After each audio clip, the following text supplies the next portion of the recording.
Hey everybody, it's Saturday night. It's time for a live stream. And fun, B says. Let's see, you've got a couple questions already in the stream, looks like. Do we have rolls and boxes left? Yes, we have rolls and boxes left. So, for those of you that are new, I always start off by saying hi to everybody in the chat that I can. I know the chat's been going for a while, so I'm not going to catch everybody, but I'm going to do the best I can. Justin Simmons, welcome. B&K Golden Coins, welcome. Imelda Garcia Moreno, a member, welcome. Dan Kramer, a member, welcome. Cool Dude, welcome.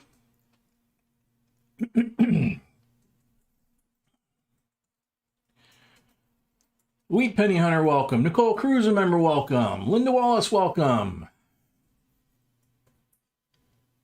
Jedi Jim, a member, welcome. Colorado Coins, a member, welcome. Robert Jacques, a member, welcome. Old Bell, welcome. Whoa, what broke? Okay. GNP Coins, welcome, a member, welcome. Pastor Michael Conklin, welcome.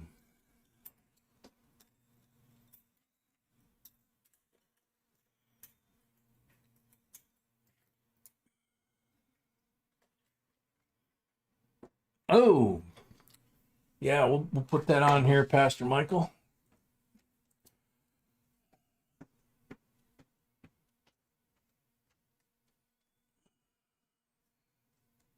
Sorry, folks, for the delay. You'll see why we do this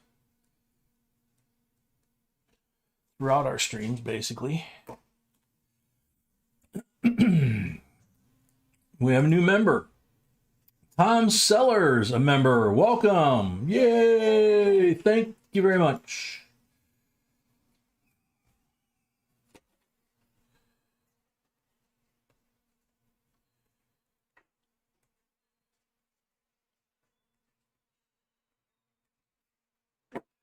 Okie dokie.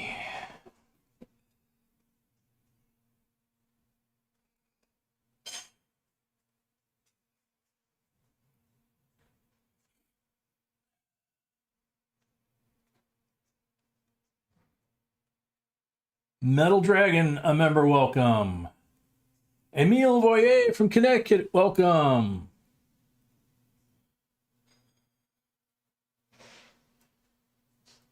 Gary Shelton, welcome.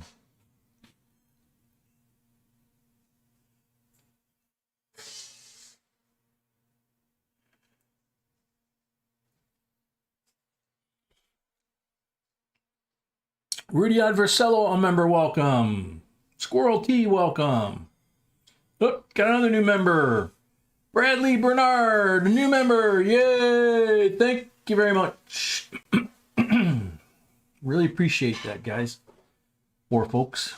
Let's see. Keep going. Donald Carter, a member, welcome. Tiny Numismatics. Zoe is in the house. Yay! I'm back. Yay! Zoe.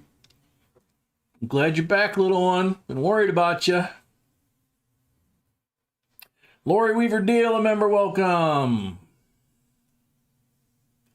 NG Coins from Morocco, welcome.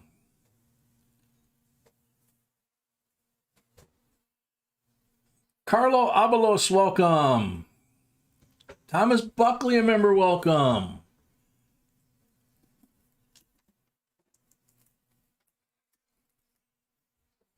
Bassman, a member, welcome. The Numismaniac, welcome.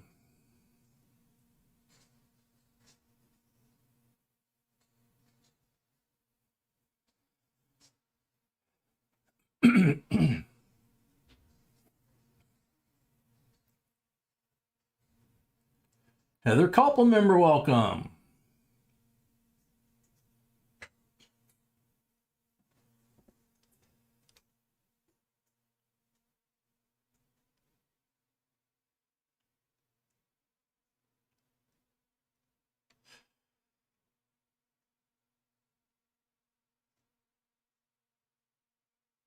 JCDC, a member, welcome.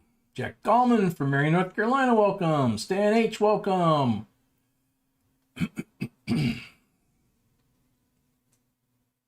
Seaweave, a member, welcome.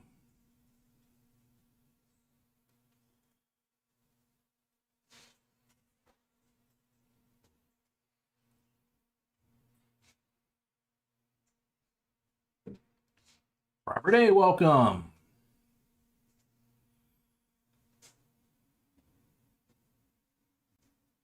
Holly Armstrong, welcome. Hi, back to you, Zoe.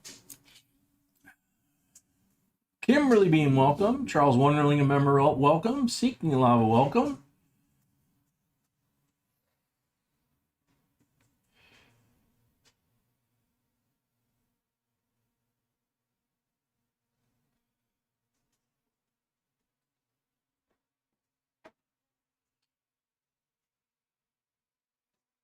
Whoops, jumped a little bit there. Jumped a lot. Holy cow. Catch up here in a second to wherever I lost it. That looks about right. Excuse me.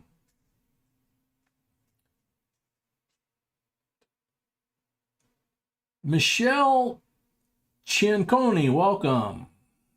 First timer, very cool. Welcome.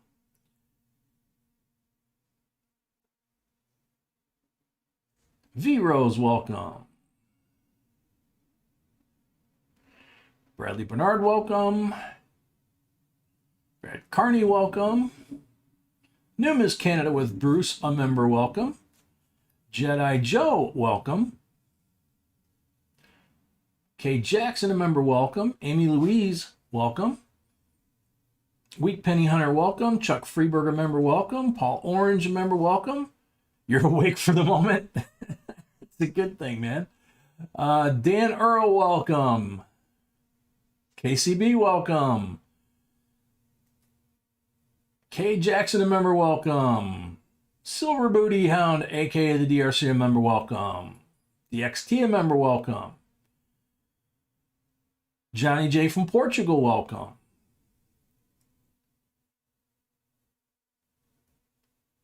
W. Warford, a member, welcome. Candy Cummings, welcome.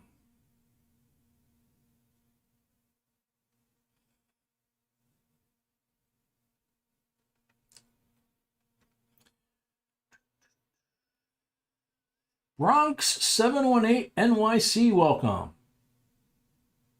See, a lot of new names. Very cool.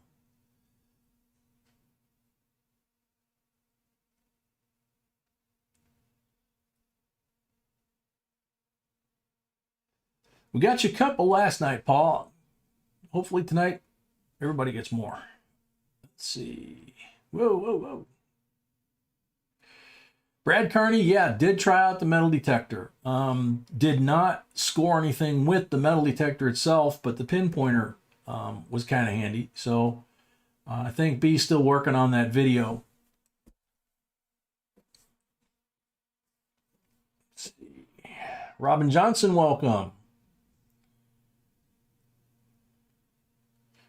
And it looks like that's it. So hopefully I didn't miss anybody.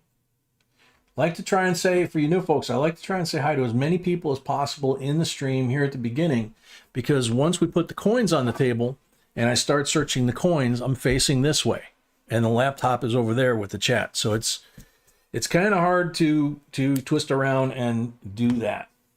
So, you know, if I miss anybody, I'm not being stuck up or ignoring somebody. It's just, you know, I got to focus on the coins, and I don't always catch everybody, especially after we start doing the coins. So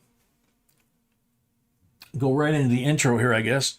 For those of you that are new, I'm Jay, and that's not my name. It's just my initial. That's me. I'm the voice with the hairy arm attached, and host for the live streams, narrator to the videos. B is my beautiful bride. I call her Sweetie. Everybody else calls her B or Mrs. B or Ms. B. She researches, creates the videos and everything, and I just basically read them, and then she edits them. And so pretty much everything you see here is her creation. I'm just a talking head with a hairy arm. So let's see, Tiny. Sorry I wasn't here last night. I got so excited they were home I started passing out. Oh man, I didn't even think about that, dude. Well, hopefully you're okay, because, you know, I didn't even think about you getting excited about that. And, you know, but yeah, we understood last night that you were, you know, needing some bonding time, you know, the three of you. So totally cool. So anyway, so that's, I mean, it's not overly creative, I guess, maybe, but JB Coins Inc. grew out of the two of us both having a love for coins. We started doing this on a desk downstairs. We moved to South Carolina. We did it on the dining room table there. And then we moved back home, literally to our house here in the Illinois area that we had rented out while we were down there, and kept going here. So needless to say, the channel keeps growing. We really appreciate it. The members help support the channel as well. We really appreciate that. And Bronx, you're very welcome. It's nice to meet you too. I didn't see what K Jackson said. V Rose, another new member. Yay! Welcome. Thank you very much. Is that a caddy in the picture or Alexis? I can't tell. So anyway, we do 3 live streams a week, like it says on the screen. Wednesday nights 7:30, members only. Friday night, last night 7:30 Central Time, everybody. And tonight 6 o'clock Central Time, everybody.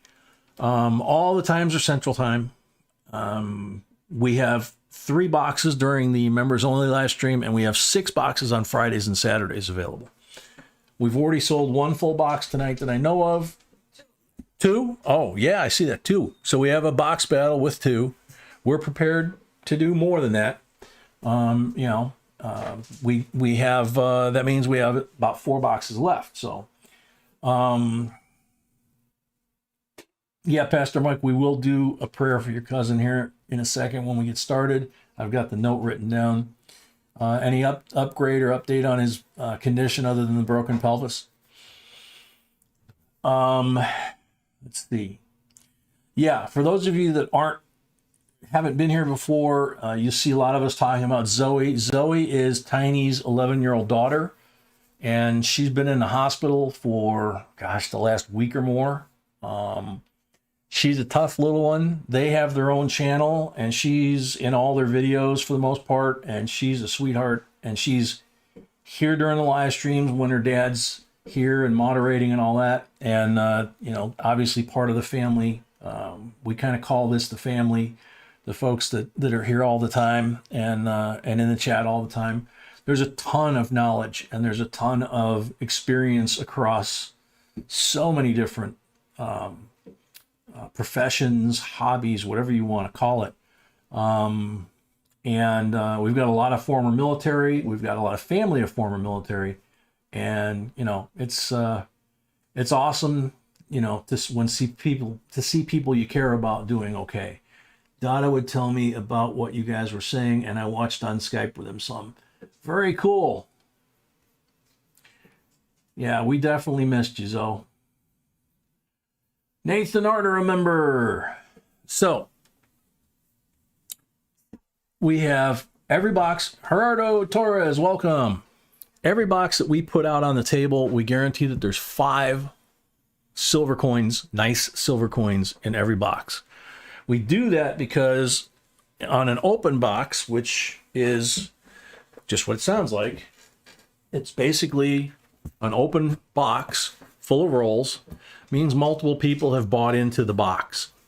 What B does is she takes the rolls and she marks the paper wrapper. She marks 3 of them black, 1 green, 1 red, and hides them throughout the box. That means if you pull one of those, or we're doing your rolls, we pull a marked wrapper, you get whatever that color designates. So if you get a black one, you're going to get a 40%, 40% BU, looks something like that. If you get, oh, and we just got into a couple of rolls of SMS 65s and 66s too. So some of these are going to be going out too. The red one, well, that's a BU Benji.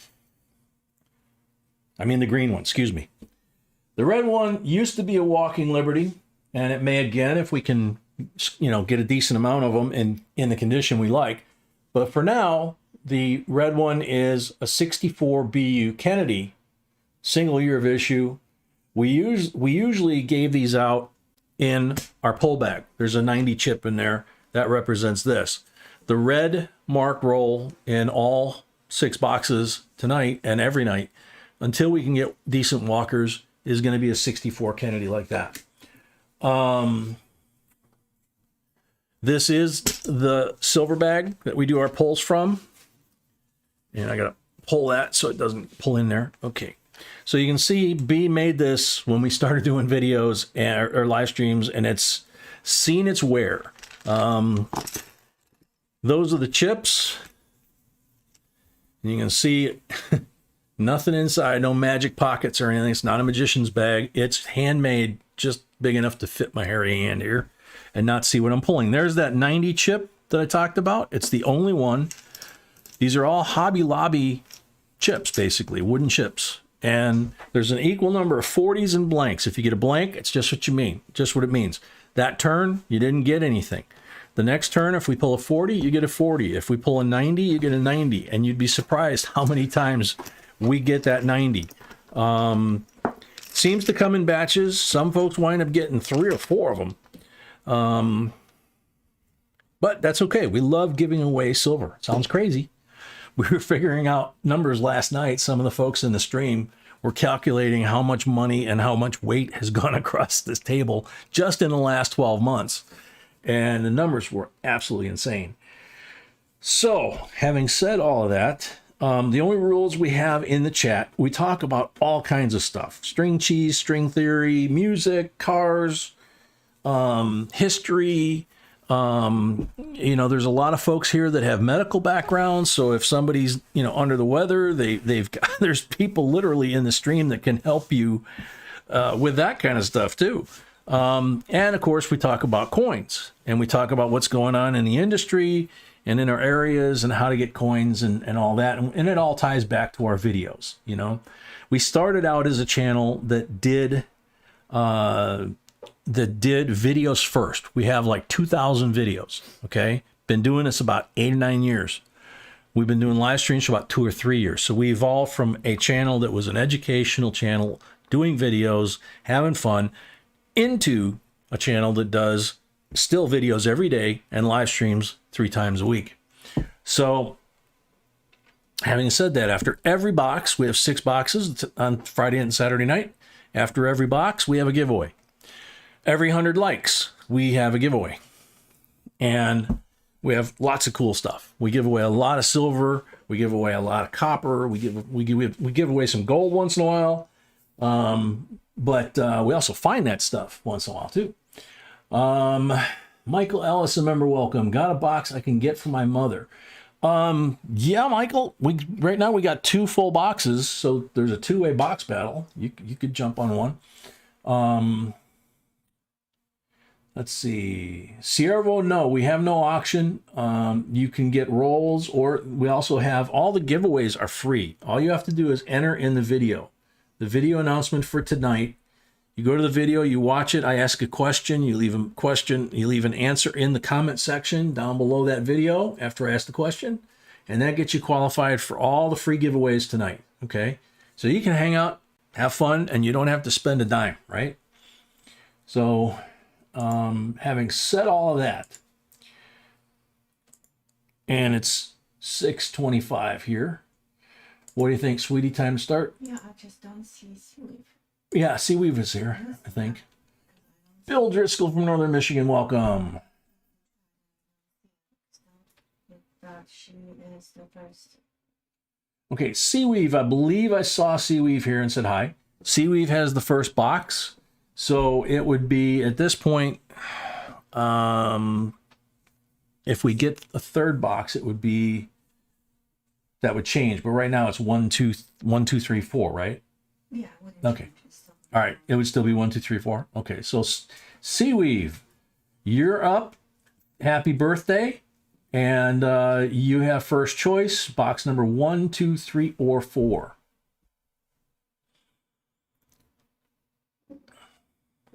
Now I can take a sip of water and a breath.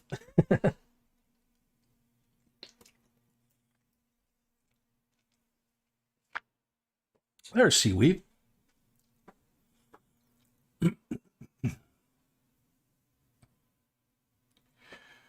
Also, for those of you that haven't been here before, let's see, how many members do you have now, JRB? Joyful Diamonds, welcome. I'm not sure.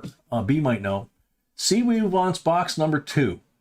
One of the things that we learned here from one of our resident experts in the chat was we know we build up a lot of lag. You get lag in the chat, you get lag in the stream. When we do the giveaways, lag can kill you because you're on a timer. You got a minute to respond if your name gets pulled. And if you've got 2, 3, 4, 5 minutes lag, sometimes people have 10 or 15 minutes lag and don't know it. You can wind up completely missing the giveaway. So we have the Zoe fix. Zoe actually taught us that if you hover down at the bottom of the screen in the black part in the lower right hand corner, there's a little gear there. When you hover, it says settings. You click on it, you go up where it says playback speed, you hit the number 2 or 2.5, whatever you have visible on your screen, and it actually catches you up on all the lag goes away, and you're good to go. So we have called that the Zoe fix because she's the one that came up with it. Michael, your mother made it through her chemo and radiation for her cancer. That's awesome news. Kay Jackson, has anyone heard of a 2015 homestead having a double eye? Kay Jackson, I know we did a video on the 2015 homestead, and I know they're on our Aaron variety list. I don't remember a double eye, but that coin has, from my memory anyway, has, I believe, the most number of DDOs and DDRs. There's something like 100 plus varieties front and back. So there's a couple of hundred varieties and different combinations of them that you can find on that one coin. So it's very possible that that's a known variety. If it's not, that's definitely something you would want to send to Mr. Wexler so that he can add it to the list, because that coin has a ton. Tom Sellers, a member, welcome.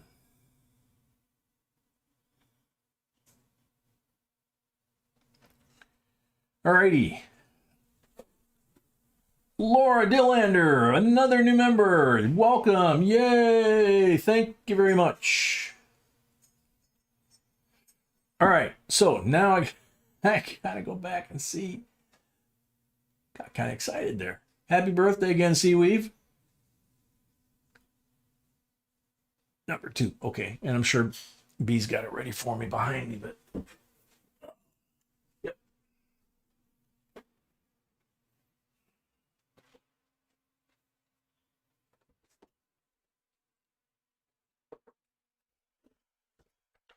There we go. And we have 75 thumbs up. So we've got a way to go before we do the 100 like.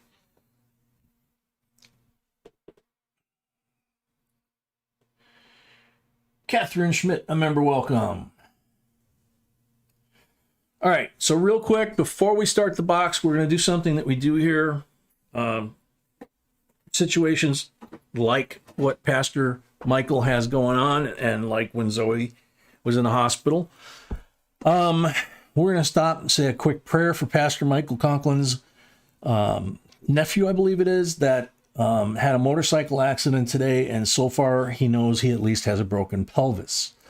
So what we do is we do 30 seconds, To each your own, silent prayer.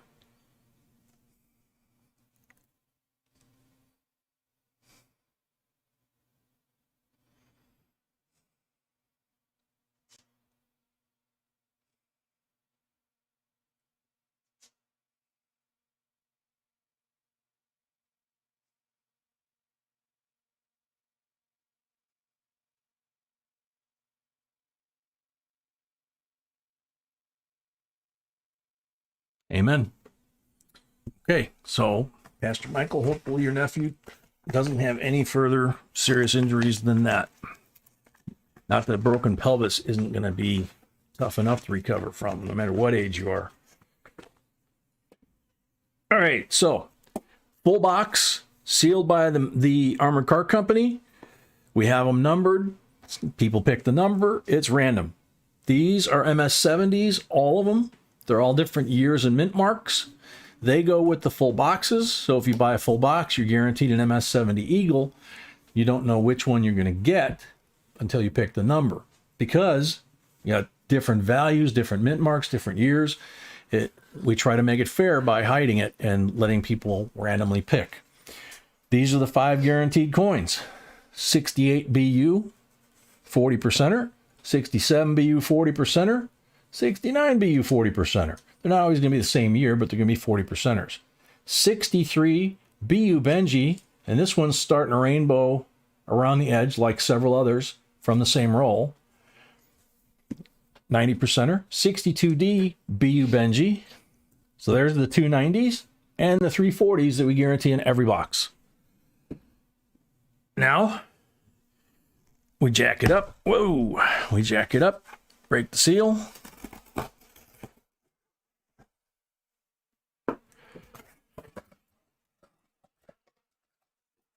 Rip the top off. Oops, my one.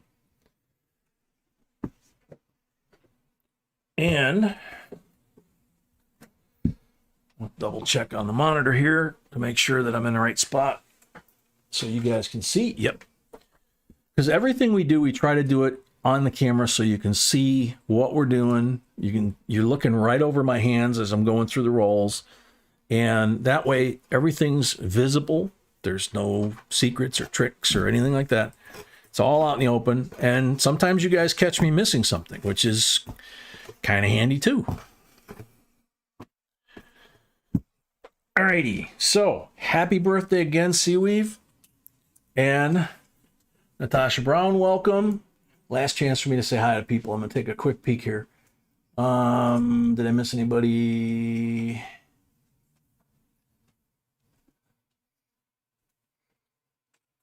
Rarest Fine, welcome. Okay, don't see anybody else after that. So, let's do this. Good luck, Seaweave. Good luck, everybody. Zoe, you have no idea how much B and I are thrilled that you are back. Okay? Dino, welcome.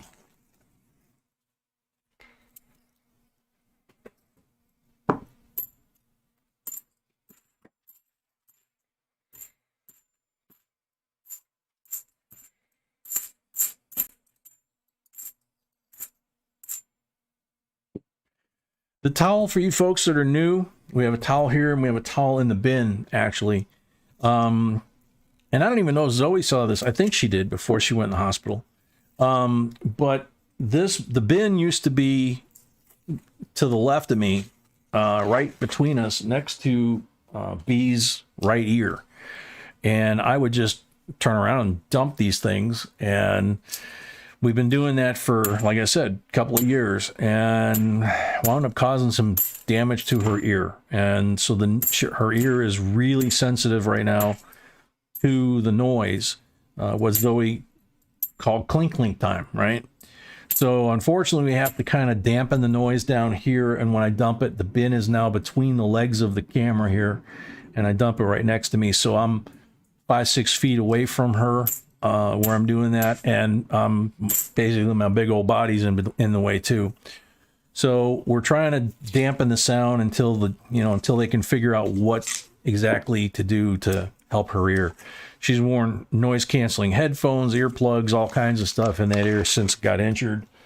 and any loud noise really causes her pain now. So that's why we're doing it. 1971, beautiful one. I mean, this thing that's probably mint state.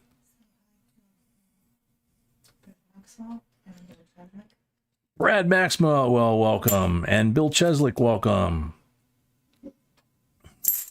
So we don't just give away silver and gold and commemoratives and foreign coins and things like that. We do that, okay? We give away error coins that we can see with the naked eye. We have found quite a few.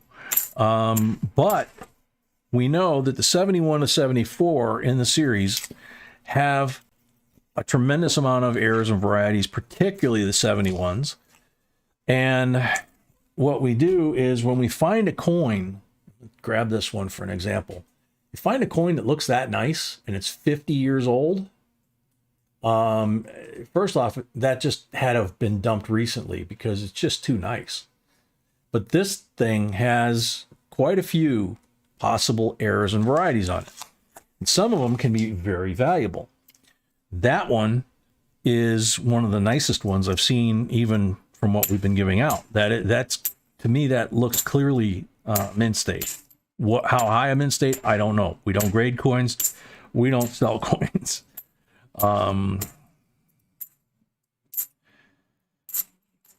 But we've had quite a few people find, I think 11 1971s, just one person, 11 1971s with an error variety on it. Quite a few others too. If we find a coin that's absolute, these things are going out of circulation soon. The new half dollars are coming out supposedly 2023, if I recall correctly. They're going to have to do something with these Kennedy halves, because unless they make the new half, which will be a circulating half, unless they make it the same size, the problem they're going to have then is they're going to be mixing brand new issue coin with that new design with these, and these are going to have to go in circulation with the brand new coin, which would be a smart thing to do because they got a ton of these out there. The banks aren't going to like it. We all know that. It'll make hunting the boxes easier and more interesting even.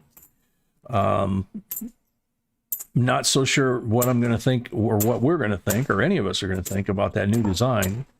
But the alternative is if they make it a different size, like they did when they went with the Susan B. Anthony's, for example, these coins will probably wind up going the way of the Morgan dollars, the Ike dollars, and they'll just basically call them all in from the armored car companies and melt them down. So whatever you have in really nice condition stashed away is going to wind up being, like I said, like the Morgans, Peace dollars, Ike dollars. They're not making any more. You can't get them at the bank. You can't order a box of them. So it's whatever is out in the collector world that's going to be available. There's another pretty 71. Not quite as nice as that one, but this is still a keeper. And still worth checking for the error or variety that could be on there. Oh, I just noticed I got some yummy stuff here. Thank you, sweetie.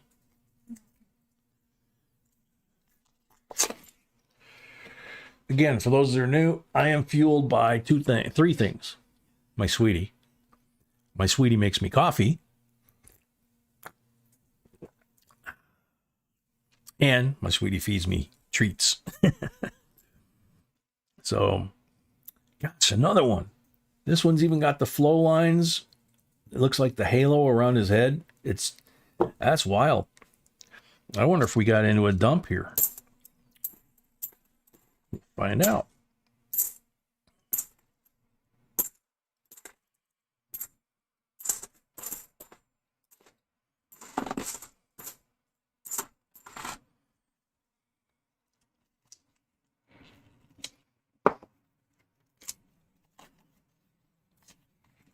UC Jedi Jim says Mrs. B looking to quiet Bud's noise canceling earplugs. Not cheap, but effective.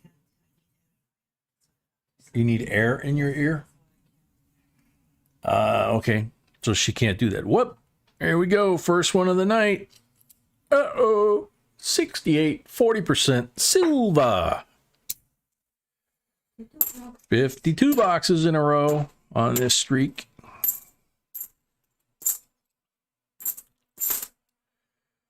Wow. Nice 72. This one's beautiful, and it's got some toning above his head. And again, 71 through 74. So 72 also has some potentially valuable errors and varieties. And we don't just give out coins that are 71 to 74. Okay. If we find something that's a 93 or a 98 and it's absolutely gorgeous, like that first one, we're going to put it on the table. You know, anything winds up over here goes to the person whose boxes or rolls I'm doing. Anything that winds up in the tray gets dumped into a heavy duty Rubbermaid or hefty bin, one box to the bin for the most part. And then those go back to the bank, go through their counting machine, get turned back into greenbacks. The greenbacks go down to the bank with us where we buy these, and we pick up our 18 or 20 boxes of halves that we order each week, depending on what we need and what we have. And they get turned back into boxes. So we recycle.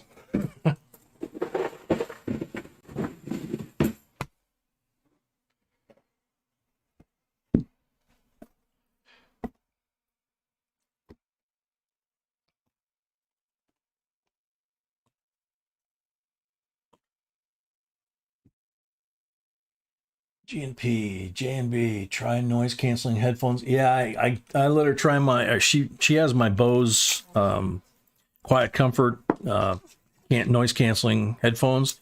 She can't wear those and do this. So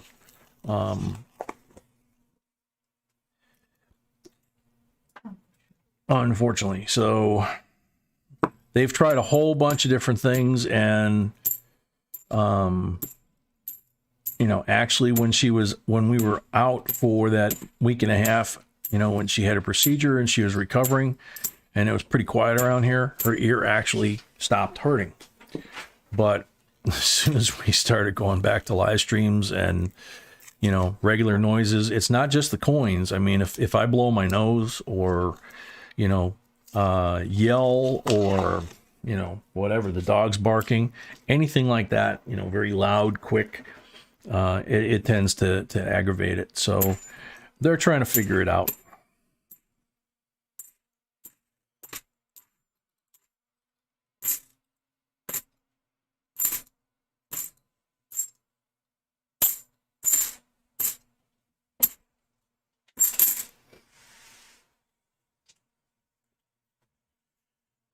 Parkism YT, welcome. La Michoacana Suarez, welcome. Kenneth Preston, a member, welcome. Yeah, shooting protection was what I was thinking, and we tried that, but it didn't help. So it's kind of weird. Things like that are designed to suppress that kind of noise.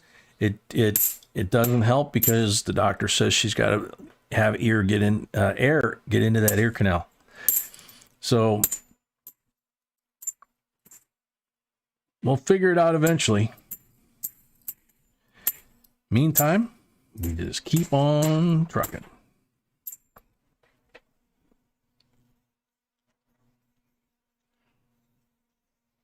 Zoe, go for it.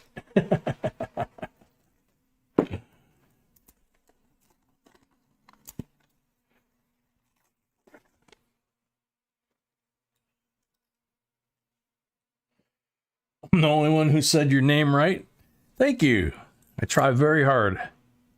I don't know whether I'm going to butcher somebody's name or not, but I try very hard to figure out what it's supposed to sound like.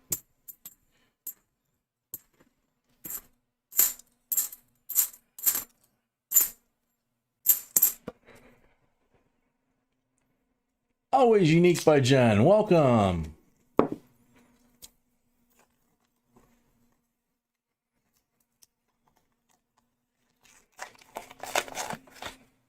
Ouch.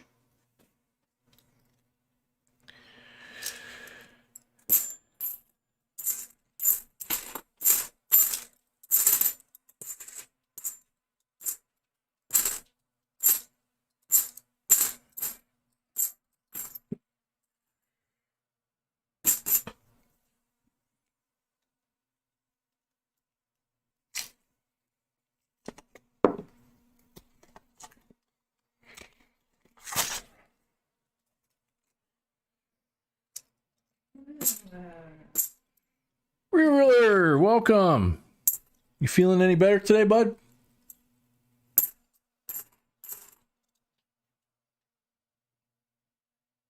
It's close, but not quite there. But yeah, we got quite a few tonight that are in pretty nice shape.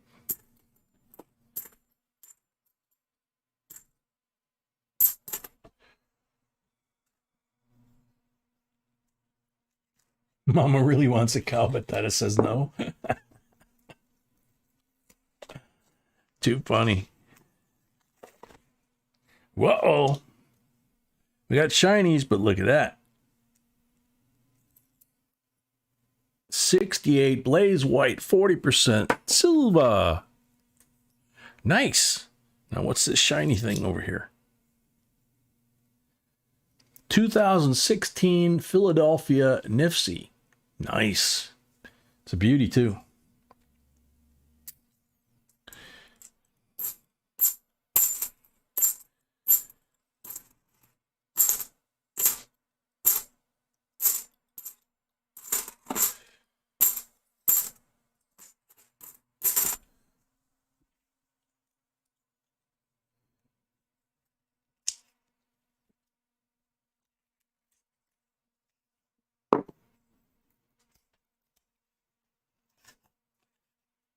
Oh, Jen, I thought we wished you happy birthday the other night.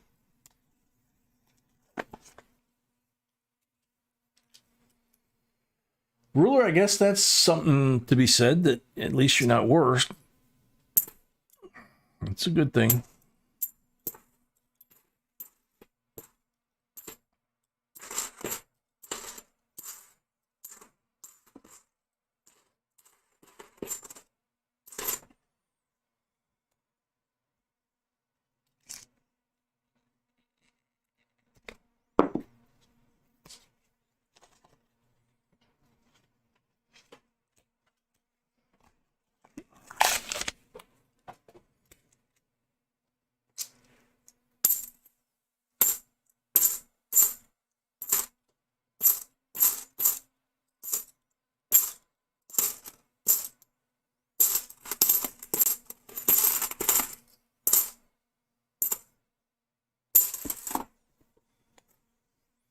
Oh, that's right. Today's your birthday because last night you got the thing at midnight. Yeah, okay.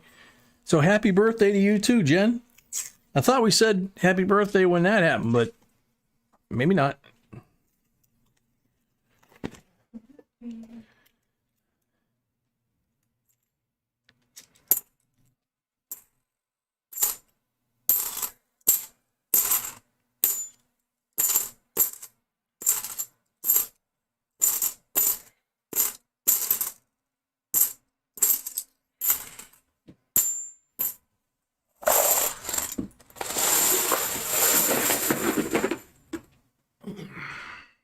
Okay. So, transition point. Last 5 from the top deck. And first 5 from the lower deck or basement, whichever you prefer.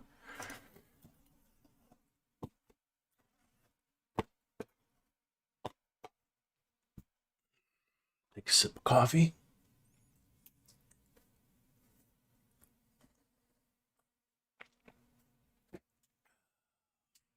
Yummy.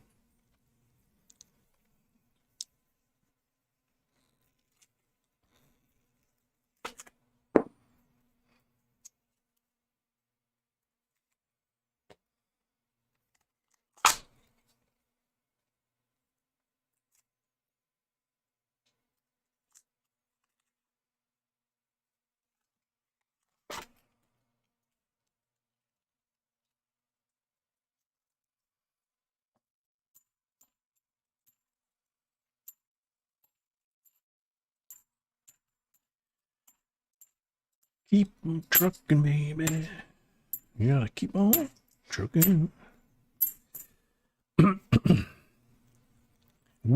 For some reason, historically, we've had a channel. I mean, not a channel. We've had a following of folks that drive truck and folks that listen to us in their truck or in their vehicle when they're commuting. And or the over the road truckers. So that's kind of cool. Every once in a while we get, somebody in the chat that says, "Oh, by the way, I just finally got to pull into a rest stop and such," and so now I can listen, or I can watch the stream. It's like, but they've been listening to it while they're driving trucks. So that's cool.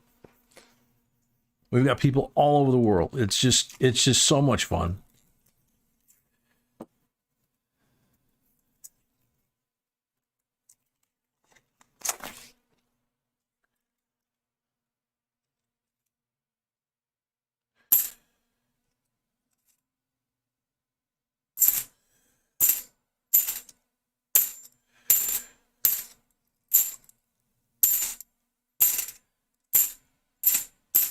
Doesn't happen as often now that we're back in the Chicago area on Central Time as it did when we were on the East Coast time.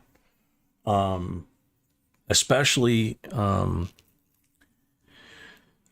when we would, like now, go, spring forward on the time, right? Because folks in Russia, we had like a whole bunch of people from Russia that became members all at the same time, pretty much. A couple dozen at least. Monetka, I think, was the first one. He still shows up every once in a while, but it's like the morning, wee hours of the morning there. We have a young guy, huh? No, Diamond Moneta was first. Diamond Moneta was first? Okay. So we have that group. Then we have a young man from Guam who I haven't seen for a little while. But he was coming in. We had people from Vietnam. We've got folks like Justin and a few other folks from Australia. Literally all over the world. Philippines. It's really cool.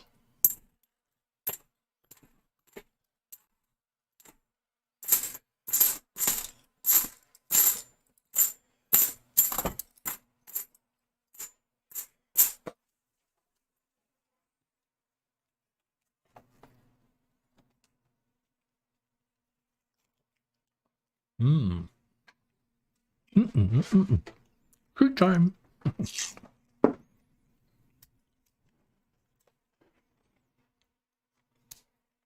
Very cool, Tony.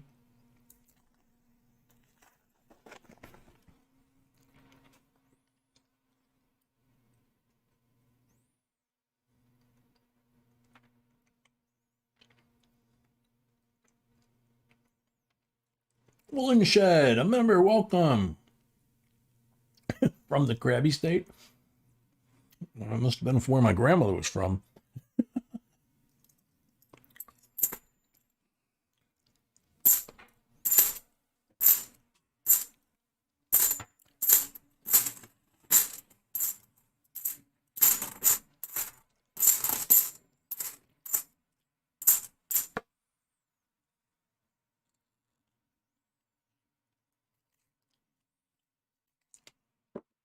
Jen, I'm not looking at the email. I'm looking at this, and B's kind of getting caught up and getting things going. So I don't think that she's had a chance to look at the emails yet.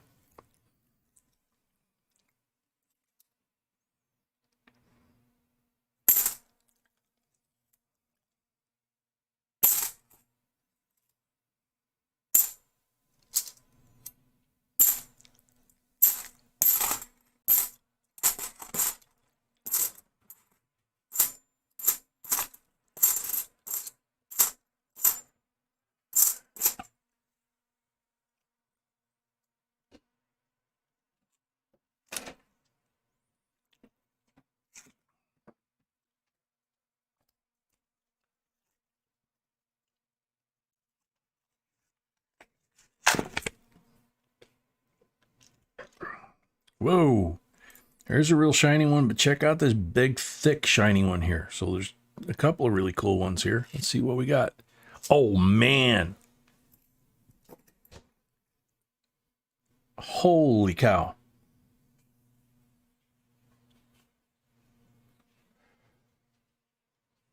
See the reading, the edge that I saw? 86S Liberty. Ellis Island, decam proof. We give these away in our giveaways, our end of box giveaways and stuff. That's a gorgeous commemorative right there. Whoa, you okay? Very cool. Put that down here, I think. Just found a Liberty Ellis Island. Yeah. 2018 Nifty. It's got a little bit of a crimper kiss. Yeah, check it out. Very cool. Decam. You got some emails. Okay.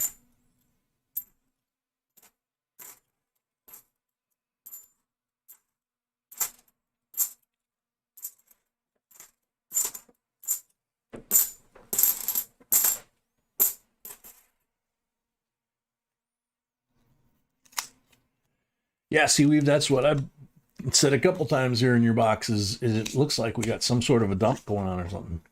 I don't have email from always in the information. Zoe, that one's not silver. That's not the silver one. See, it's got the clad edge. So that one is a clad. There is a silver one that we give away.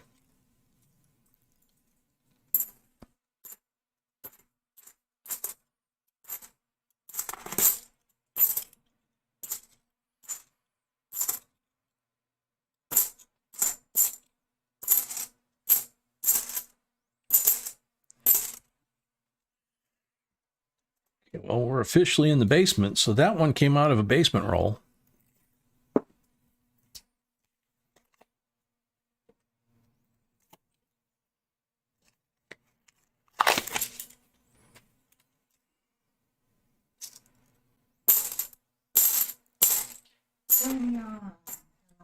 Danya, a member, welcome. AWO, welcome. Cool dude, welcome.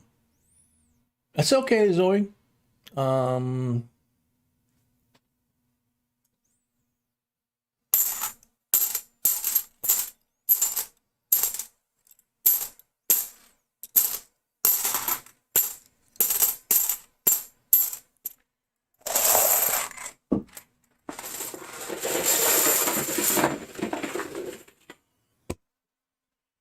Okay. Down to the last 20 in the basement or lower deck or hangar deck.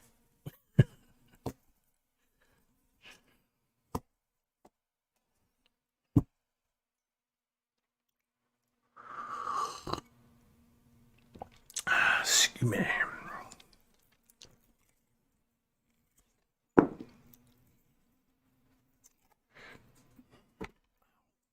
I keep hitting that leg.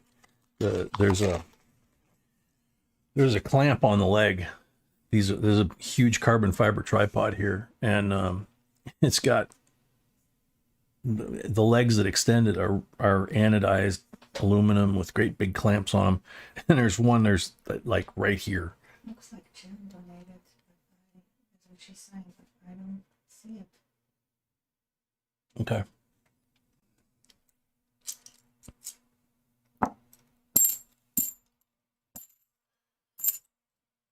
Can you check if she sent it or not? Jen B is saying she's not seeing it in the PayPal account. Can you double check and make sure that it went through and that it went through to JB Coins, not JB Coin? Oh, the ink. The ink is what people. Okay.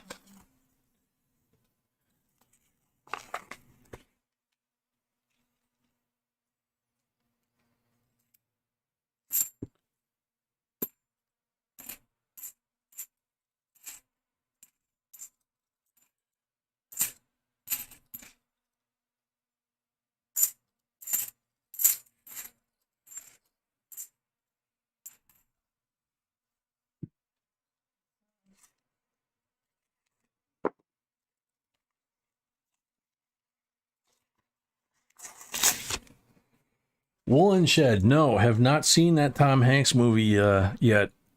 Keep forgetting to put it on there. Oh, Oh, 54 Denver. Benji, 90%. Silva. That's a nice one, too.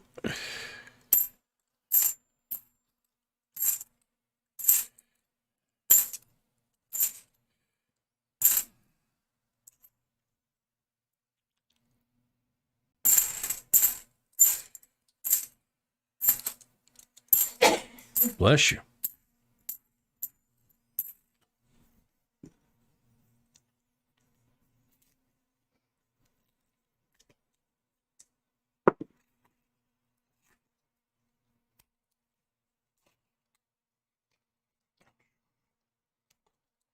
Paul Orange, this is Seaweave's birthday box.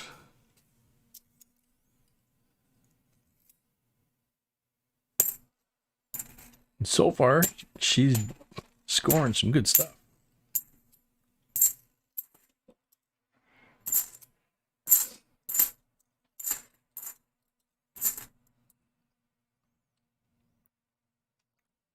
Another nice 71. Gosh.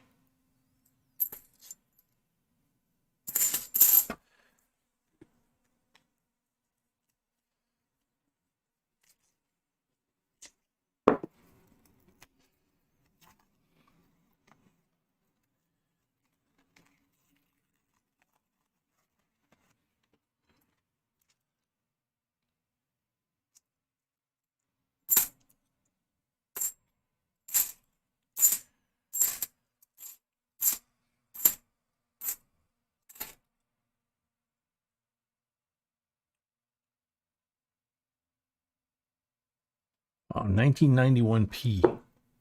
Nothing special about the date that I know of, but again, that one looks like it just came out of a mint set, so no sense throwing it back to the bank, letting it get all chewed up.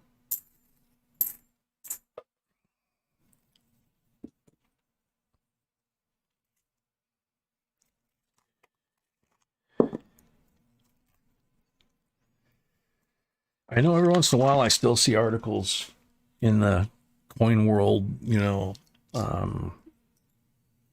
magazines or electronic versions of the old coin, old school coin thought, I guess. And, you know, they reminisce about, you know, 50 years ago, 60 years ago, we used to be able to find coins, you know, all the time, blah, blah, blah, blah, blah. You know, it's not what it used to be. And you really can't build a collection anymore out of, you know, going through boxes or going through your change. And it's like, yeah, you can. You know, it depends on what you're collecting, but yeah, you can. Like our friend David said in South Carolina in his coin shop, you can find a good percentage of a Kennedy collection, for example, by coin roll hunting. There are certain dates, particularly the Nifsies, that are harder to find, and some of them are very valuable. Some of them are worth more than the silver coins out here. And B did a great job on that video talking about NIFCs and what to look for. But you know, you can still put a collection together with $50, quarters. You know, it may take you a while, but it always did. You know, so that's why I liked what David said about don't collect what people tell you to collect. Collect what you like. You know, if you're just getting started, or even if you're not just getting started, because it, you know, that was JT Stanton who wrote Cherry Picker's Guide. We got to know him when we lived down there. He lived in Savannah. We lived in Charleston, about 2 hours apart. And JT always, when we would finish a conversation, would always say, whatever you're doing with the coins, just remember to have fun. You know? And it was kind of the same mentality as what David and we have. You got to have a good time. If you're not enjoying it, it's kind of like work, you know? It should be fun. And, you know, when you're starting out, it's easily overwhelming.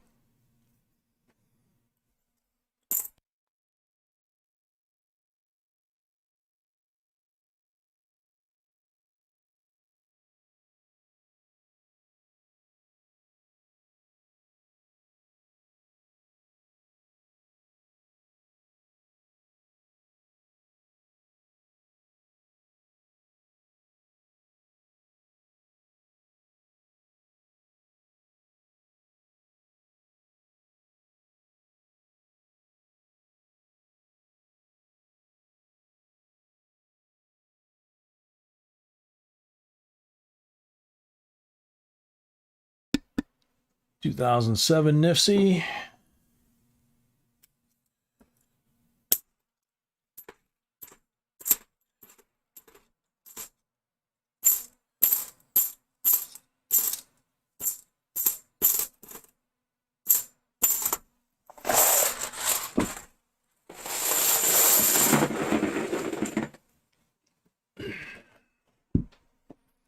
Last 10.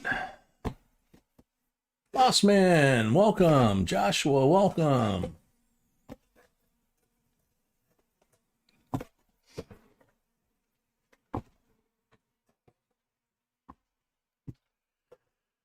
Empty box. Yeah, I think box and roll still available, right? No, no boxes. Oh, no boxes? 30 rolls left. 30 rolls left? Okay. 30 rolls left.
Close but no cigar.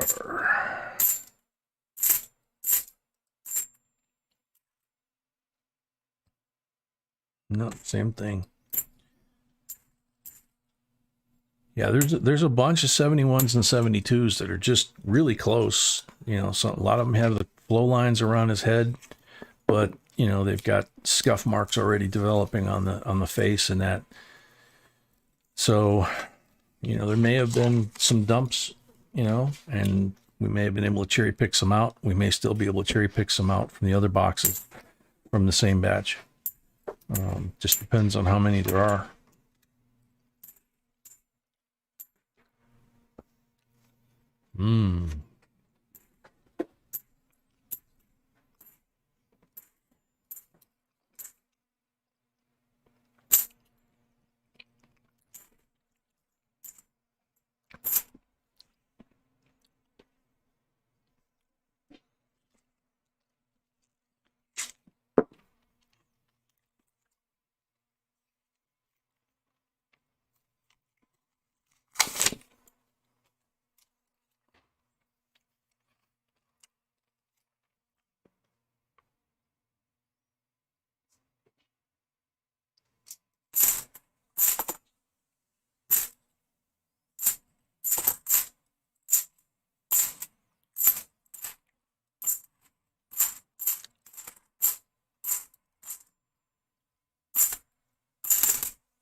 Ice Bicentennial Nasty Crimper.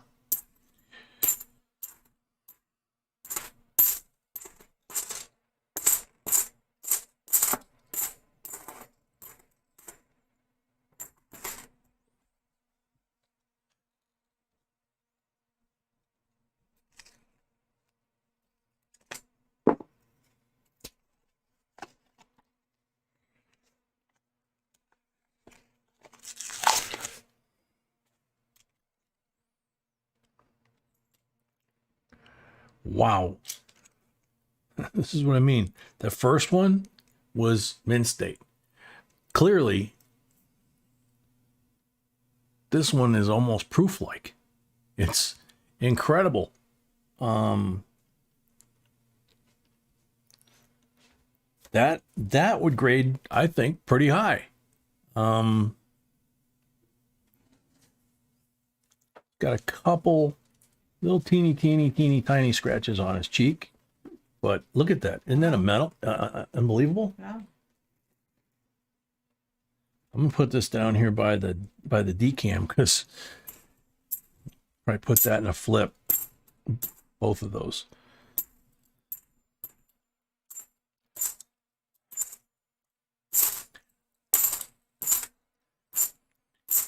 Now the thing is with grading coins, when I say that would possibly grade high, decent mint state, MS65, MS66 possibly, I don't know. You'd have to do either grading or do the PCGS photo grade, something like that.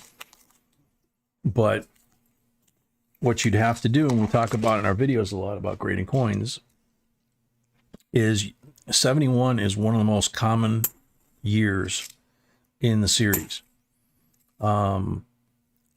So having said that, you don't know what grade exists on 71Ds until you check.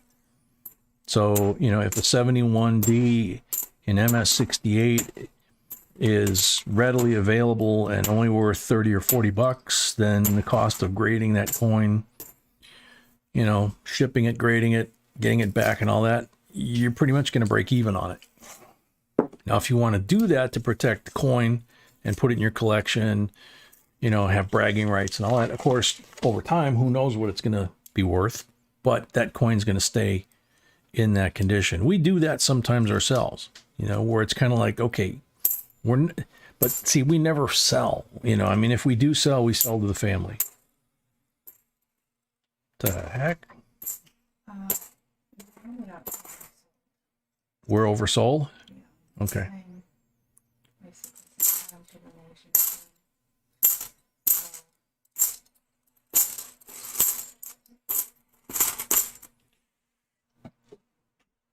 Okay.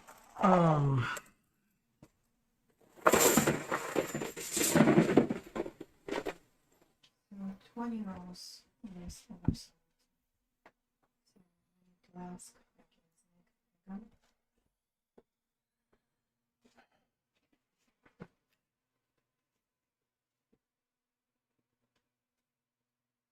Oh, Nick Egan?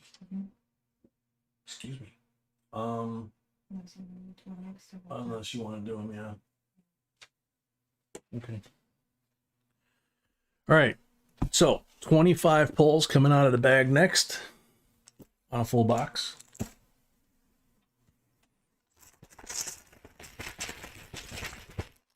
Forsaken to None. Welcome.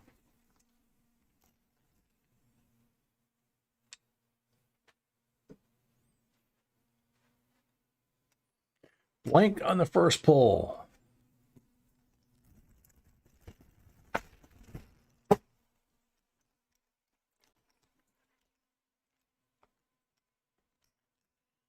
Blank on the second pull.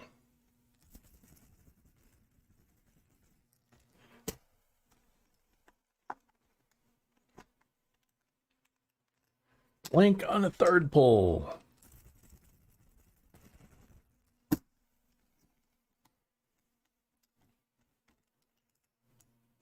Blank on the fourth pull.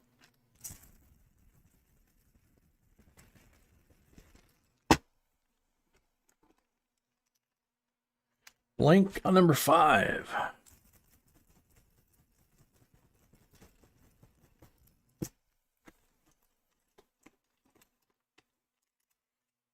Blank on number 6. Time to go lefty, I think. Drink some coffee.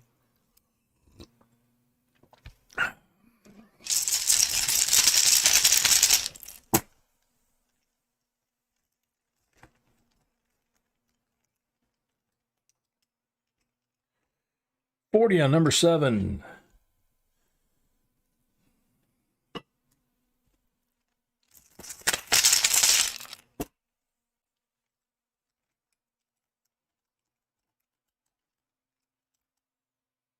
$40 on number 8.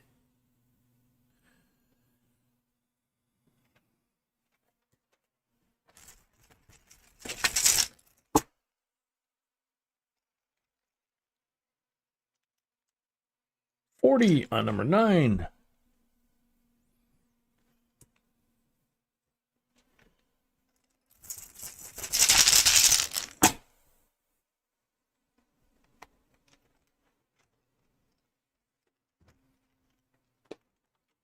Blank on number 10.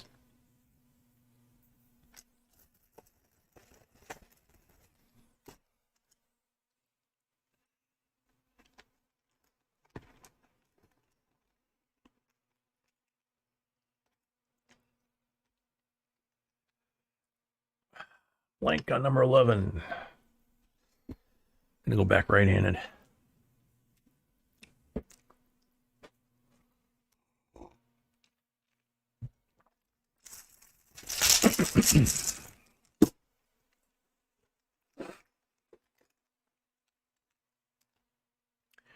$40 on number 12.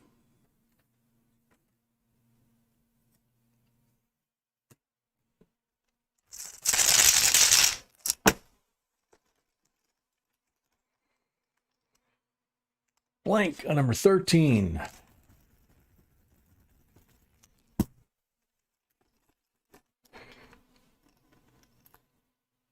$40 on number 14.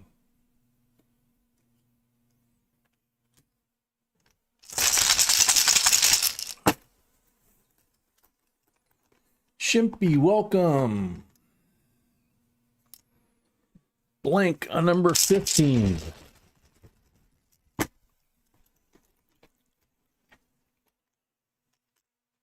$40 on number 16.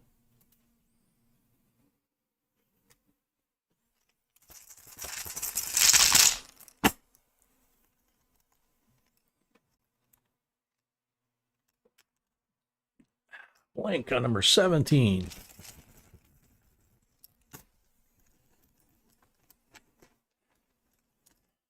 $40 on number 18.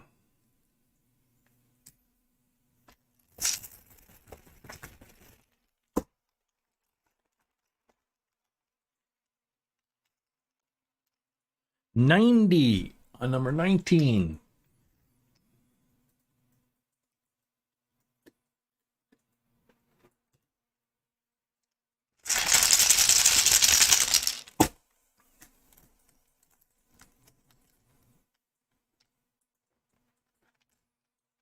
Blank on number 20.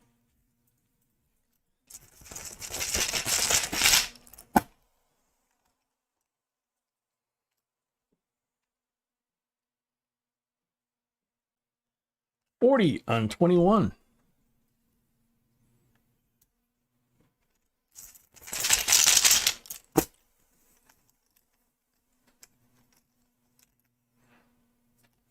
Blank on 22.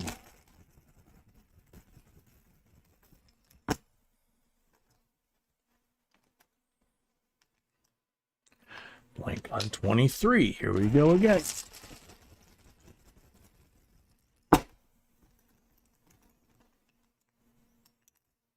$40 on 24. Much better.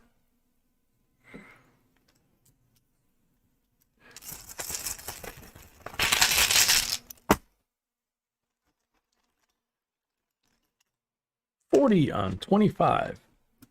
I'll put it out there and we'll check the count. See how everybody's count is. Now I get to turn around and see the screen.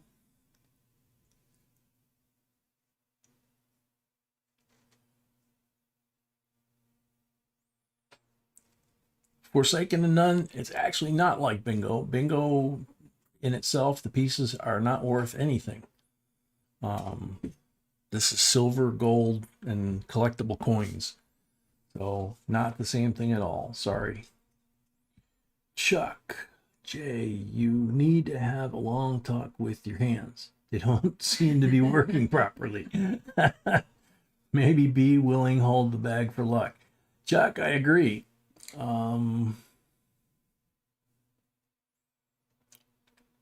Count is good. Okay, cool. So, sea weave. Silver Eagle time. 1, 2, 3, or 4.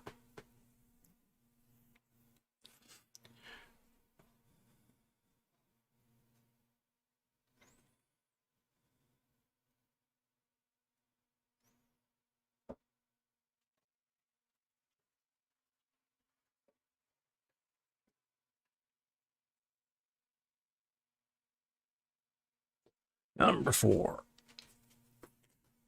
Okay. Ooh, just knocked the camera over. Oh my goodness, that's really bad. Yep. Seriously bad.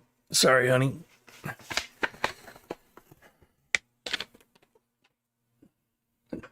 Sorry, baby. Ooh, good one. Good choice. First Strike, 2016 PCGS MS70 Silver Eagle, 30th anniversary. As we've said, anniversary coins tend to have more value, and the 30th anniversary is a very popular one. So, 63 BU Benji with the rainbowing starting, 62 BU Benji, 64 Kennedy, all 90s, so there's 4 there. That makes 5, one from the 40s. Even though we got another Benji there, it's easier to count this way. So 10, 15, 17, unfortunately. 3 for the box battle. So that makes 3. So that makes 20, I believe. And then we've got 9 here, plus these 2 really special ones that I'm going to put in a flip.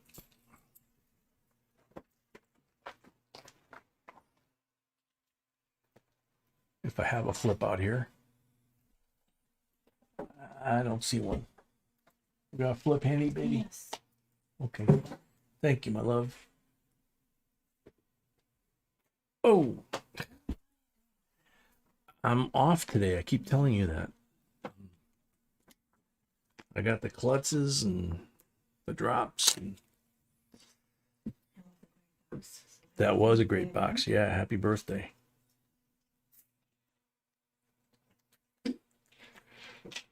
So we put the Decam Liberty commemorative in there, and we put this Mint State 71 in there.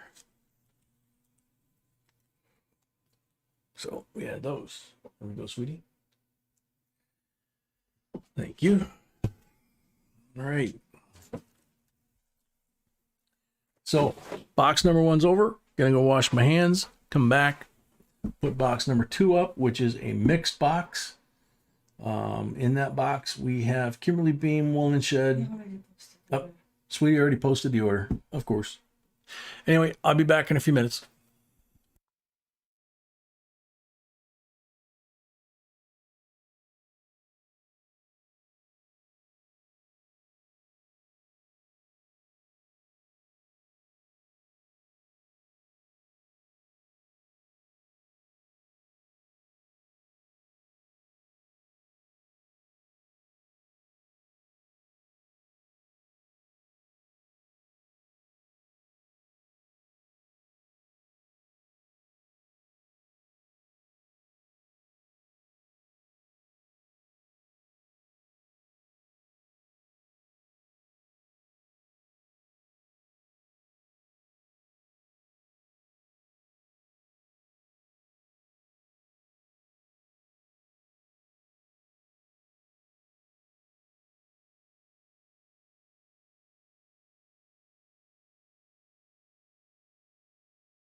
Let's see.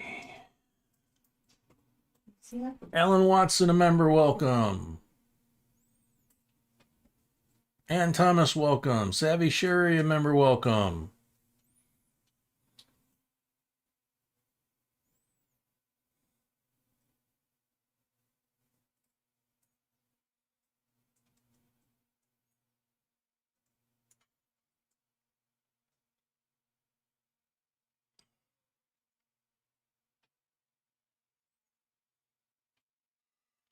Alrighty.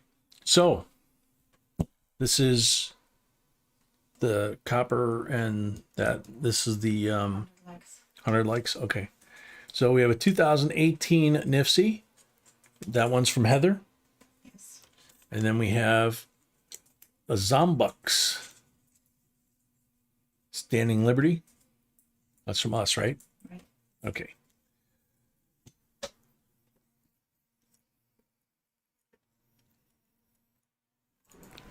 So that's for 100 likes, even though the numbers are going crazy like they do.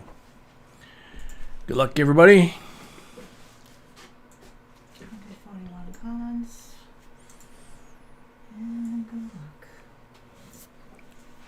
Dan Earl, I like the silver $50 best, though I do need to start my 2021 collection.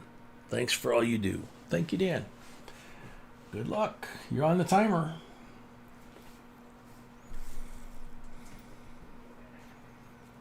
Yeah, Tiny, those Zombux copper rounds are very cool. And they're getting hard to find, too.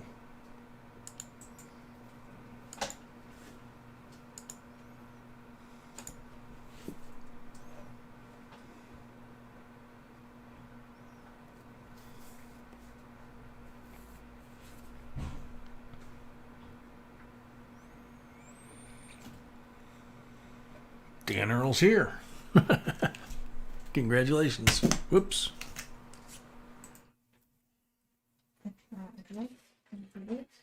Yep. Don't forget, everybody, addresses and all that. Preferably by tomorrow. That's when B tends to pack stuff. Butterbeans, welcome. Yosemite's welcome. All right. So next up, Cool Dude, welcome. End the box. And we have another roll of 2005D Bison nickels. So far, the ones we've been giving away out of this batch from a buddy's shop, our buddy's shop in South Carolina. So far, 2 speared buff bisons have been found. That's pretty cool.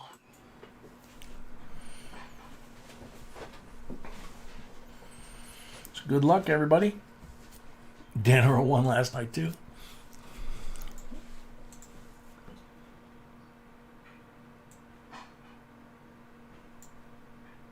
If he said if he sent his address already, he doesn't have to do it again. Yeah, if you sent your address already this week, you don't have to do it twice. Paul Bruni, I like the halves better. Paul Bruni.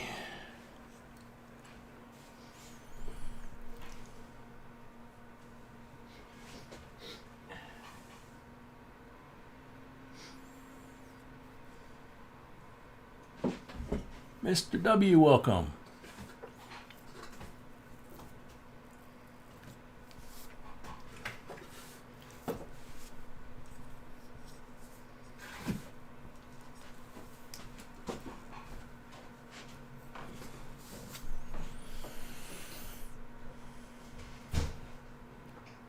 NC Prospectors, we haven't found one yet either, but we haven't gone through any of these from his shop either. So, Paul Bruni, you're on the timer.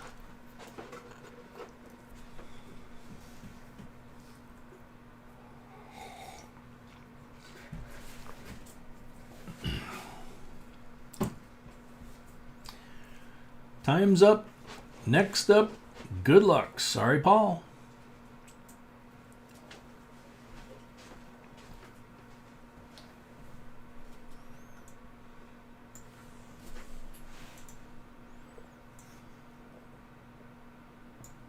Joseph Sanchez.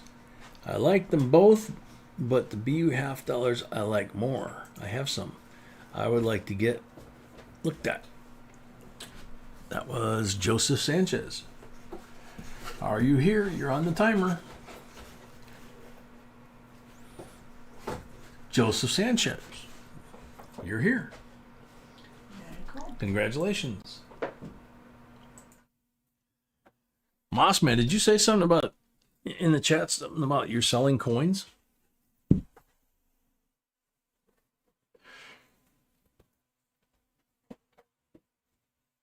Like eBay site or auction, or what are you doing? If I could ask. Let's see. B sis, what you doing, dude? Yeah, that's what our granddaughter has picked up is dude. Dude, what are you doing? What are you doing, dude? Somebody does something. She says somebody does something unusual or ridiculous. She goes, "What are you doing, dude?" She's 3. Oh man, trying to get it together. Very cool. Plugs for days. Welcome. Oh, that's right. I remember talking about that. I think a while back. Yeah, and I said, let us know so we can help if we can. Yeah, and B reminded me just now. She said that she had told you to let us know so we can help. The Joseph, the email is right there on the top of the screen, right below where it says sold out. And it's jbcoinsinc@gmail.com. Shiv and Draco, welcome back. Alrighty. First person out of this box, Kimberly Bean. This is box number 2. Kimberly's got 10 rolls. How many down, how many over for your starting point, Kimberly? Pastor Michael, update on cousin. He has to have surgery tonight or tomorrow on his pelvis. It closed up. Not sure how that happens. Wow, no kidding.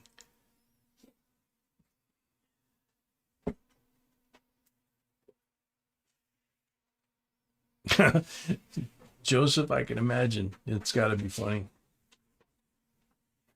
The little ones are just such a hoot when they're that age, 2-3 years old.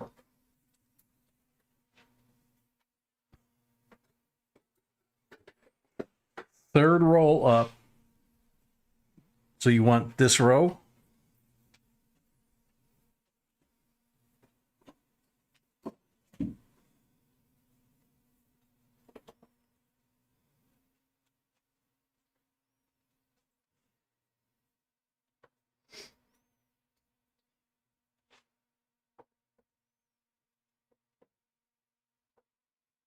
Eddie Ferguson, welcome. David Baca, welcome. Don't know if I said hi to you guys or not, but figured I'd ask. Or say.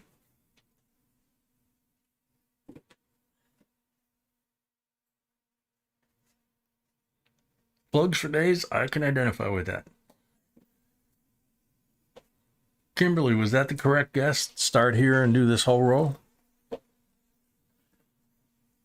Yes. Okay, cool. Thank you.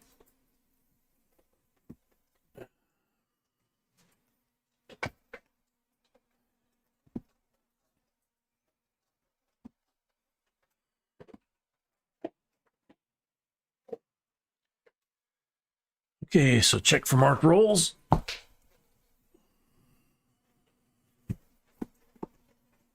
Black marked roll.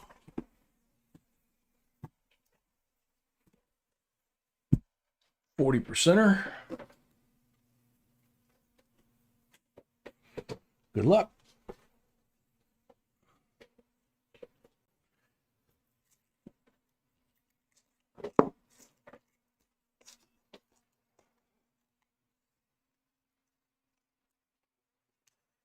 Stony Stone, welcome.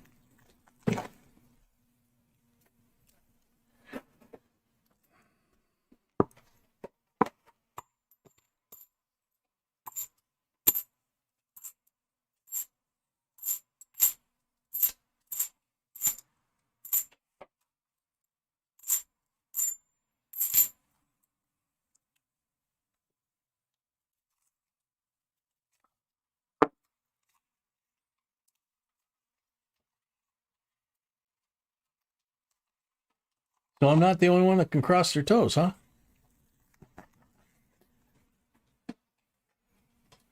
Master W, what is it, me or is getting a shout out from Mr. J as good as a giveaway win? I don't know about that, dude.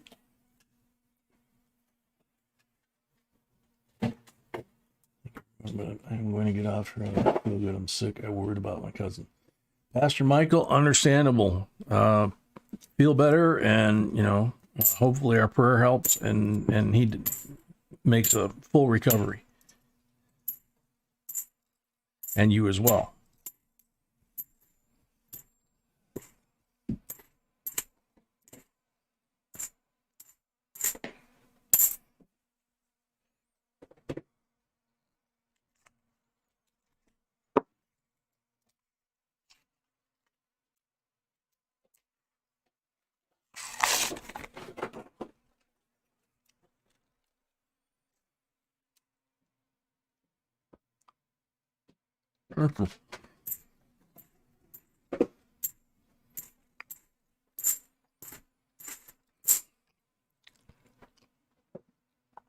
Another beautiful 71.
Oh, 65, 40%. Silva. That's the first one from this box.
Next roll.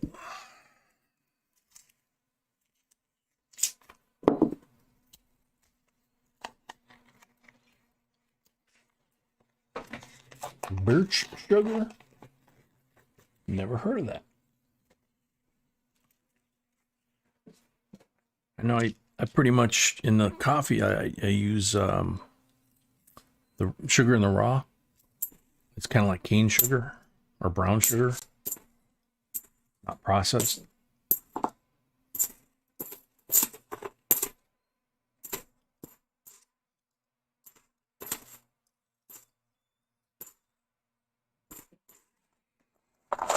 Okey-dokey.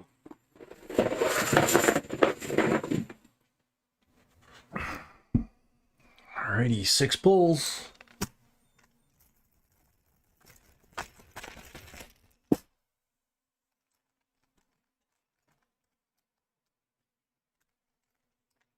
Blank on the first pull.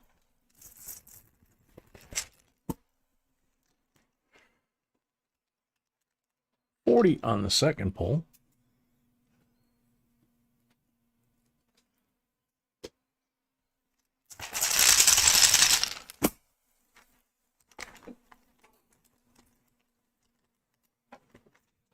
$40 on the third pull.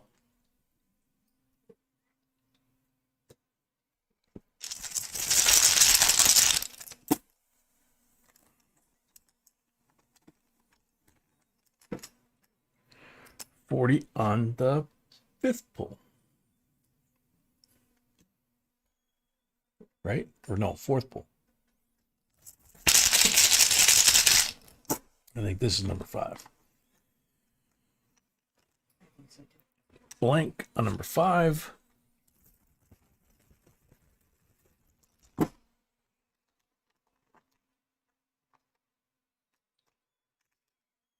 $40 on number 6. I'll leave that there until I get a verification on the count.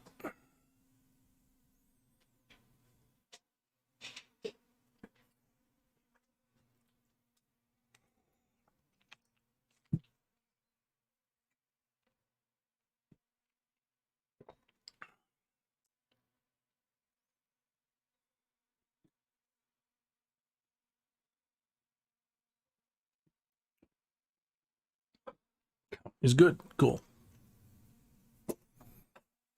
So, Kimberly, you got 5 40s, and 1 from the roll makes 6. And you got a gorgeous 71. So, congratulations. Next up, Woolen Shed. 5 rolls.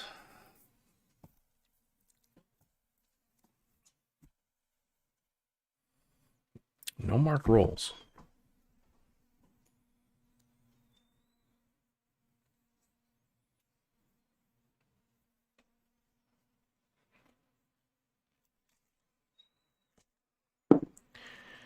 Sweetie, since he's clean, is there any chance? Is he going to go outside? Yeah. Oh, is he's going to start barking if... Oh, I didn't know that's why he was crying.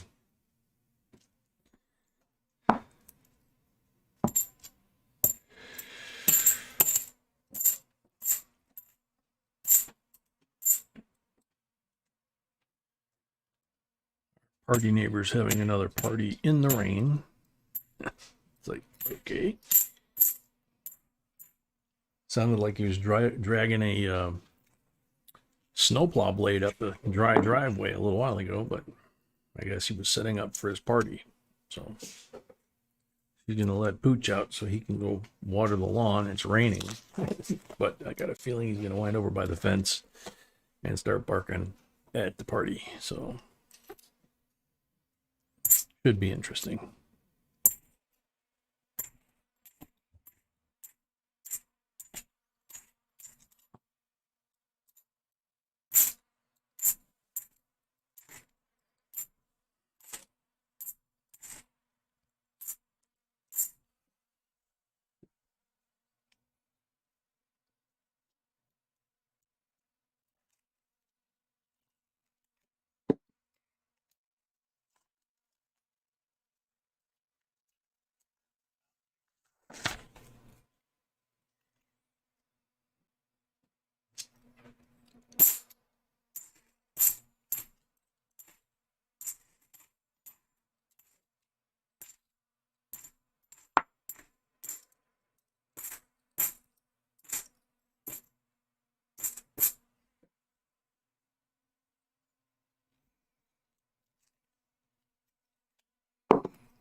Hey, Colorado.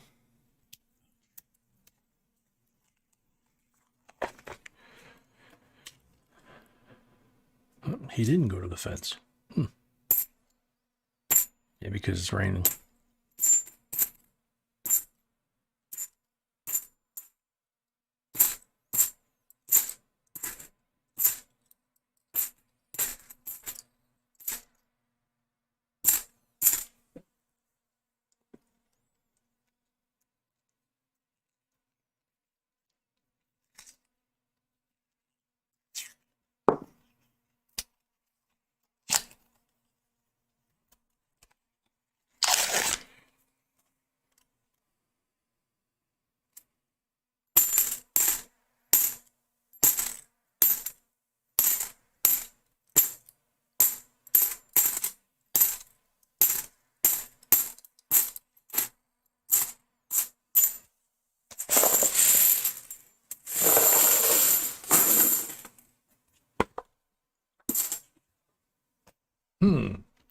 Nothing on the table.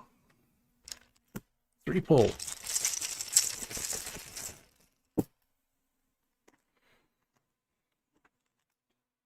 Oh, blank on number 1.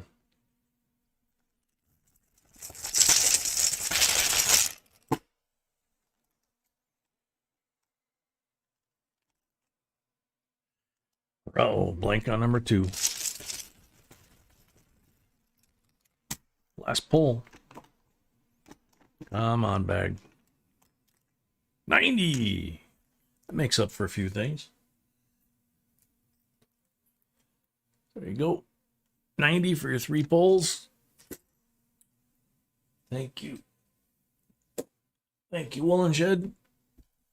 Next up, Lori Weaver deal, 10 rolls.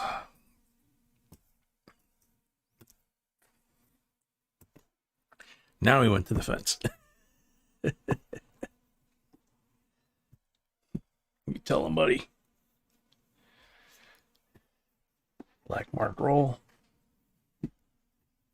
Nasty coin. All right, black mark roll 70 or 40%er.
Martinsville's gonna start. Is it the truck race or the NASCAR race?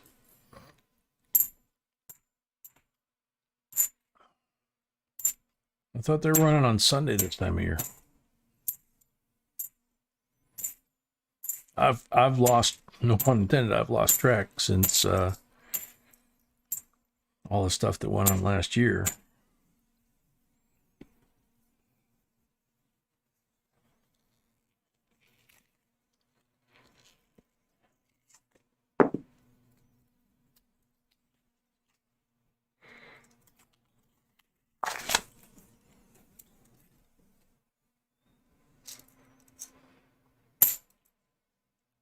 (2009) Nifty.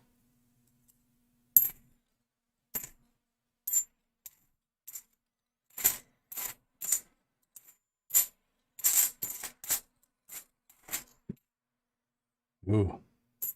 Sandblasted nasty. It's tonight? Really? The cup racers are tonight? No race tomorrow?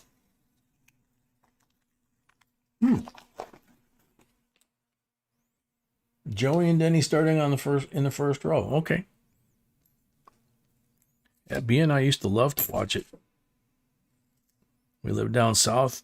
Took her to Charlotte for the Coca-Cola 600. We had a great time. ZZ Top was the band, you know.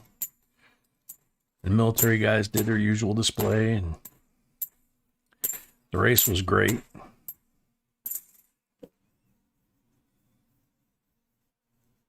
No race tomorrow. Wow.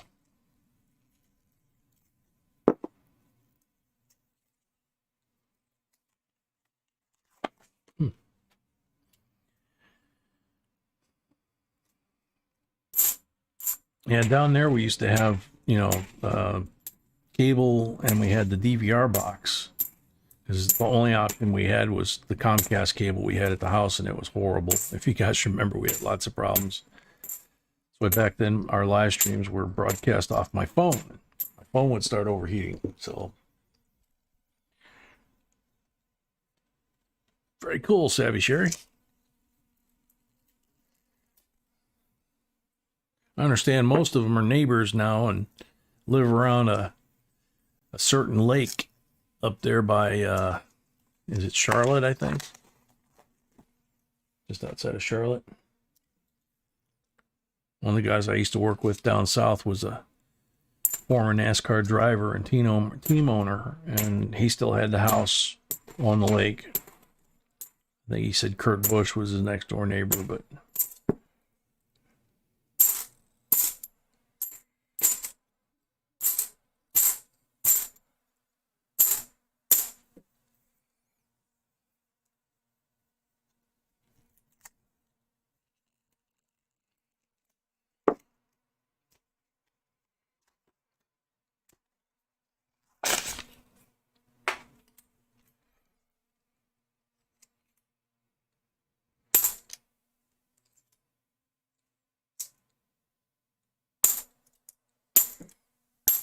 so yeah, we used to, if we had stuff going on, back then we did Sunday live streams too. So back then a lot of times we would DVR the race or DVR the football game we wanted to watch, and then, you know, watch it the next day or whatever. But here we cut the cord, so no DVR box, just the internet coming in, on-demand stuff, that kind of thing. But mostly it's YouTube stuff. Funny how that works.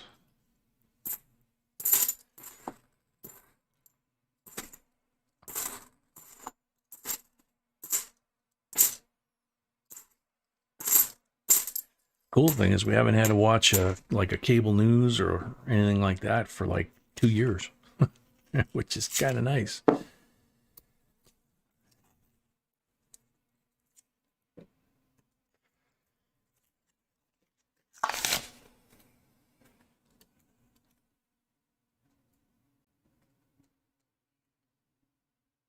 The only member of ZZ Top who doesn't have a long beard is drummer Frank Beard.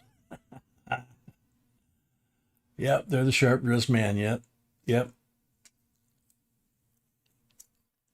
And Billy Gibbons is he's one of the lead guys. He's the guy that wears a knit cap all the time, and long gray beard now, and sneakers.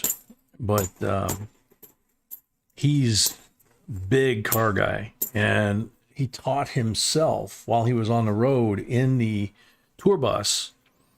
I watched a show that he was on, and he was explaining this. He actually was getting bored on the tour bus, and you know, when they were driving from show to show, and so he taught himself old school pinstriping for cars, and now he's one of the premier pinstripers of the old school pinstriping. He's been on several TV shows, you know, showing how his technique, you know, and all that. He's pinstriped his guitars and cars and all kinds of stuff. So, in fact, I'm not sure if the Eliminator goose coupe that they used wasn't one of his cars. I can't remember.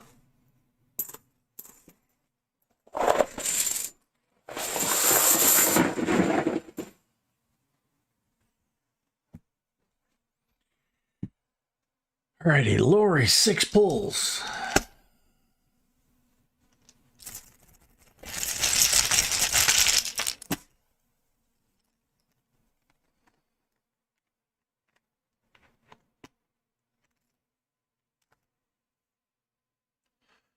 Blank.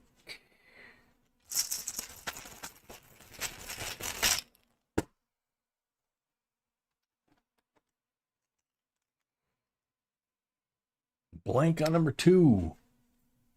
That's what I thought, Tiny.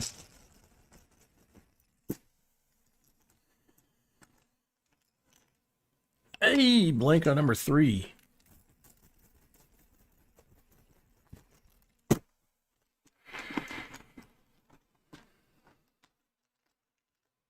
$40 on number 4.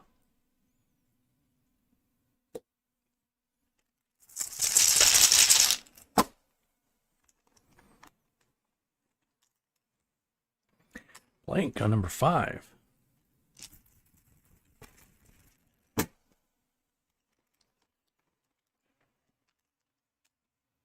$40 on number 6.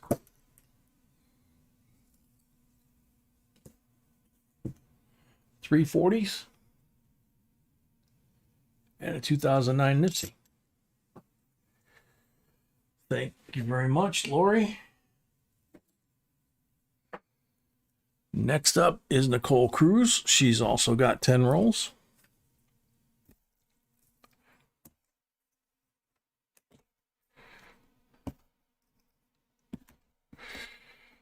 Okay. Green one.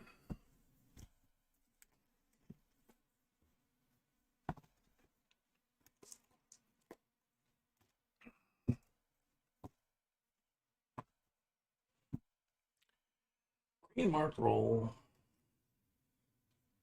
63, 90%. BU Benji for the green mark roll.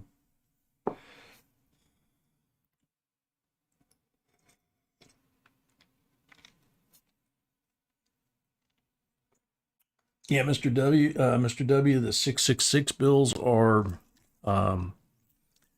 very collectible to people that are into that. Like we showed in that one video with the bills that B found, 666, 777, 888. Those are all very collectible numbers. Mr. J, where can I find the microscopes on your website? Mine went kaput. We're still using the same Amscope that we bought way back when. It's right here, just off the screen. Amscope 204080, and the thing's great. It's linked on our website, JBCOINSINC.com. You scroll down, you'll see USB microscopes, and then you'll see, the Amscope 204080. You'll also see the Eschenbach handheld 5X, which is what we settled on. We got a 10X first, didn't like it because this optic was too small. It was very small, and this is a German optic, so you can put a silver dollar in there and get real nice clear, and it's got a built-in LED. And these are the original batteries. This thing's like 2-3 years old. We haven't had to change the batteries yet. Take it to the coin shops, the coin shows. Comes in really handy. We take that and we take our little pocket scale, and that usually gets us by till we get home, and then we can take a look at the microscope.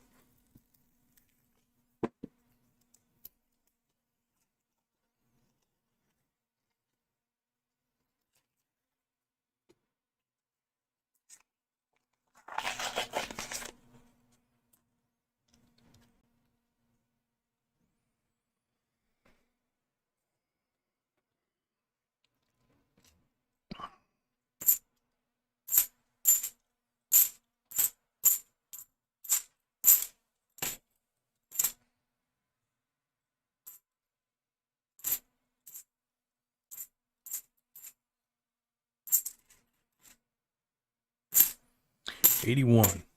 Tossed it, and as soon as I tossed it, I thought it was 87. And I went to CVS to try and get a new package of my reading glasses that I busted 2 in the last week or 2. This is the last pair I got, and they didn't have any. And they said maybe Monday when they get their delivery. But they had some, these are 2.5s. They're just cheaters, you know, 3 to a pack for $20 or whatever. But they had a pair that were like $375, 3.75 magnification, 72 with the halo. And I tried them on to see, you know, maybe they'd be good for doing coins, you know, to go from 2.5 to 375. But I didn't notice any difference, you know, on the stuff I was trying to read there in the store. So I just left them. I've never seen 375s in the drugstore before.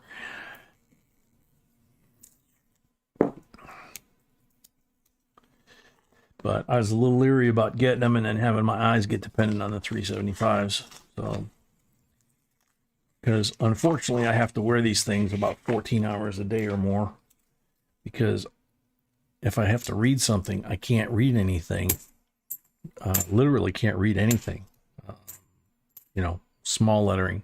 I can read, you know, see we've Stan Michael. I'm looking over the top of my glasses. I got 20/15 vision. I can see all that stuff over there. I can even read that monitor. But, you know, what I always say is like from here to my elbow, can't read it without the glasses. So, no fun.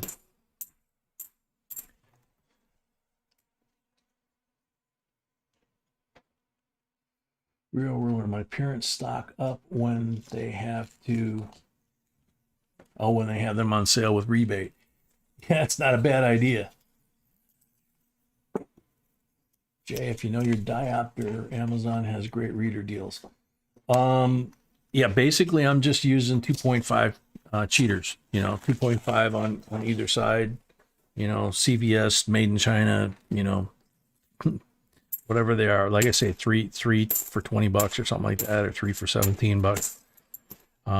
I have my prescription ones over here that B found me when I broke mine, but until I found these, stashed in a drawer in the original package, thank God.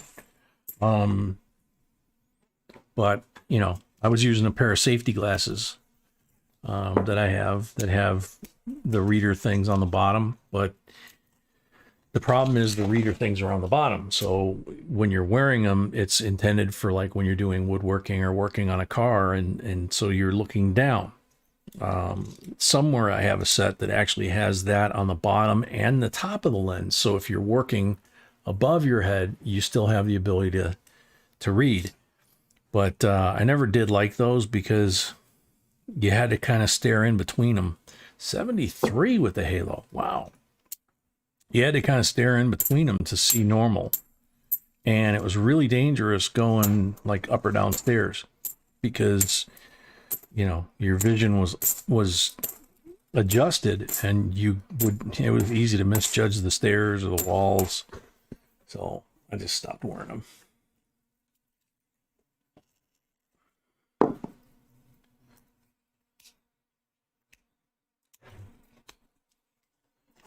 Wow. That's cheap at Menards. Yeah, well, and Menards and Home Depot are very similar. Lowe's, same thing. It's just a difference in the quality of the product. It's kind of like, Menards, Home Depot, and Lowe's in terms of, you know, the quality of the material, what they might have to offer. The other thing to factor in is what neighborhood they're in. Or what town. If they're in a town like we have a couple up here that are in fairly well-to-do towns, the inventory they carry is completely different. It's, you know, we have a Home Depot that's 5 minutes from here. And this is kind of a middle-class town for the most part. And the stuff that's in there, you know, is well-suited to the area. You go to the Home Depot at this other town, which is a very upscale, ritzy, well-to-do town, and the product inside the store kind of reflects that. So, if it's kind of weird, but it makes sense. But it's still kind of weird, because depending on what you're looking for, you have to try and figure out, okay, so where would this be?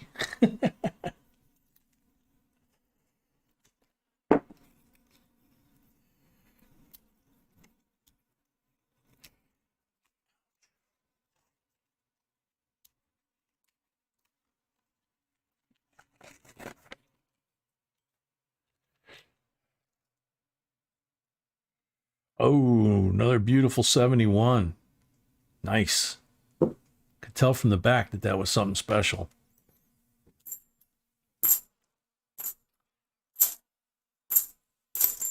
You still looking, baby?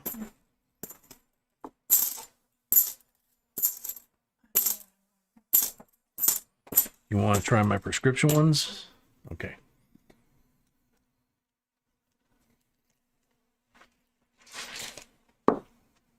Yeah, Woolen exactly.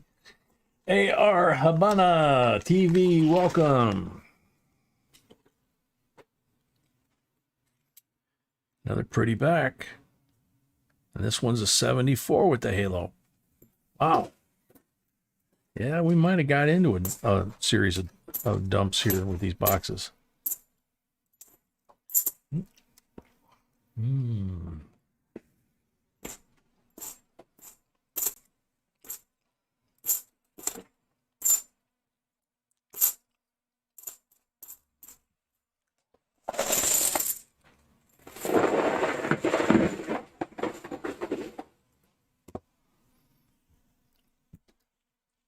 But chance leave them in there.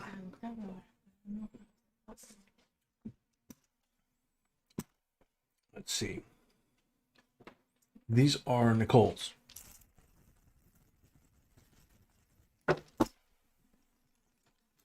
Lucky Duck, yeah. Welcome. Ours is supposed to be on the way. Blank on the first one.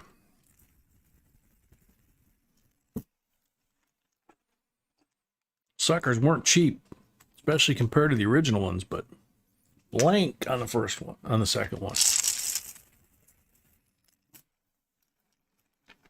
They did say on the Mint site that it's the 56th and final. Blank on the third pull. So, love the design, love the history. Blank on number 4. If it's the last one, that should add some collectability to it as well. 40 on number 5. Or 80.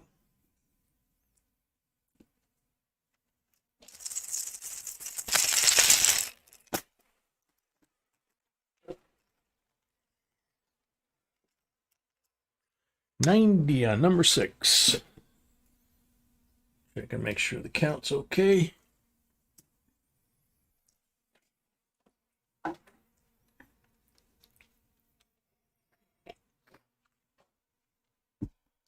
Yeah, we did this subscription thing too, but we didn't pay for the overnight shipping, so. I bet, man. Really looking forward to seeing it. Count is good. Count is good. All right. Okay. So 63 BU Benji, 64 BU Kennedy, 67 40%er, and 4 early 1970s Kennedys to check for errors and varieties. no. Yes, honey, I'm going to. Excuse me a second.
All right. Found the missing glasses. All right, next up. MDB. MDB has 10.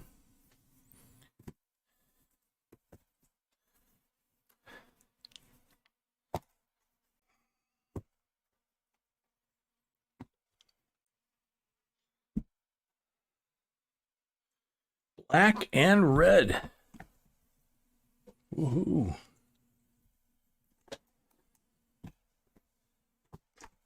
Black and red.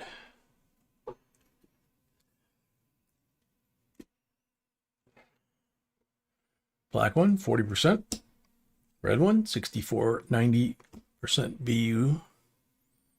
So there we go.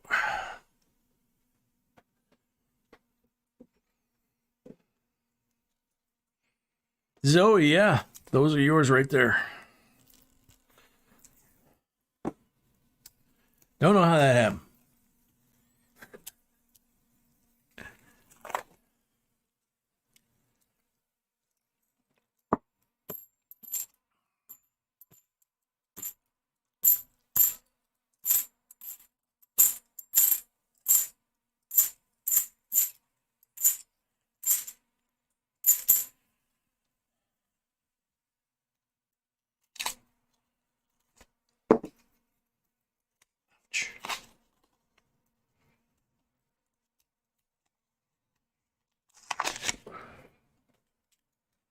Shiny one.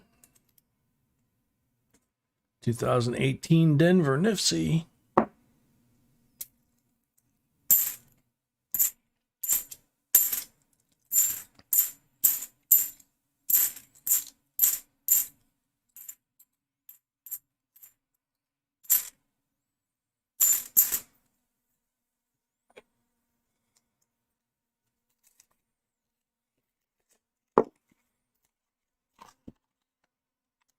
Kurt, you found a Balboa and a quarter roll? Very cool. We love Balboas.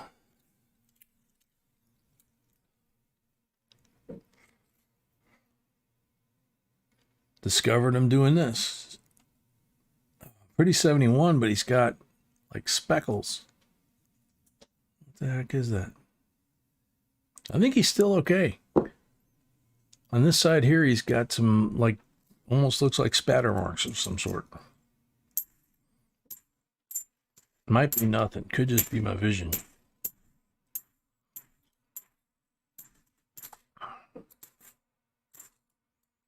Mel Lane is here. Mel Lane, a member, welcome.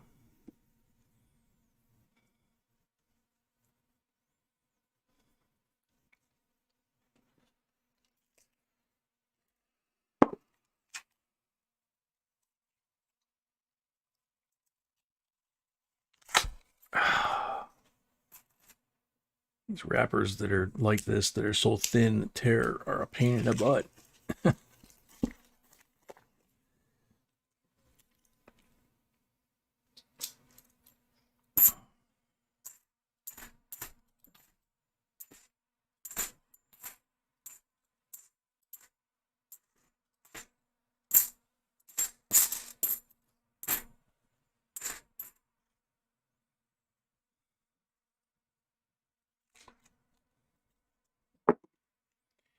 Gypsy, I'm not sure. It's kind of on that one. It's kind of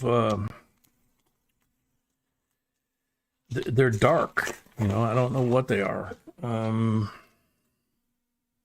not carbon spots.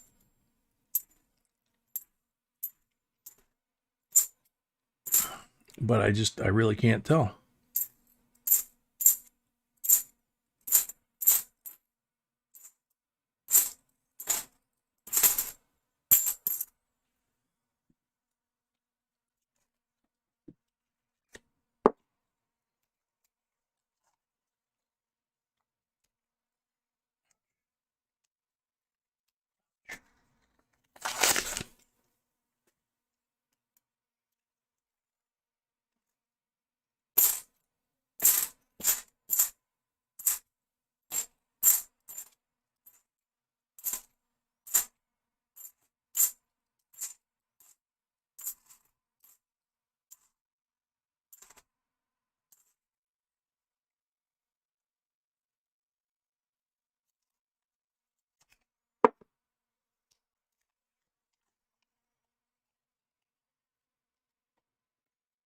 No, they're not milk spots, Woodshed. They're milk spots are usually kind of on the clear side or the white side.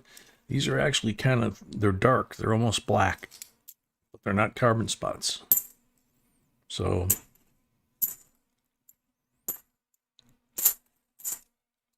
could be dirty water got splashed on them, you know, anything, but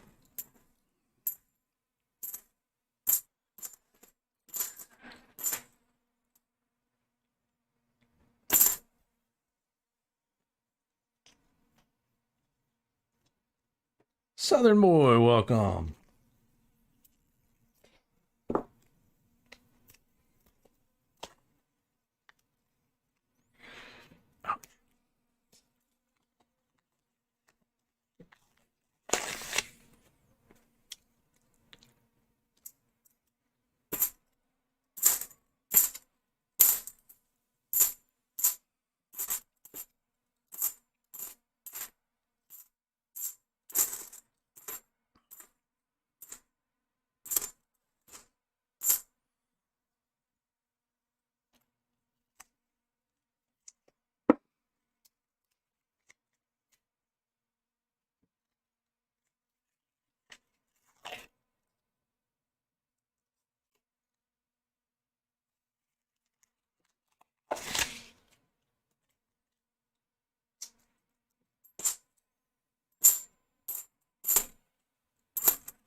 Glastron, welcome.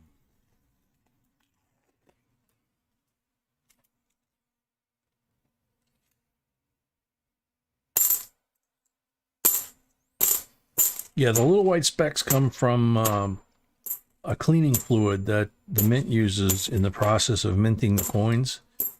And when they rinse it off, it's supposed to rinse off completely, but if it doesn't, sometimes it will create milk spots, sometimes right away, and sometimes not for 6 months or a year. So, alrighty, MDB, 6 bowls. Hey Jackson, yes and no. From what we understand, the milk spots are not graded against the coin. Blank on the first pull.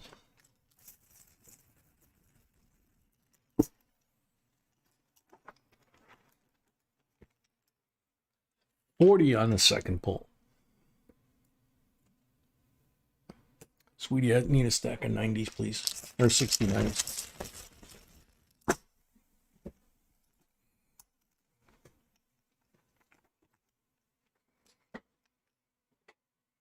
Blank on number 3.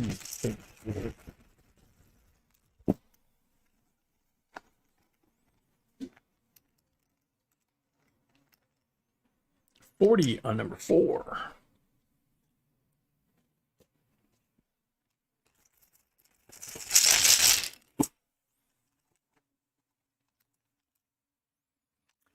Got number 5.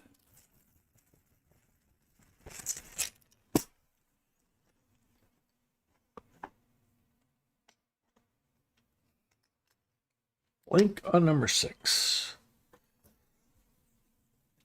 So 90% 64 BU, 3 40s, so there's 4 silvers and 2 specimen coins.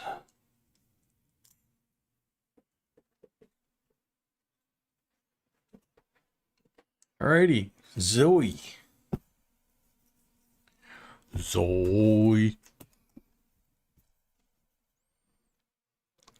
No mark rolls. Bummer.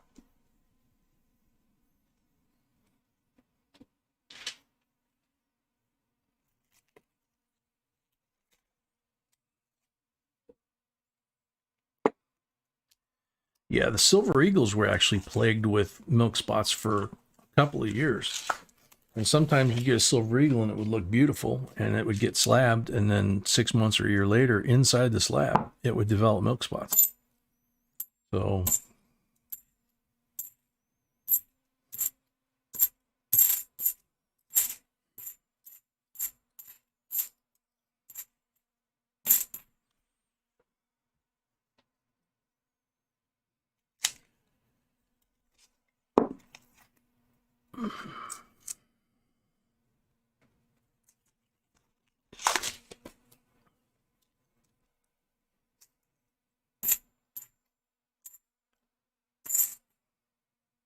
2014 Nifty with a crimper kiss. Bummer.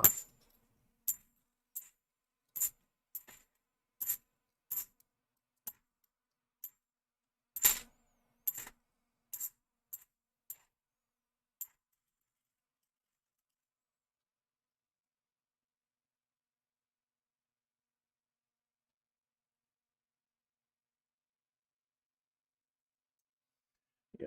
This one's going to you. It's a 72. It's in cool shape.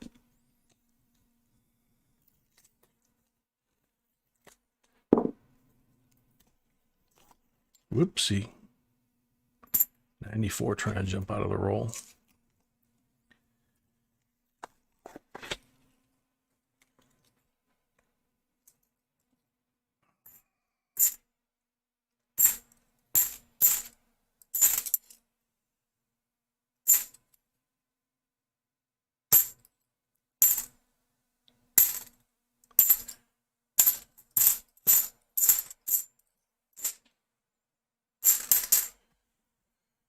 Come on.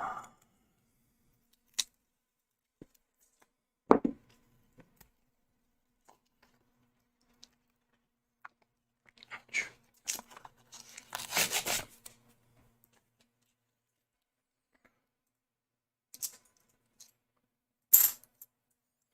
$71 in really nice shape.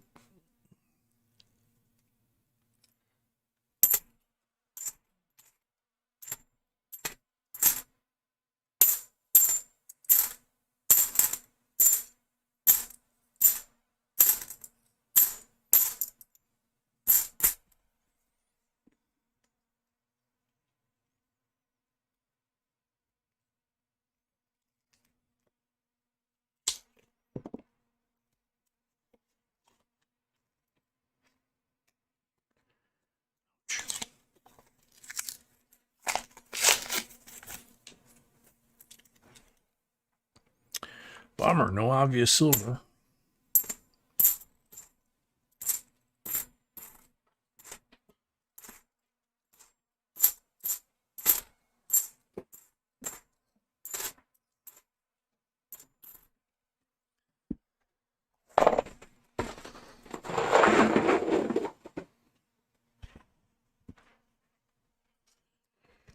And 3 pulls.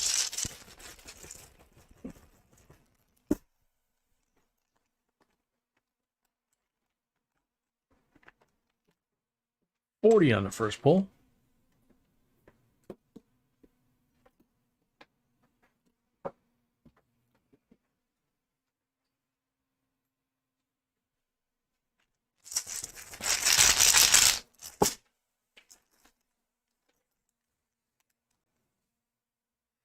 Blank on number 2.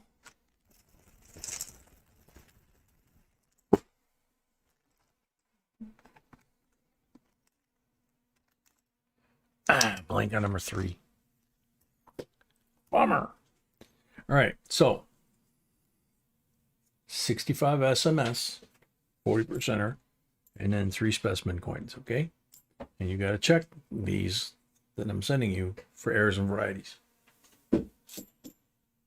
Those are Zoe's. Zoe. You like it. Box is empty. Hope you like that, Zoe, and hope when you get them, you find something interesting on one of those specimen coins.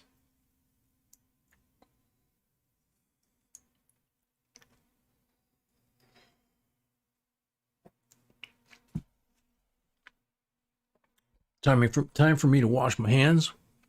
come back, put the next box up, which is Stan's box. You're very welcome, Zoe. And get ready for the next box. And do the end of the box giveaway for the one we just finished. Be right back.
Okay. Stan. What did you say, sweetie? 1, 3, and 4? Yes. Yeah, 1, 3, and 4 are your choices for your box. Catfish Argola Familia from Texas. Ah.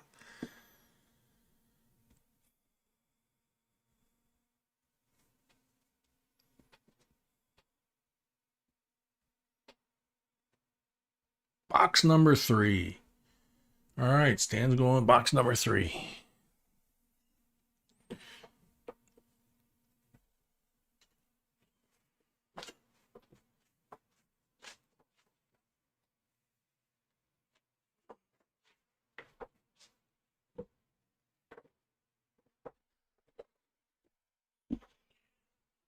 There we go.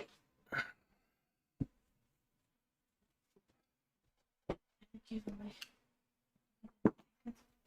Nope.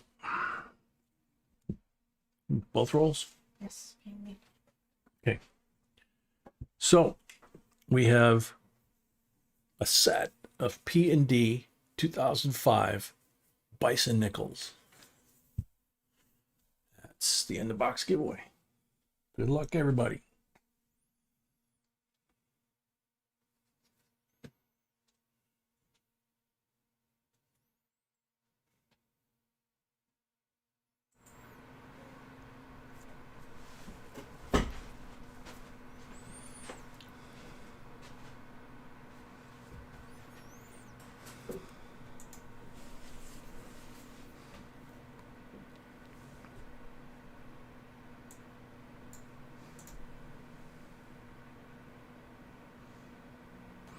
JCDC. I like the 2021 dimes since I haven't seen any here on the East Coast. But silver is always good too. JCDC. You're on the timer.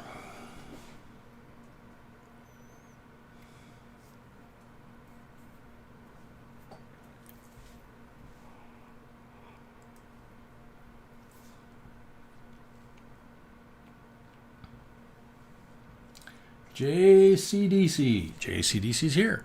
Very cool. PND.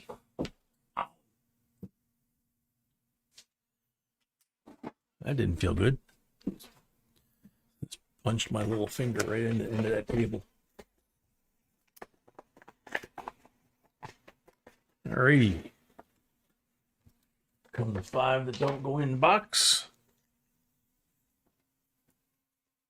68 BU 40%er, 69 BU 40%er, 67 BU 40%er, 63 BU Benji, 62 BU Benji, 290s, 340s, and a full box.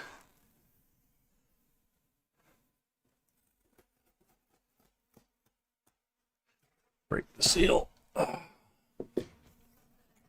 MLS, a member welcome.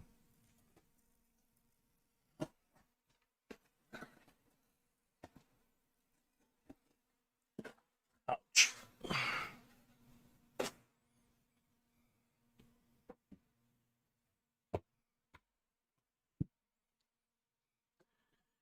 Alrighty. Good luck, Stan. Check this against the screen too in a second. Make sure that I'm on camera all the way. Yep. Good position there.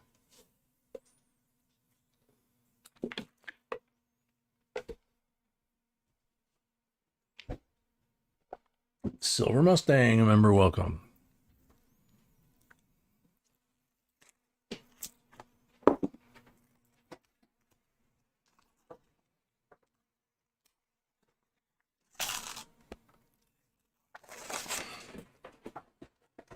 Mmm.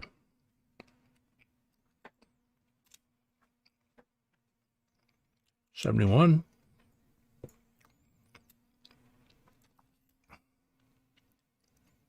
$72. Wow.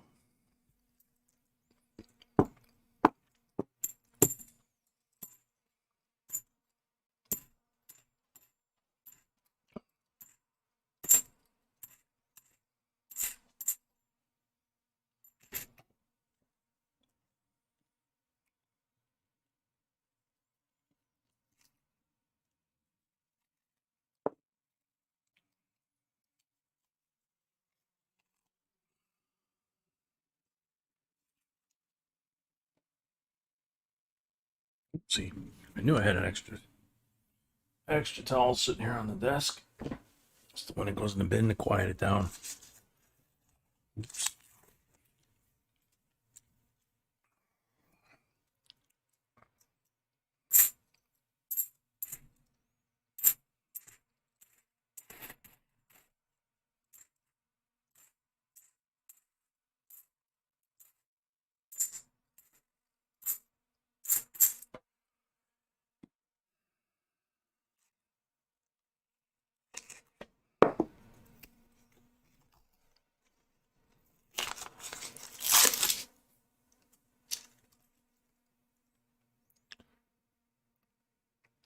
Oh, another beautiful 71, but the crimper got it right here and here. What a shame.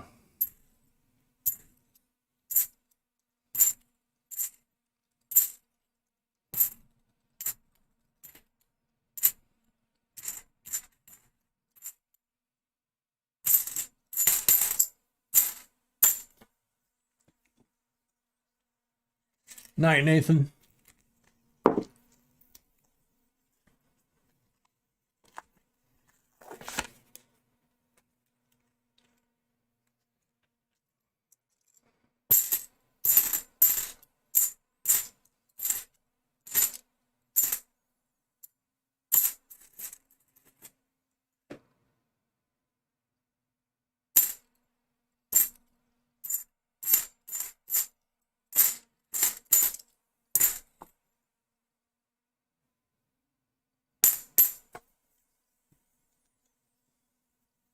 Moss man, good night. Good to see you.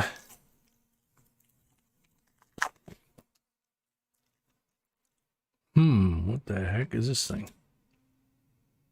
71, somebody did something to it.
.72 in beautiful shape. Nice shiny edge caught my eye. Turned out to be worth it that time.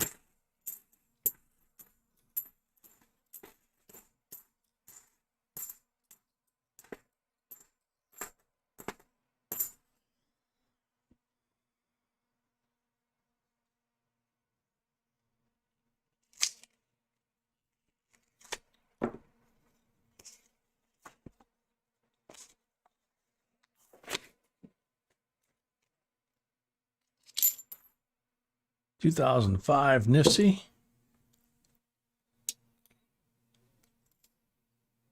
2003 Nifty.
Gorgeous 72.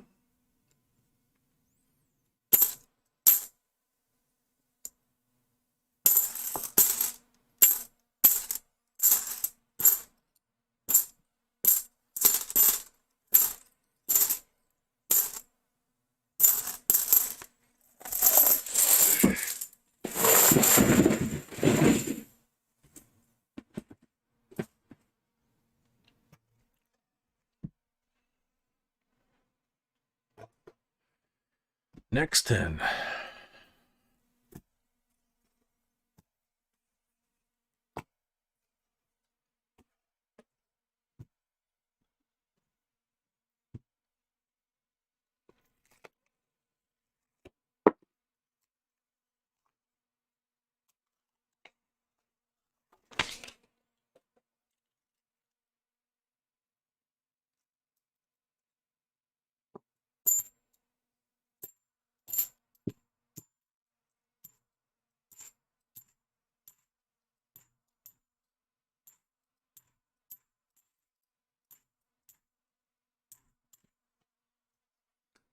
Mark Gahary, a new J&B member. Yay! Thank you very much and welcome.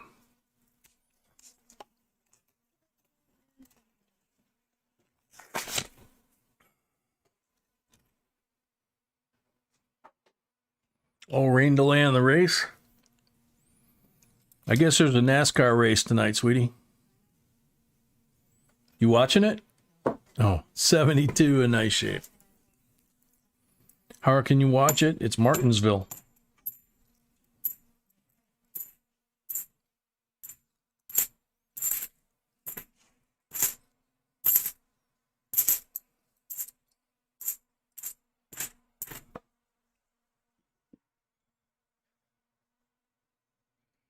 Ado, welcome.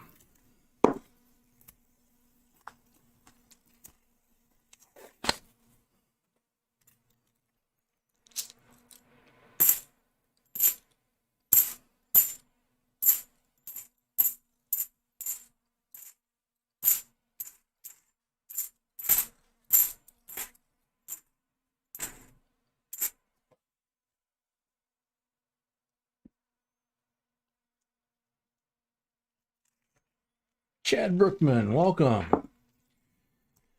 Like any other coin, you basically want it to be in nice shape. If it's beat up, it's not worth keeping.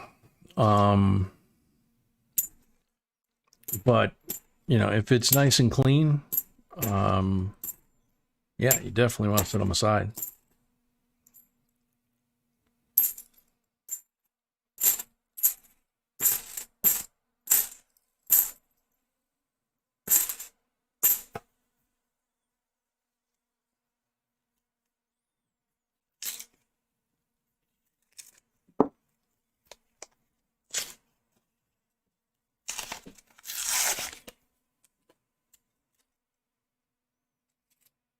Nice and shiny.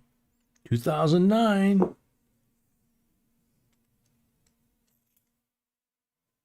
2006.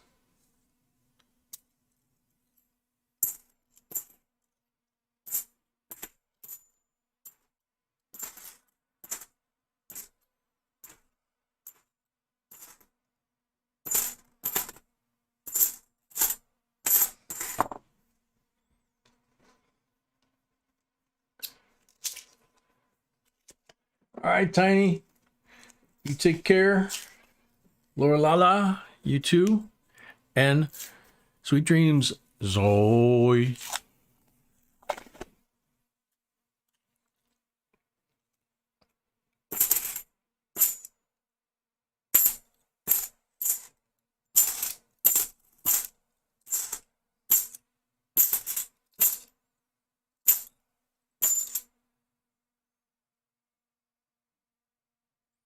Another nice 71. Yeah, I really do think somebody dumped some.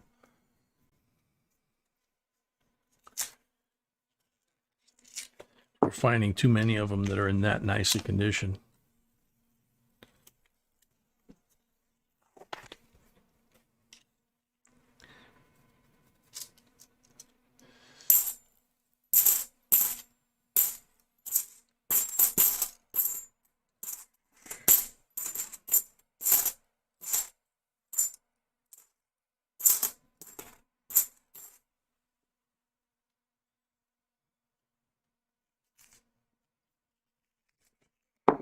Mark, we get them at our local bank.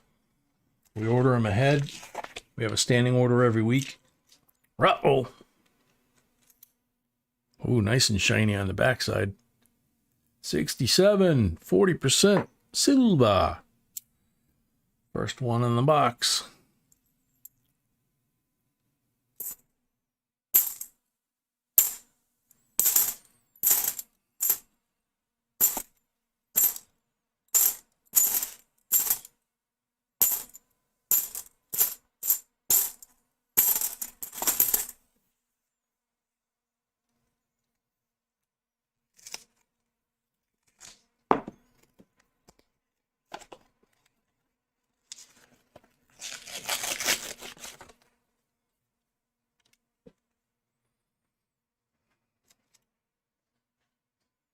Another shiny one.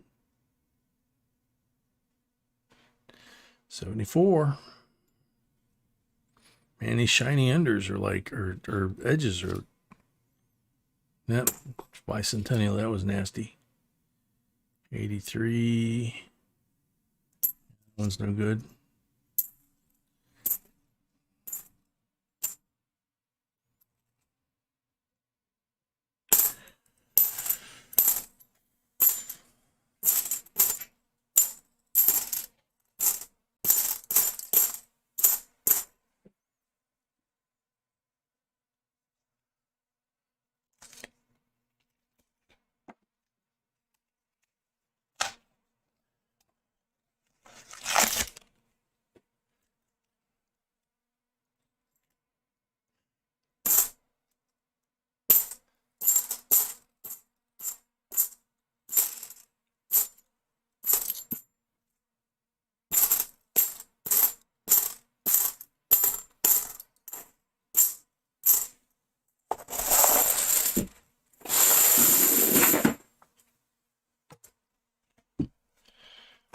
Okay, last five from the upper deck.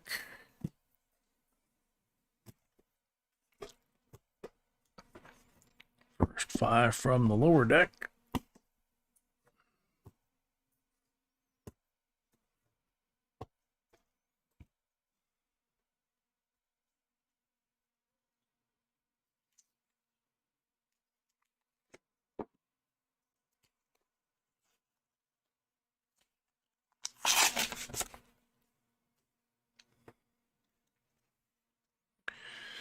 Ooh, lots of shiny edges here, but nothing like really brilliant. So let's see.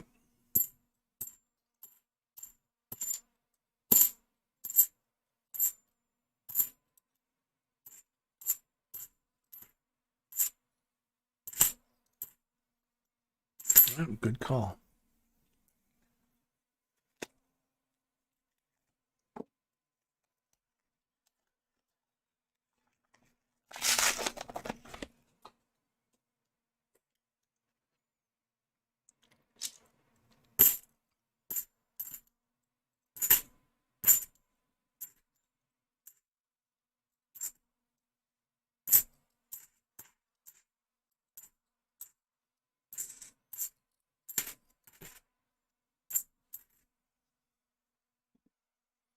Tamra Pool, welcome.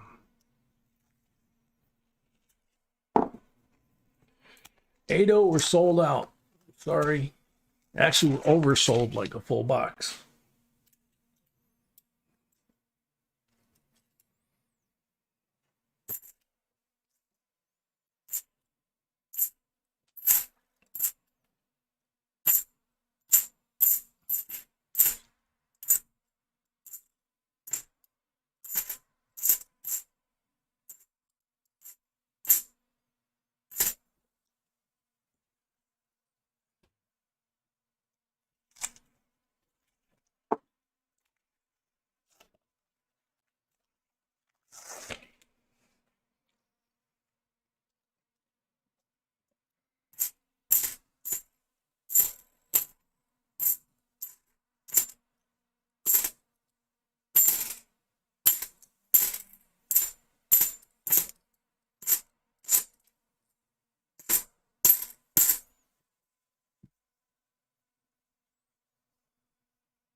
Very cool, Catherine.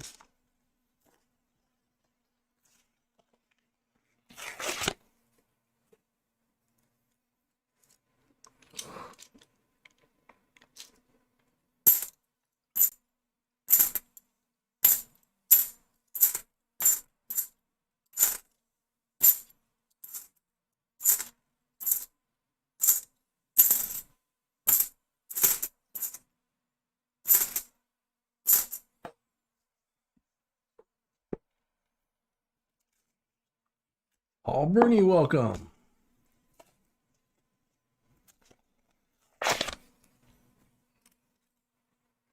Real shiny one. 2017 Denver Nifty. That's a beauty.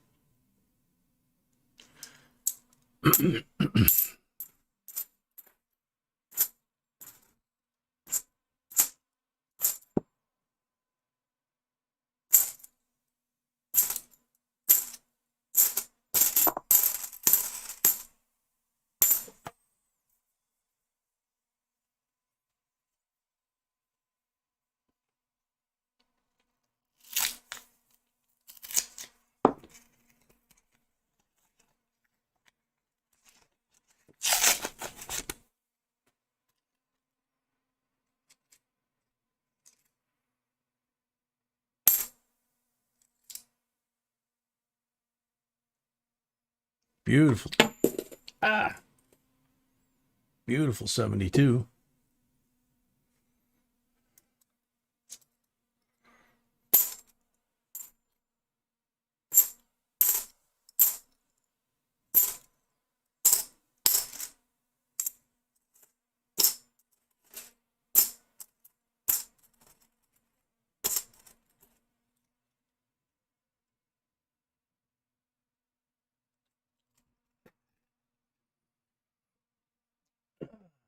Could be. Let's see.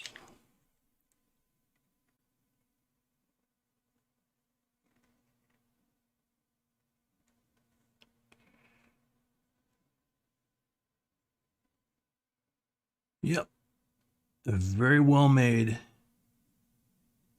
magic coin. 1991.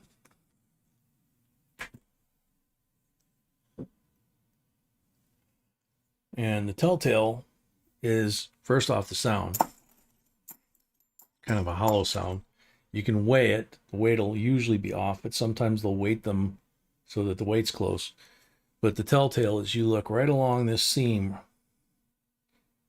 and they machine that, and you wind up with a little tiny hairline gap. In fact, right here on this edge is where it's most visible on this coin. It's right along where it says America. But this coin was done by somebody that was really meticulous, because I had to go all the way around the coin to get to that one spot where it wasn't perfect. So that's cool. 1991 magic coin.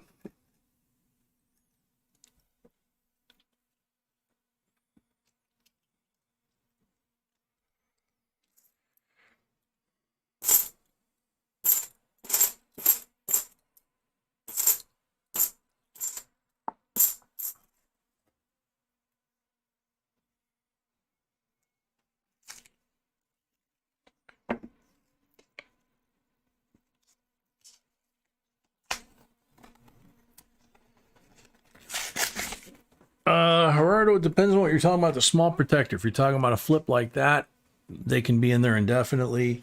If you're talking about the little plastic airtights like that, same thing. They can be in there indefinitely because they're sealed from the air. That's why they call them airtights.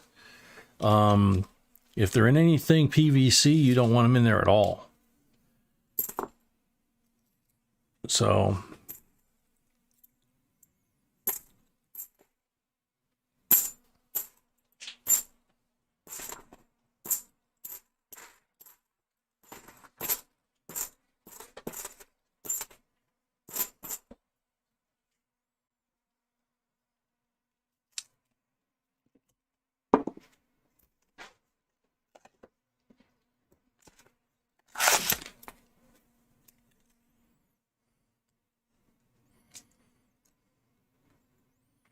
got another one of those gorgeous 71s with the halo, the flow lines, the whole 9 yards.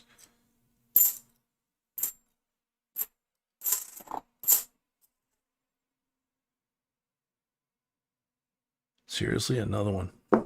Jeez. Yeah, somebody must have dumped a whole bunch of 71s, you know, like a roll of them or something. But even then, I mean, these are like, unless they cracked out a bunch of mint sets, because these things are really, really nice shape.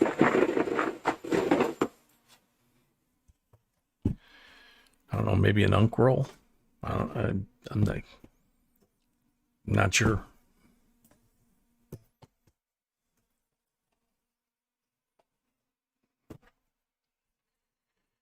Brad, I tried to open that one the one night and I almost destroyed it. So, let me see. Move this out of the way. We'll do a quick lesson on what a magic coin is. So, get your scale. Like I say, the first hint is the weight doesn't feel right in your hand, but it makes a tinny sound against the other coins, okay? So having coins here that are clad coins, it's really easy. It's zeroed out on there. So we put the NIFC on there, and it's 11.23.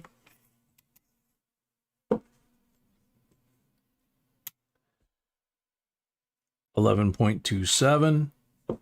And now we put the magic coin on there, 11.03. So it's not a huge weight difference. They may have tried to weight this coin. What some of them will do is there's something inside of this coin. They take two coins and make it into one, basically. They machine the inside of the rim to accept the reverse of another coin. And on the inside, sometimes there's a foreign coin. Sometimes on the inside, there's a note. Sometimes there's a weight. But that's how they make them. They basically clamp a coin in a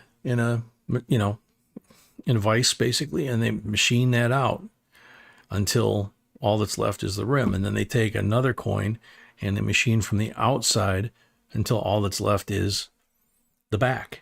And then they insert the two, and it's just a pressure fit. Now you can bang that on the table. There's a couple different ways to pop these open and see what's inside. We tried it live on camera the one night and tried and could not get it to go. But as soon as the person who won it got it, they were able to open it.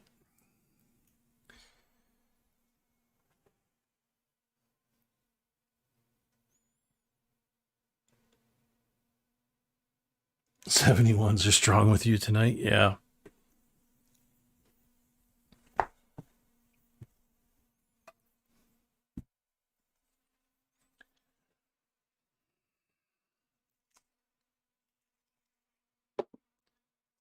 So we're finding some cool coins again.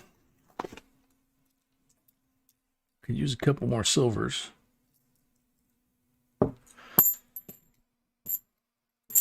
See, when you drop the coins like that, even muffled, you have a certain tone to them. So what happens is you drop a magic coin, it's a completely different sound. Kind of a dead, like a thud instead of a ping.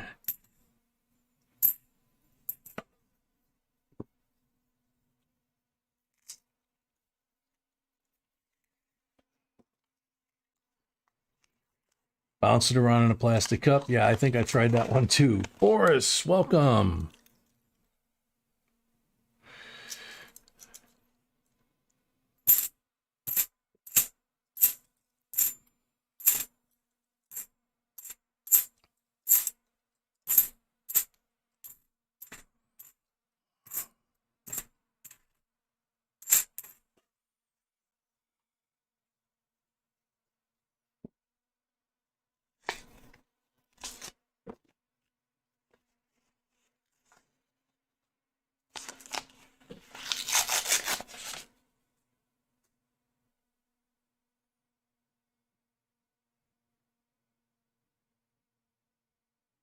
Oh man, Tina.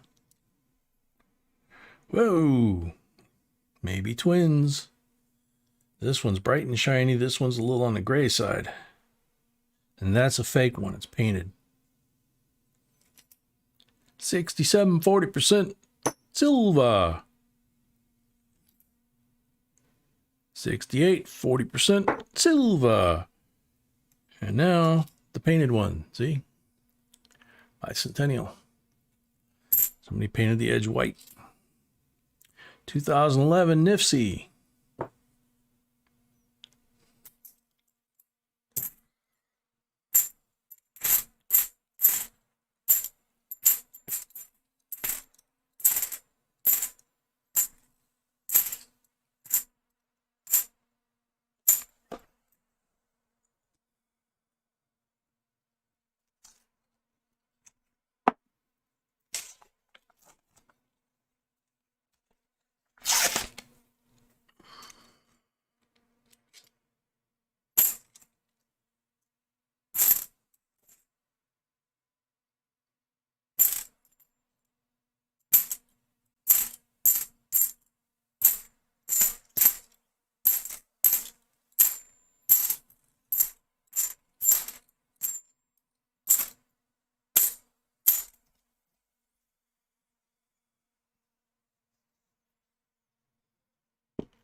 Jeremy Commons, not that I'm aware of. I think it's whatever they want to make. That one's a 91.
$2,005 Nifty with patina.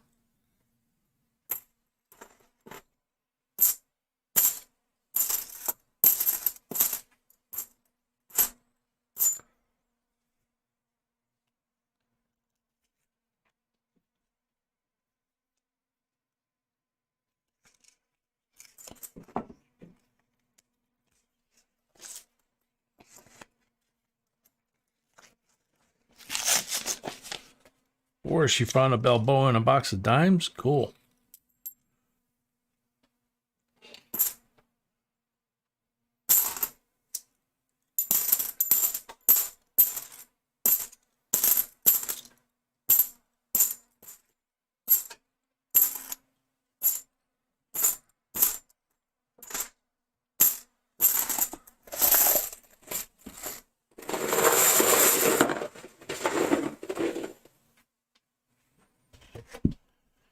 Last 10 rolls.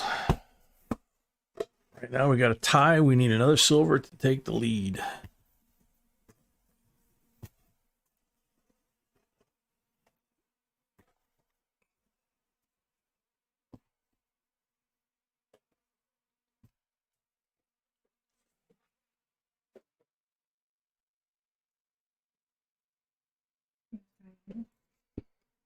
Tiny's gone. Tiny left.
Boris, when you have call coins with no date, most of the time it's just the silver value by weight. There are some coins that, and I'm not even sure how they identify them if there's no date visible, but there are supposedly some call coins that can have value, but we've always looked at them. If they're slick and there's no date, they're just worth the melt silver value.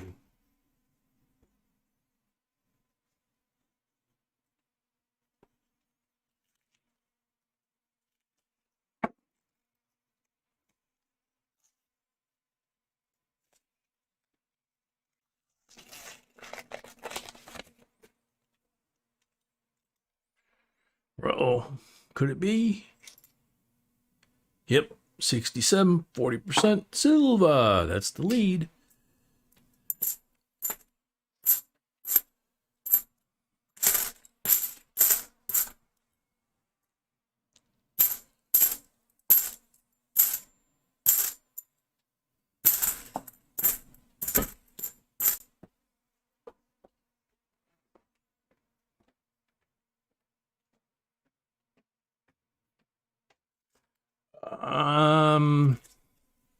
Sweetie, you don't need tiny, do you?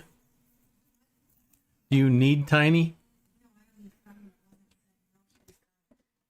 Before we have a try thing. The time we've got. I wasn't talking about Okay, so you don't need tiny. Okay. Nope, she doesn't need them. 2017 Nifty.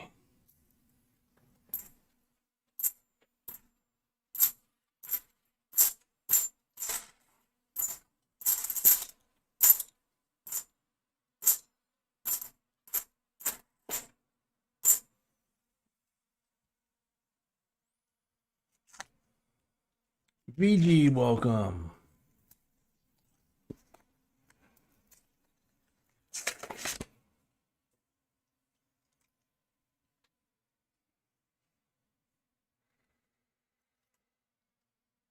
$67, 40% silver.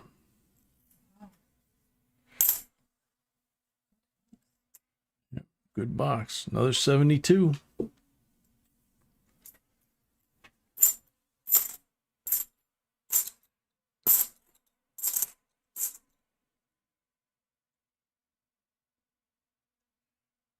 And another one. It's crazy. 73. This has got to be a dump of some sort.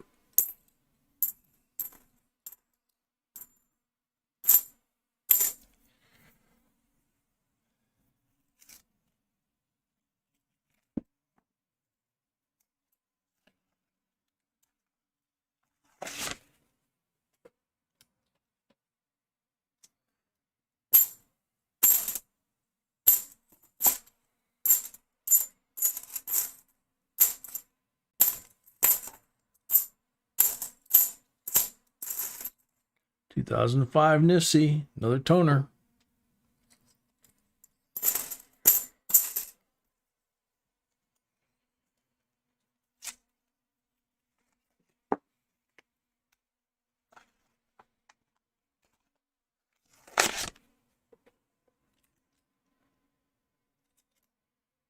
$2017 Nifty, beauty.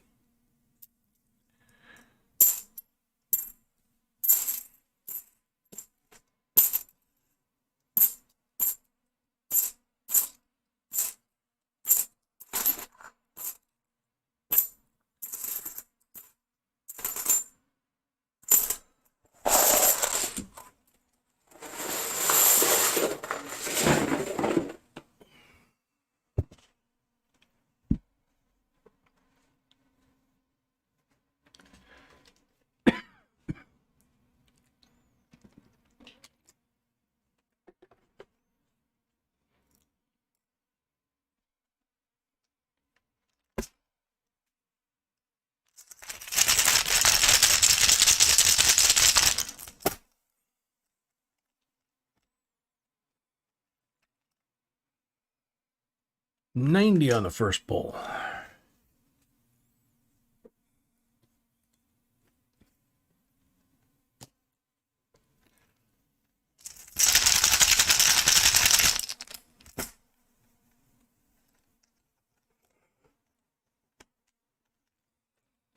40 on the second pull.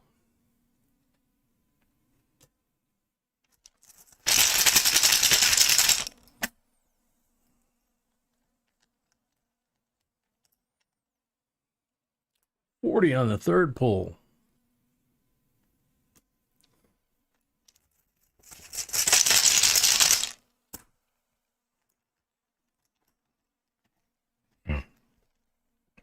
Blank on the fourth pull.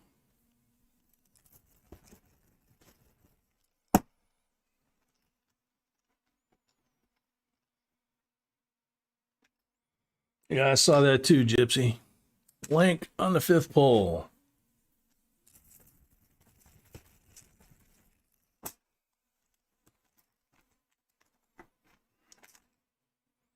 $40 on number 6.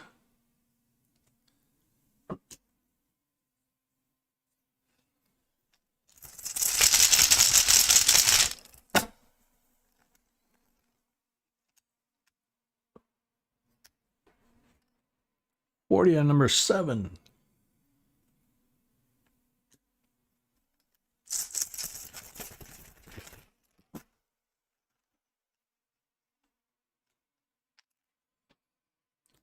$40 number 8.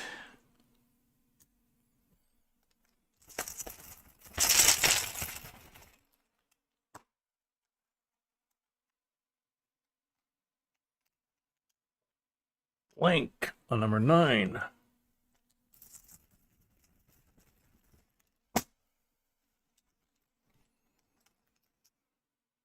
Blank number 10.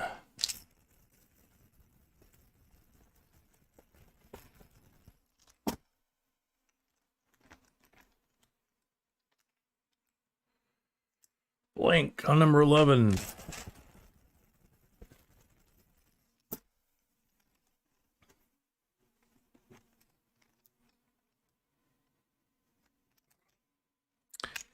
Blank on number 12.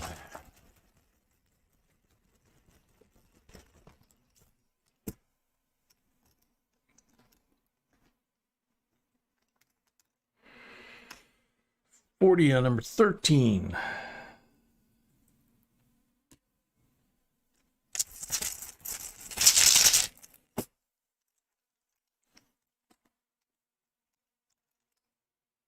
$40 on number 14.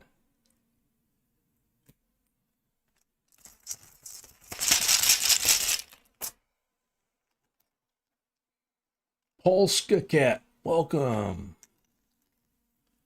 Blank on number 15.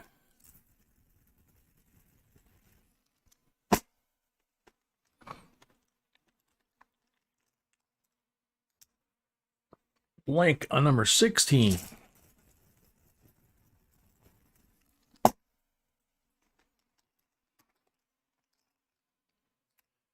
Blank on number 17.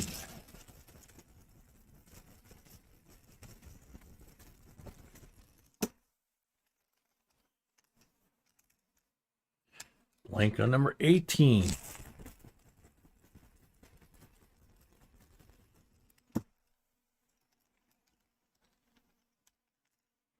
$90 on 19.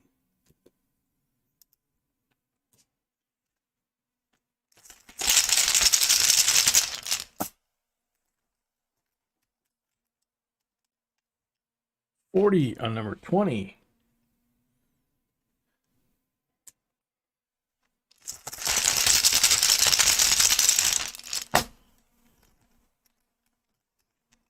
Blank on 21.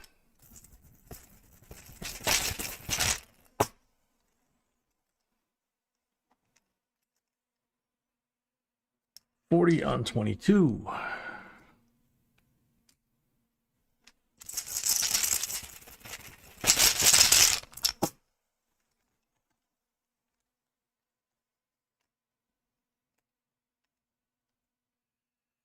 Blank on 23.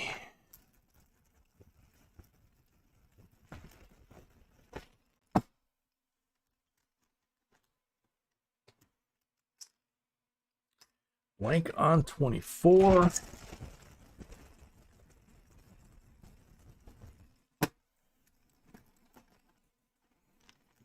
Montgomery, welcome. 40 on 25.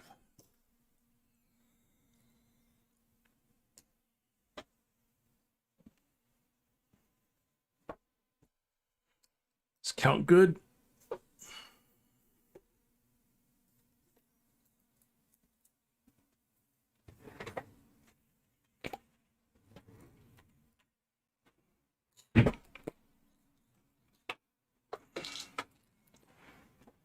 Count is good. What we need to know, 5? Yeah. Yeah, 5 silvers and 24 nifsies. Wow. Great box.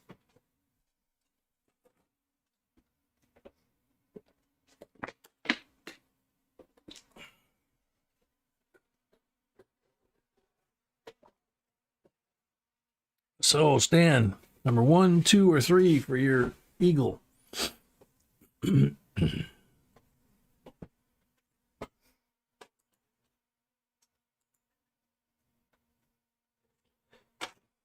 Bill Snodgrass, welcome. Number 1.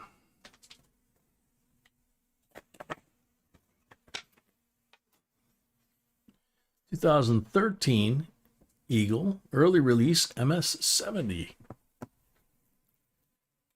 Then you have 63 BU Benji, 62 BU Benji, 264 90% Kennedys, so that's 5.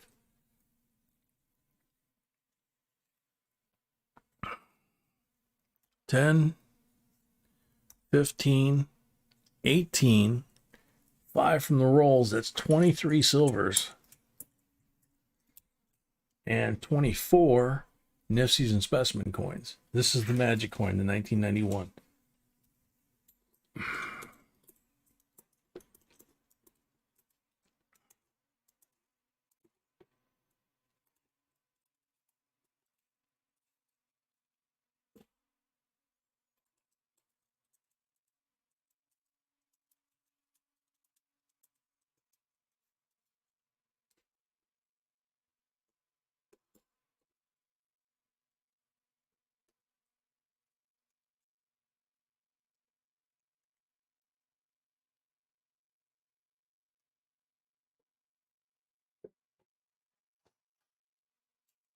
Oh, What? it's a lot of coins. Yep.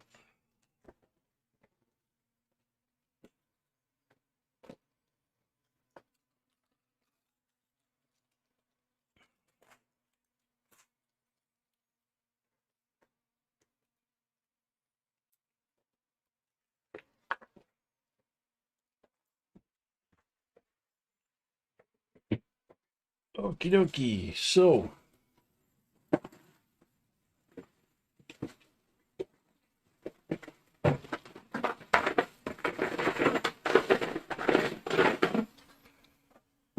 time to go wash my hands again and come back out with the next box and giveaway for the end of this box.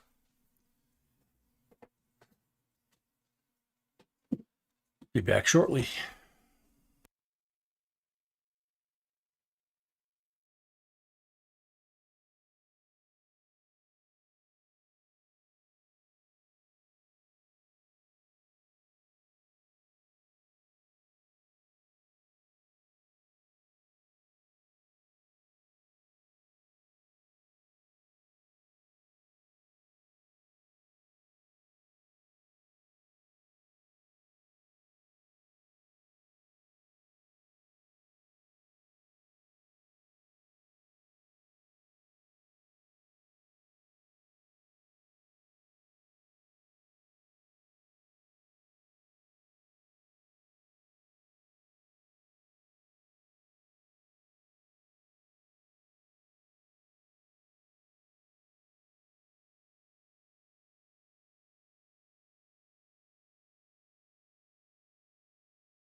All right, I'm back.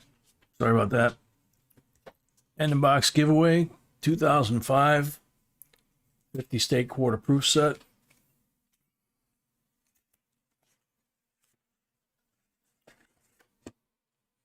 California, Minnesota, Oregon, West Virginia, and Kansas.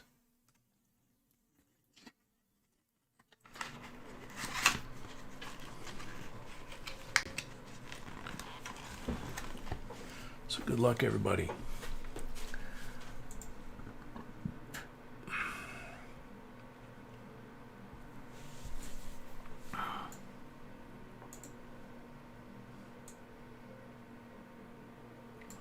Robert Henry, the 2021 D dimes are cool, but I'm going to have to go with the 40% rolls as my favorite.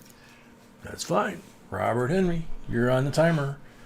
Dr. Doom, welcome. David Baca, welcome.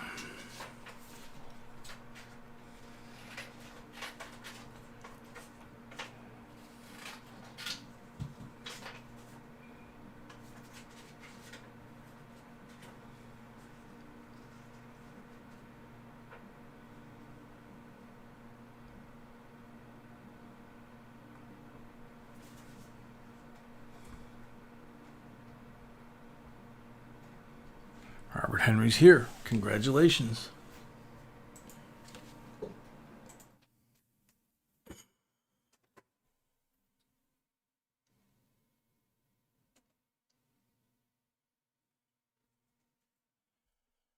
Okay, so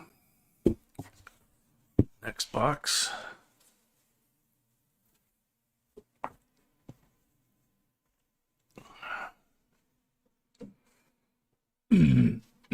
Heather Culp, 10 rolls. Where would you like to start, Heather? How many down, how many over?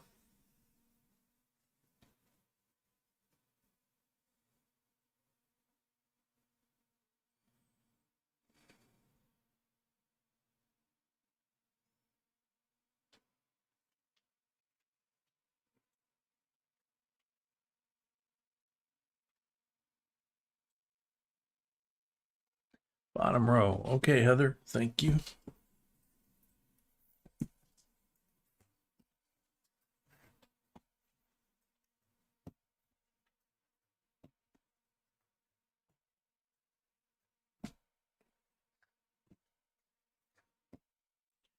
Check for marked rolls.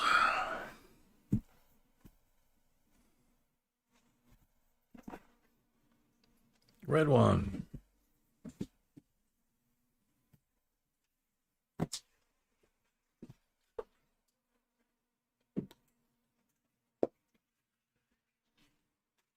$64, 90% for the red mark roll. Good luck, Heather.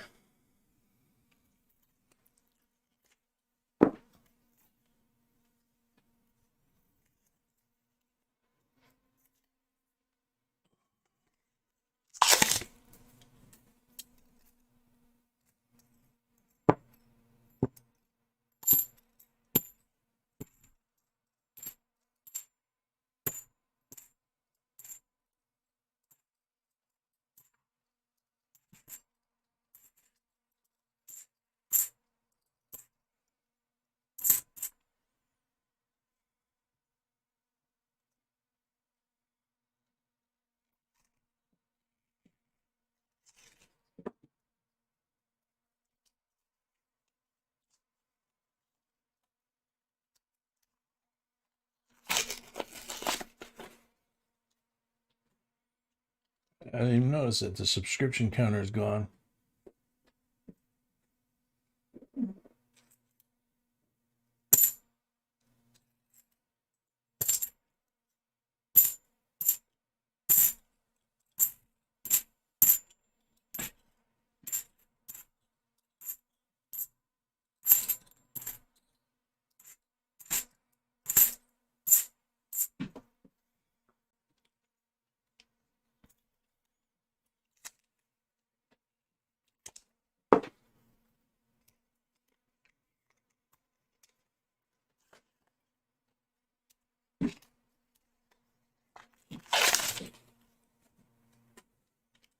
There it is.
Yeah, because we're getting a lot of questions.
Ouch.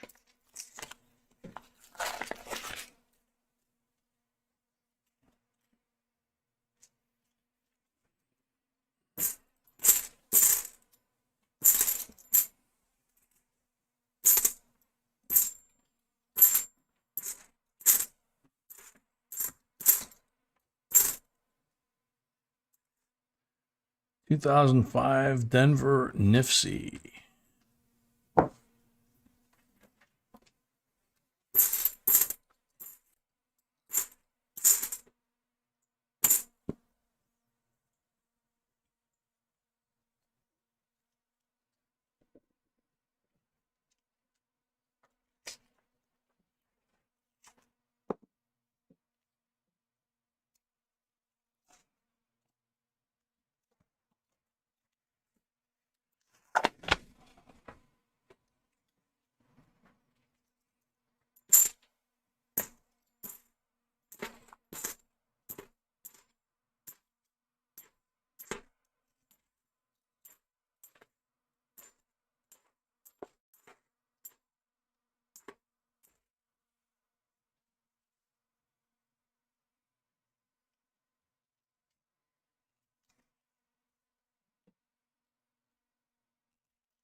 Night JCDC.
Six pulls.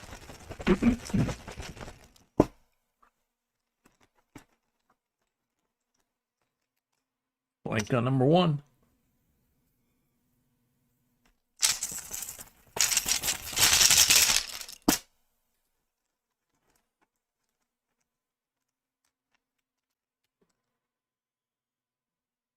$40 on number 2.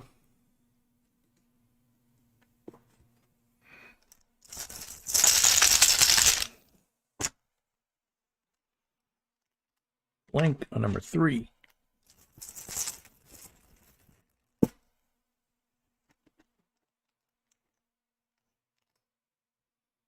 $40 on number 4. Yep, Lego tool.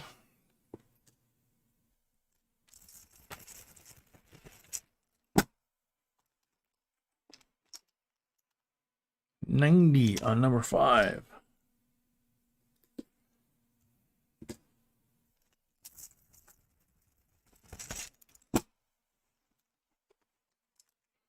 Blank on number 6. So 264.90s, 240s,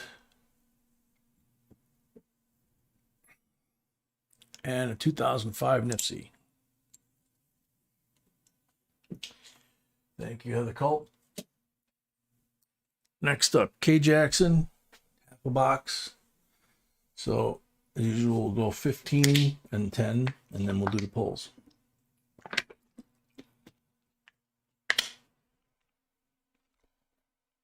Is the count good or not?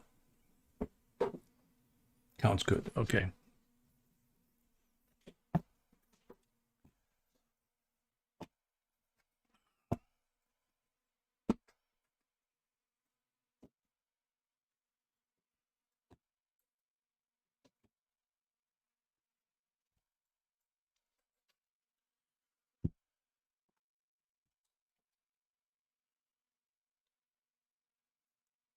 Just fell off the back of the table.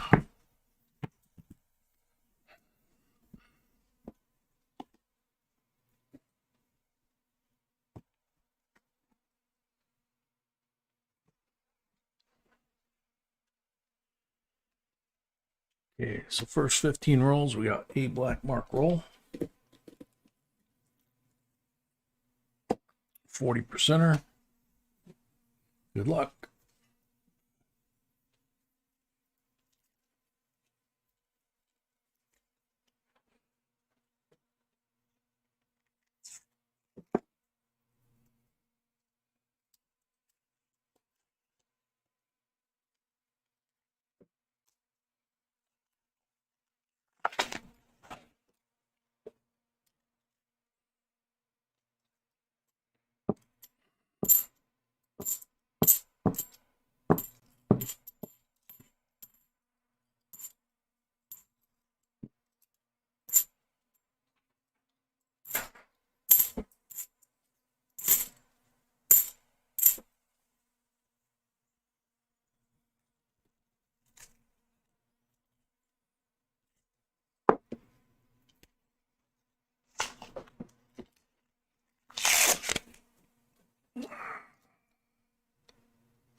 JM, welcome. This is JQ. Okay. Well, I'm sure you'll figure it out, man. It's YouTube works in mysterious ways.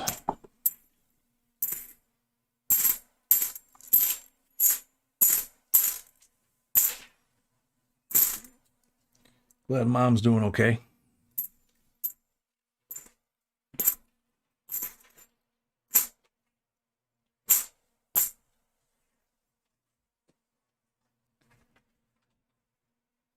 Yeah, Boris, I was going to say Roberto Clemente was one of the really class ones from back in the day that died too young.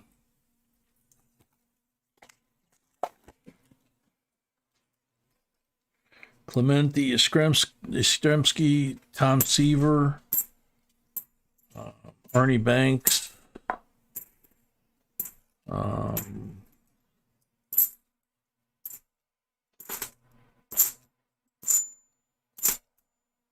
drawing a blank now.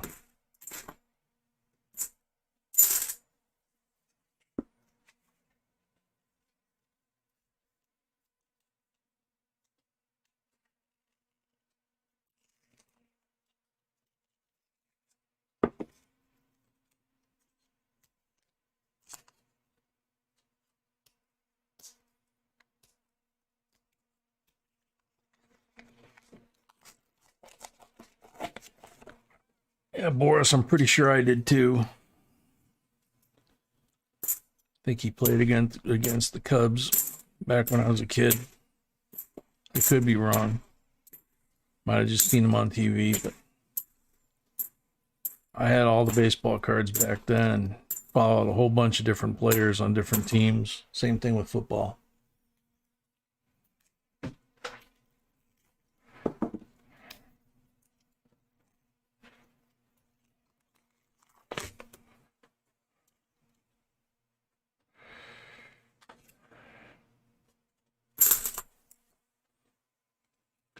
Tommy Lasorda,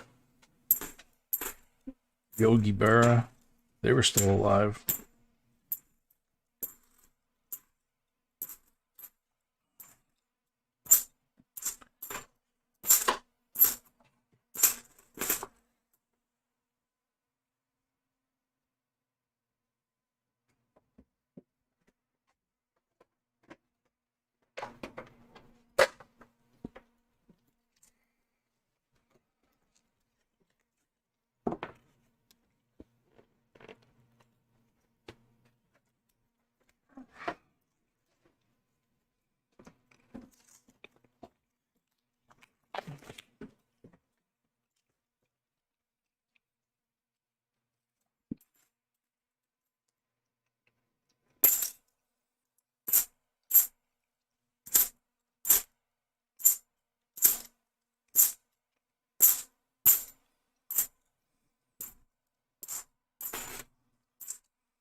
Oh, Sandy Koufax, yeah.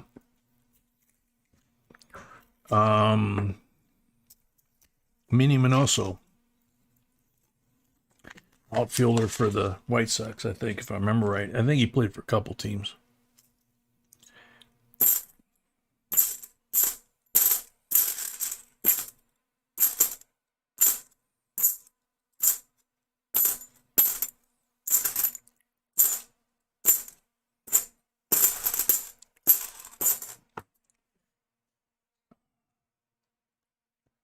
Richard Chardonnay. All right. Night, Richard. Thanks for stopping by.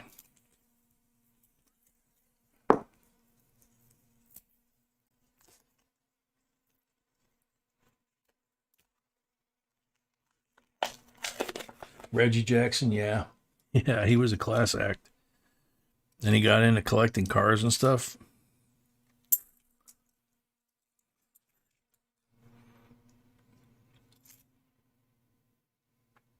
$2015. That was what he invested his money in from baseball, and he became one of the biggest car collectors in the day. 71.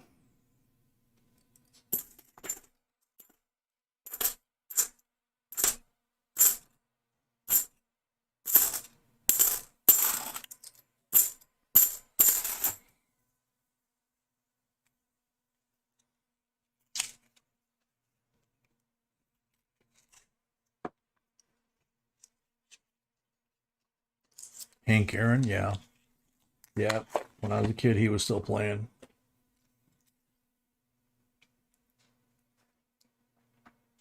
V Rose, yeah, I make that for B all the time. Not all the time, not as much as we used to, but I used to make it a lot. 2006 Nifsy.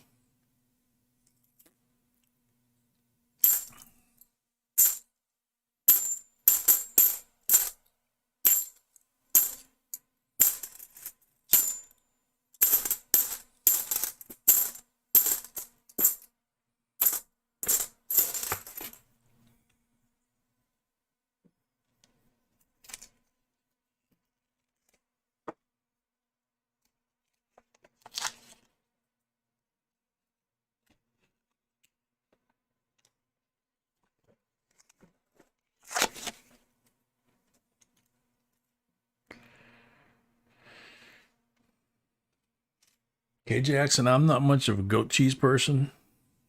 I don't like Greek, feta. But you put not feta, but you get goat cheese, and you put that on the fillet, and then you put the fillet with the goat cheese on it. You put it on a cookie sheet, put it in the oven that you preheat at like 350. Put it in there for about 2 minutes so the goat cheese starts to melt and doesn't really burn or anything, but it melts, gets real soft. You take it out, you plate it, and then you pour that balsamic vinaigrette on it. And the combination of the flavors of the steak and the goat cheese and the vinaigrette are unreal. And I don't eat goat cheese on anything else.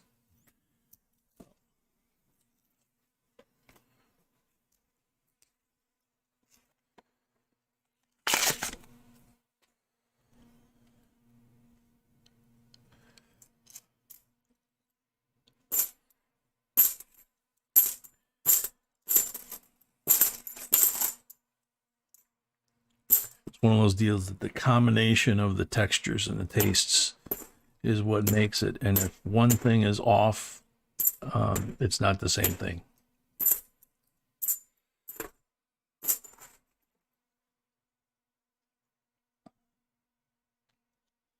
Thurman Munson, yeah. Wow, forgot about him.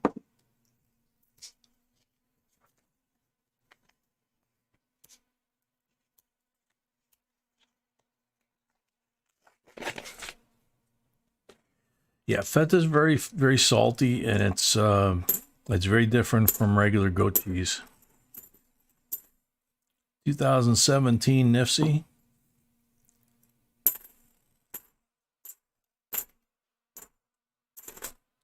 And you can buy usually at the grocery store in one of those little plastic tubs, with a plastic lid.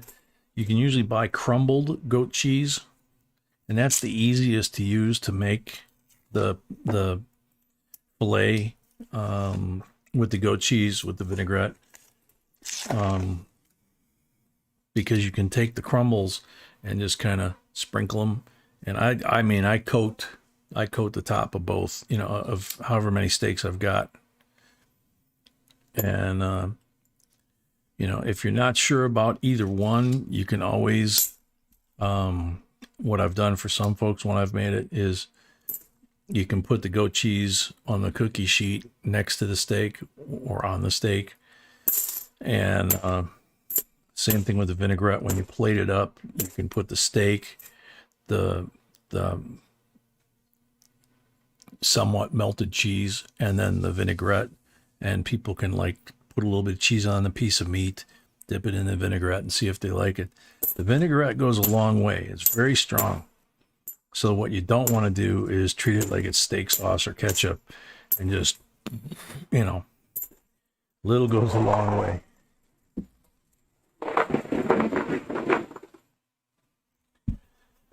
Okay, so that's the first 15. We got 10 more to go, and then pulls.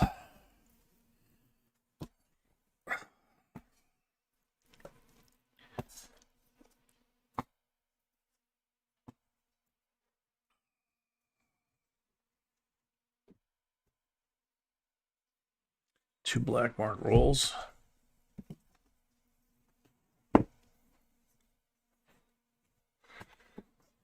Okay,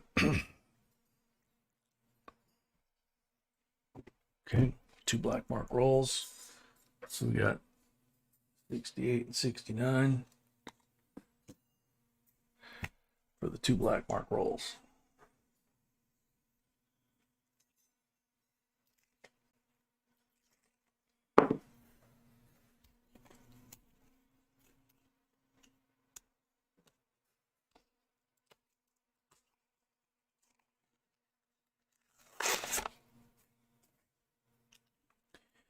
Yeah, when I make the fillets, that's something that I do is I take a little bit of butter, real butter, take a pat of real butter, and I put that in the frying pan, and I start that melting, and then I put the fillets on the butter and kind of swirl them around in the pan.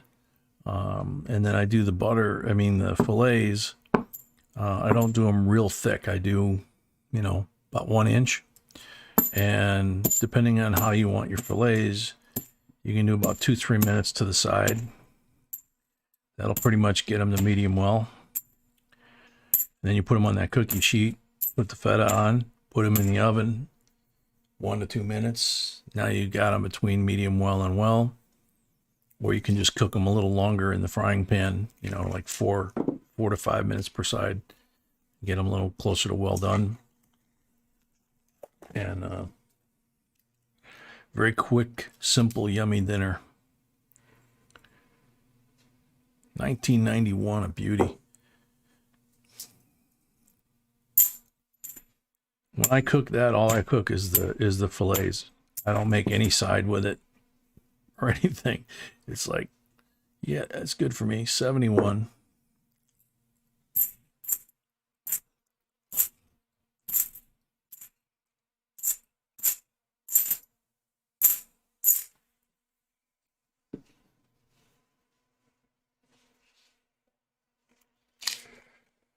No, Holly, he's been quiet.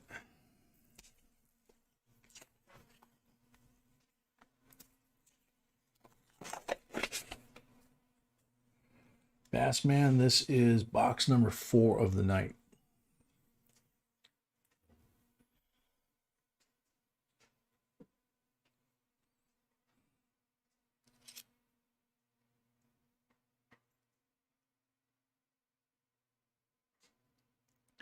This was an ender, tails out, and it's an 82 in pretty nice shape. It's not perfect, but it's in pretty nice shape. Got a little patina to it. And with my glasses, it looks like it might be just a G, missing the FG. 82. Check it when you get it.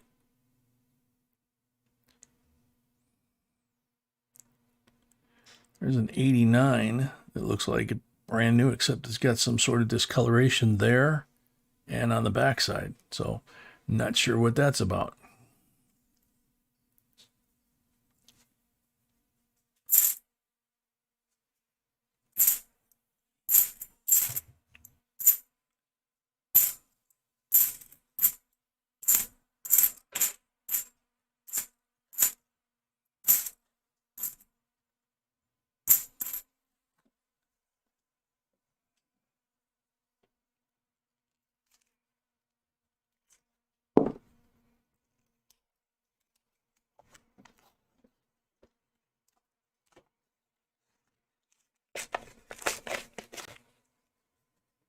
Sorry, hardcore.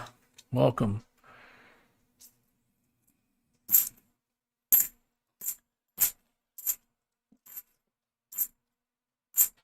How's Scotty doing?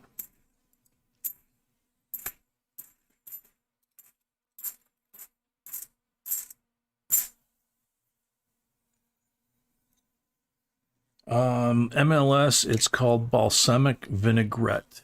It's not balsamic vinegar. It's balsamic vinaigrette.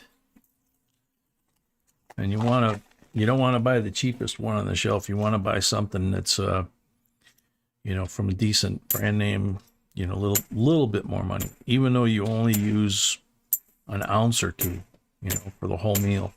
But it doesn't go bad. You just screw the cap on, put it in the closet or the cabinet, and You know, it's good for a couple of years.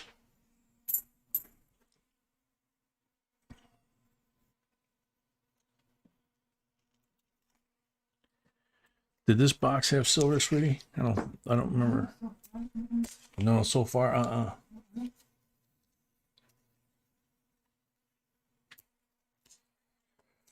Bruce, no. Buy it in the bottle.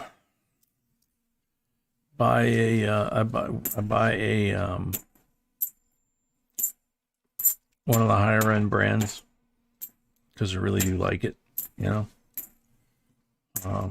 But I can't remember the name of it right now. Something like Colavita, or I can't remember. It's one of the Italian. They make extra virgin olive oil, stuff like that. And they happen to make this as well. And I always get the one they have that's in the dark bottle, so there's no light getting in there affecting it. Even though it's in the pantry most of the time.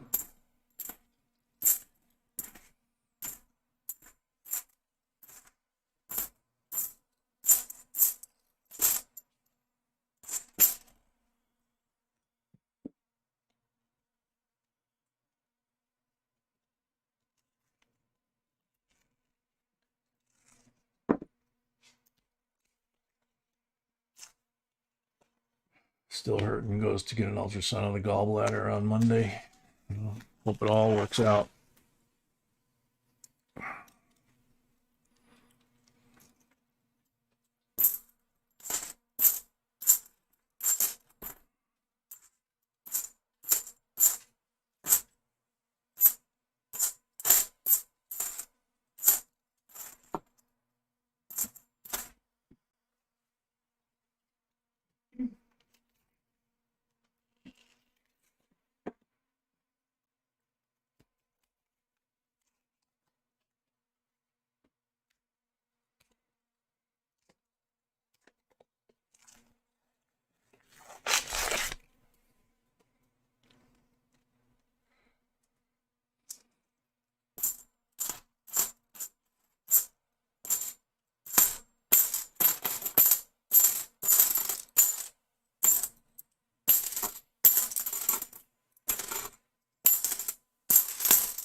Yeah.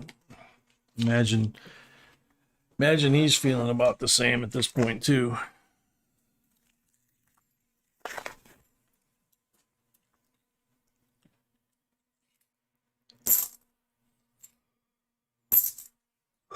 Excuse me.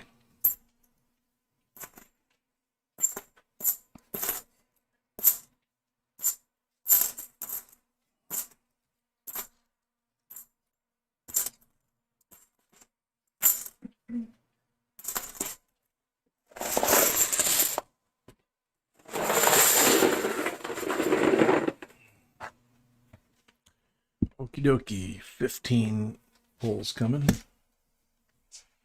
Night, Emil. Thanks for coming. JM, a member, welcome.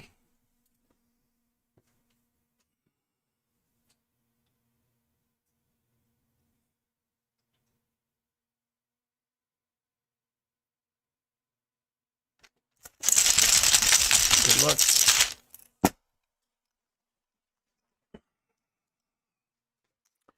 Blank on the first pull.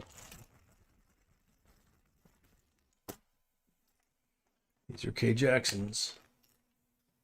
40 on the second pull.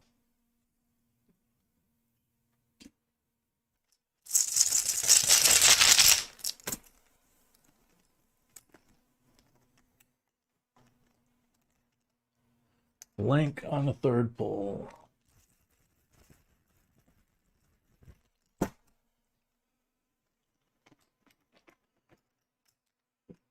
Blank on the fourth pull.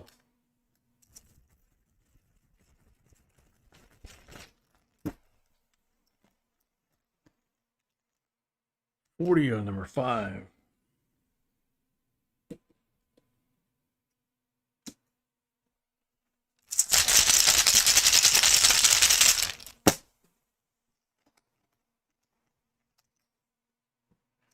blank on number 6.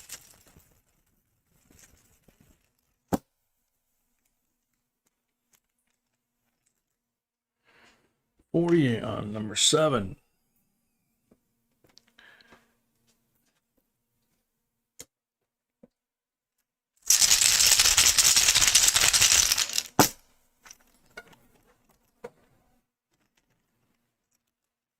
Blank on number 8. Remember, the K Jackson on that 82, I'm not using any magnification other than my reading glasses. So to me, it looks like a no F, but the G is there. But when you look at it, you don't want to use anything more than a 5x magnifier. If there's any evidence of the F being there, then it's no good. But if it's no F evidence and the G is there, which it clearly is because I can see it, then that's the no F. So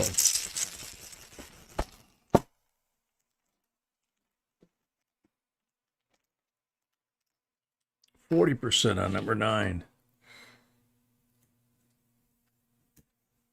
I mean, I could take a look at it right now, but I think it'd be more fun just sending it to you.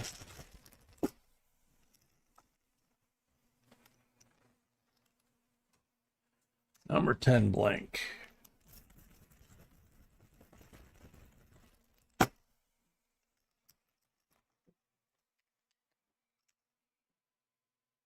Number 11, 40.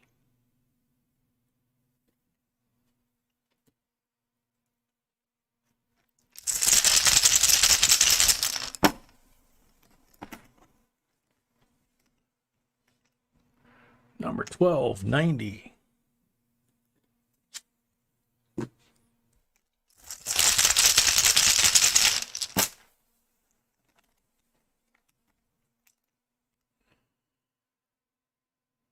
Number 13, 40.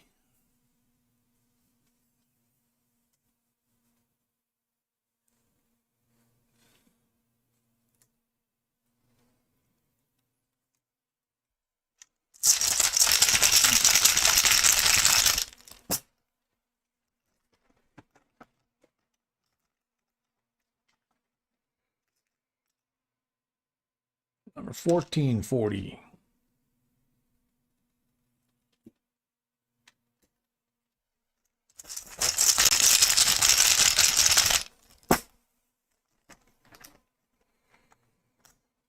Blank on number 15. So 64.90% BU. Holy moly. Looks like 10 40s, so 11 silvers. And then you got 9 coins, including a lot of nice ones, but that 82 with possible no F.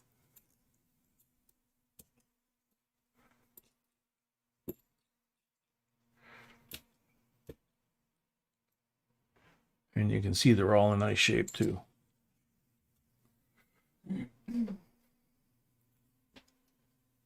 Okay. Thank you, K Jackson. Thank you, K Jackson. Dana F, 5 rolls.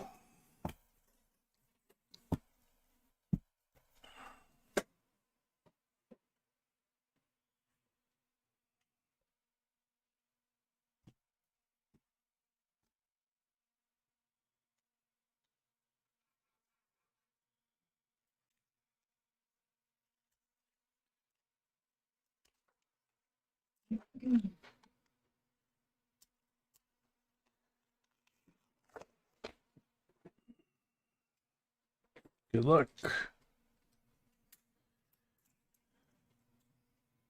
2002 Nifsy.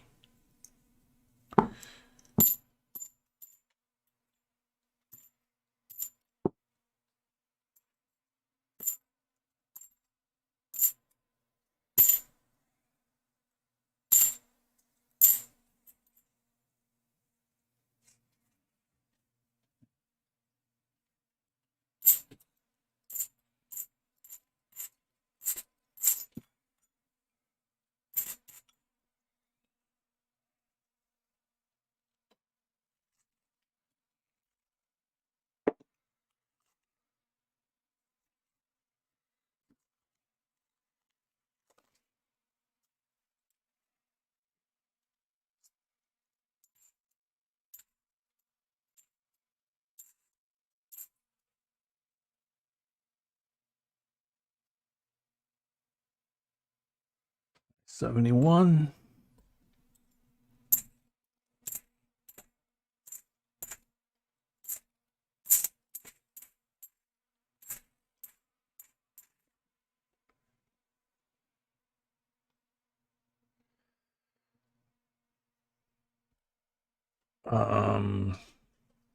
Yeah, I thought I checked for marked rolls.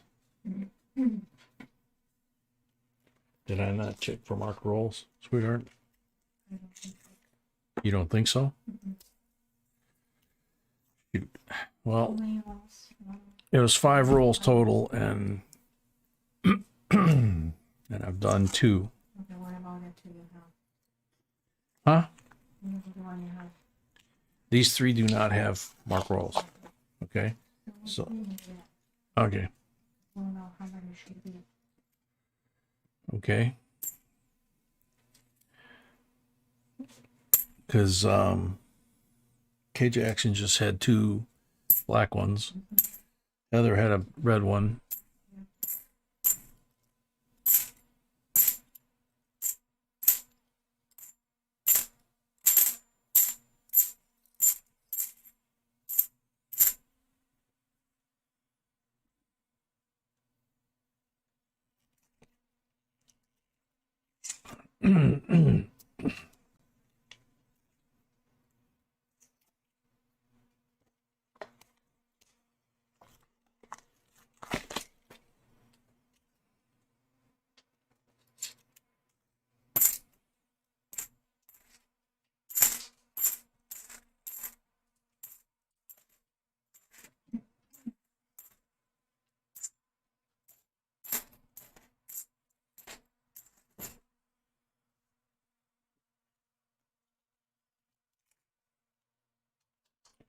All right, hardcore, you guys take care.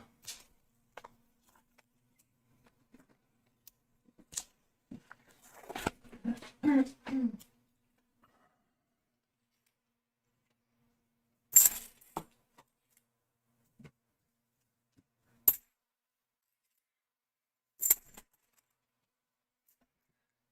just saw it on this one coin here. Somebody, whoever's marking like on his neck with the engraving tool, they're marking the number 320. Not 420, but 320. So date of birth, you know, month and year they marked it, who knows? But there's a lot of coins with that number on it, so seems like it would be kind of weird to have that many coins just all that one date. So I'm thinking it's a birthday or something like that. So Dana, 3 pulls.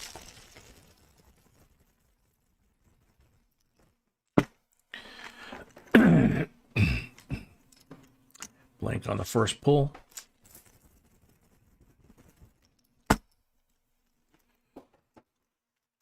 Blank on the second pull.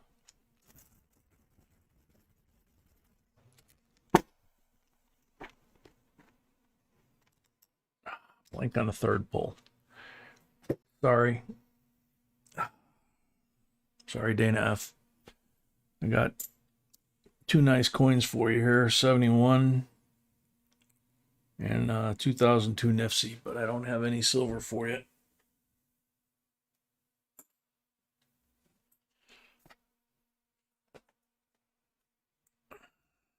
Donald Carter. We'll figure it out. I mean, if there's a marked roll that's missing, then maybe you do have one coming, but I could have thought I checked them. Green one. So the green one, the red one, and at least 2 of the black ones are accounted for. The red one had a black one as well. So yeah, they're all accounted for.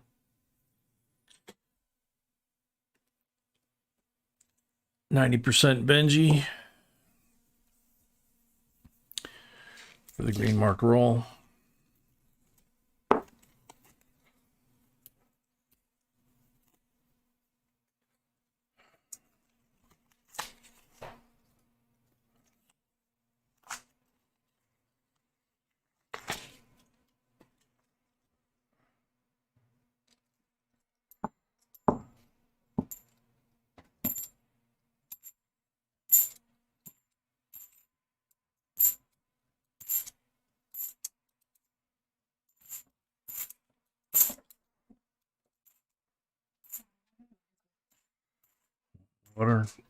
water and something to eat. Water? Yeah. Okay. Yeah, cold water and something to eat. Okay, we want something different. When I finish that, something else.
$71.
One roll left. No silver so far.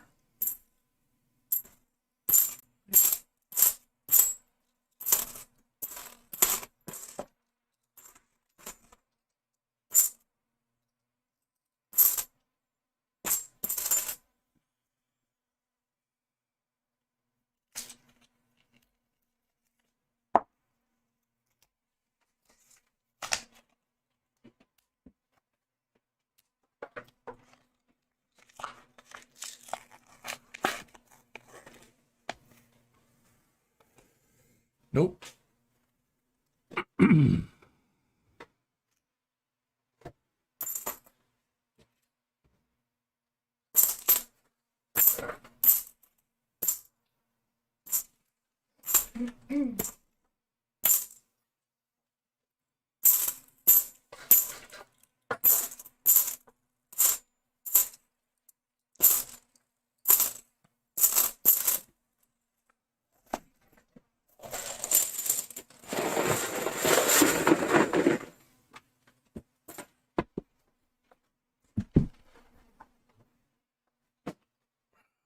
So 6 bulls.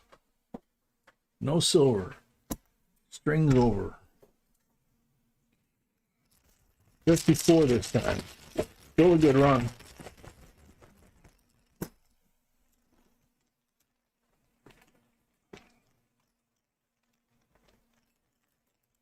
Blank on the first one.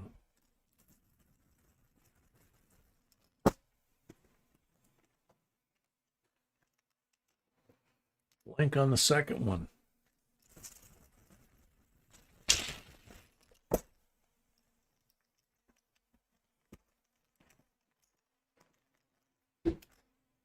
$90 on the third one.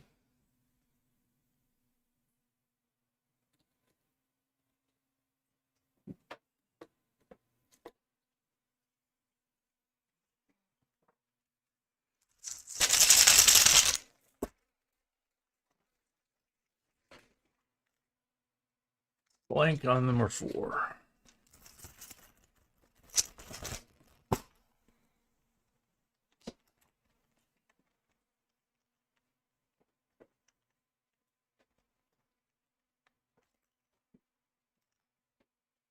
$40 on number 5.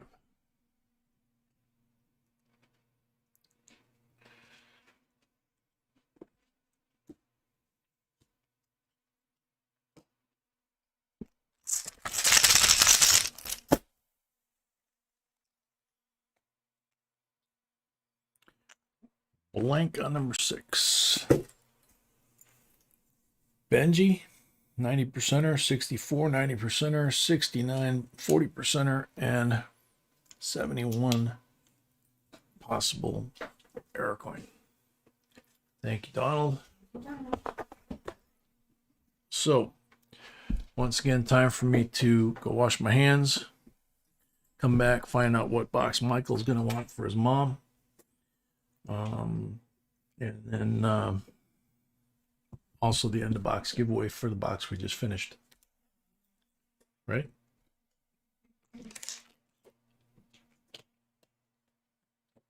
Okay, so Dana, she had one black.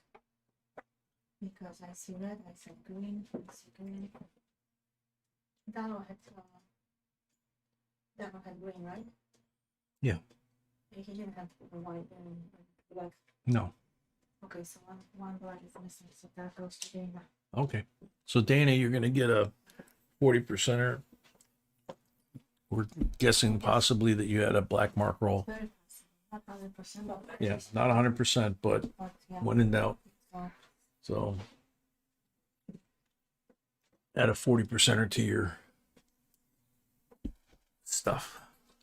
And I'll be back.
Okay, in the box giveaway.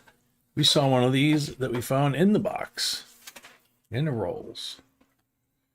86 S Decam Statue of Liberty. And on the reverse, the Decam of Ellis Island. Beautiful coin.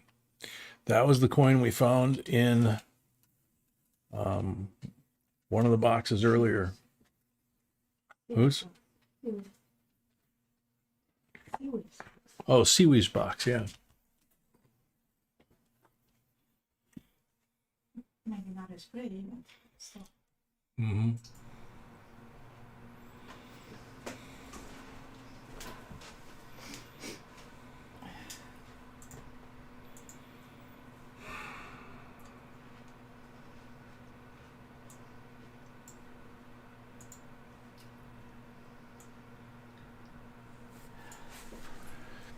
Gypsy Wolves. I like the shiny dimes the best. They go with the shiny nickels. Oh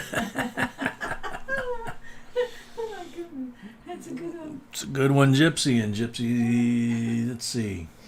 I like it.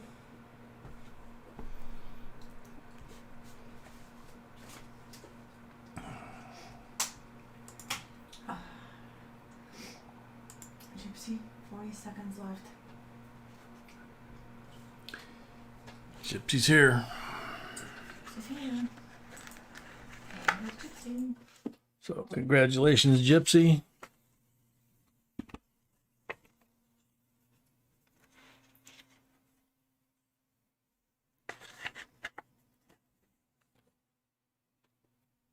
Go. All right, Michael Ellis is next. Got a full box. And what are his choices, sweetheart? His choices are 1, 4, 4, or 5. 1, 4, or 5 for your box. Which one would you like?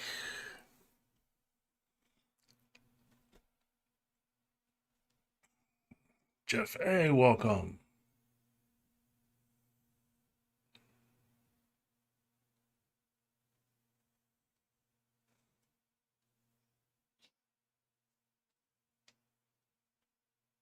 What street count, Matt? Best man.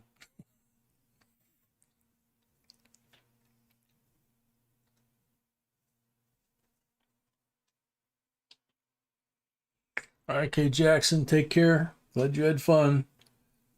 Michael wants the box numbers again. What was it? 1, 1, 4, or 5. 1, 4, or 5.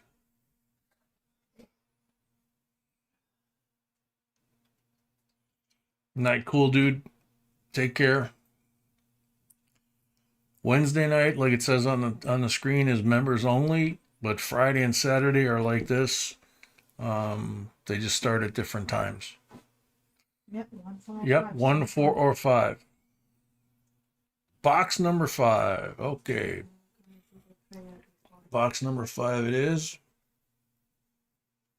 You can put the box on the table and then you Okay, sweetheart.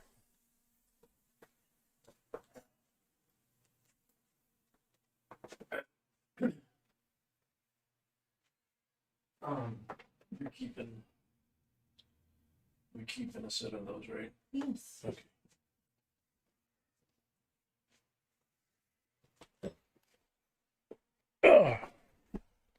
Let's hit the camera. There we go. Okay. No, I mean the little monitor on the side. Luckily I didn't break it off. All right, so we already did the giveaway, right? Mm-hmm. So And that's the first box. yes, yeah. We're gonna start off. Michael bought this box for his mom.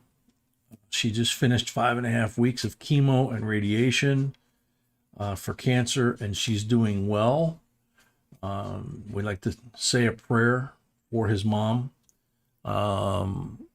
to continue healing and make a full recovery from the cancer. So, as we always do, 30 seconds, each in your own way, with your own beliefs.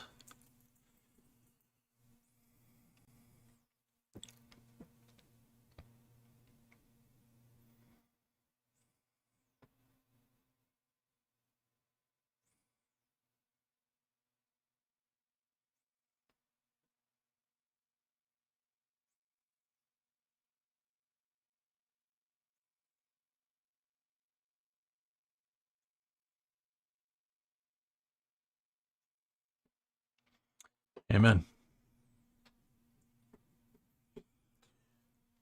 Okay. Jimmy the Greek, welcome. She started me and inspired me to hunt coins. Oh, that's cool. Yeah.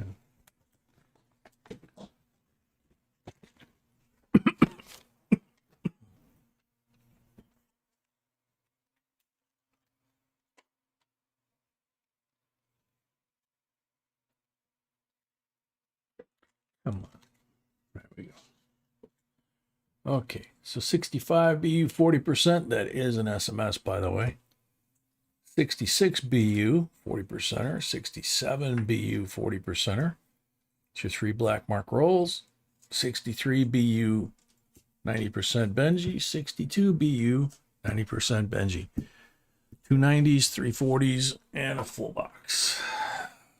Let's jack it up.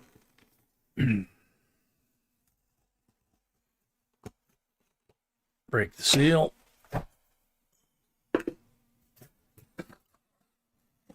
Rip off the lid.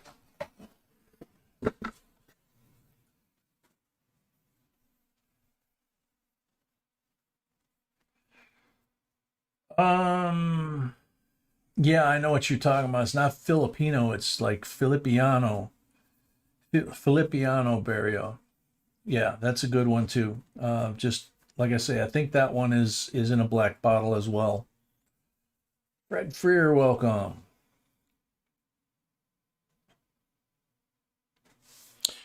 Yep, so let's get this set up and start finding some silver for Mom. Yep, in a good spot. Okay, so good luck, good hunting, good health, lots of silver.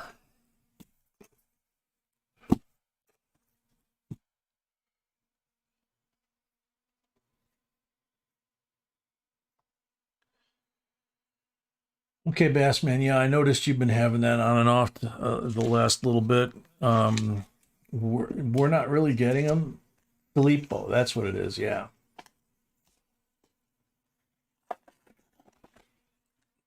Holy moly! Haven't seen a roll like that in a while. I don't see anything. Oh, I see them. Yeah, it depends how you're holding that too. Yeah.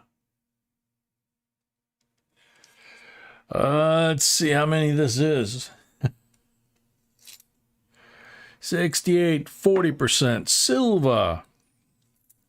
68, 40% Silva.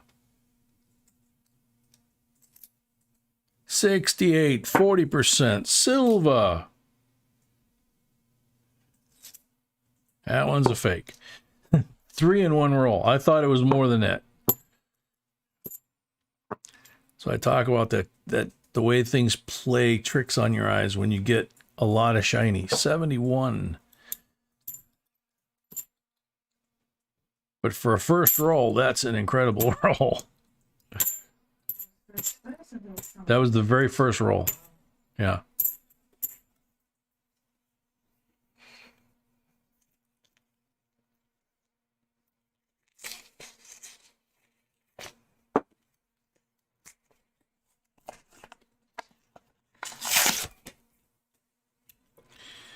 Bingo. 69. Whoa. 69, 40% Silva. Yeah, that's the second roll.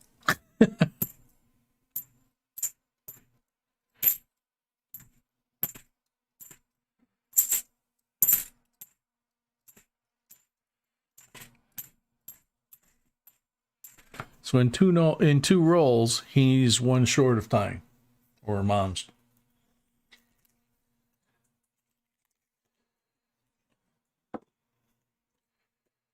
Yeah, Robert A., when I call it a fake, it means it's not a fake coin. It means someone took a coin, whether it's a 71, a 74, or bicentennial, and they painted the edge to make it look like it might be a silver coin. I'd have to dig through here to find it now, but you know, I'm sure we'll find more along the way. See, there's people that discolor the edges and stuff.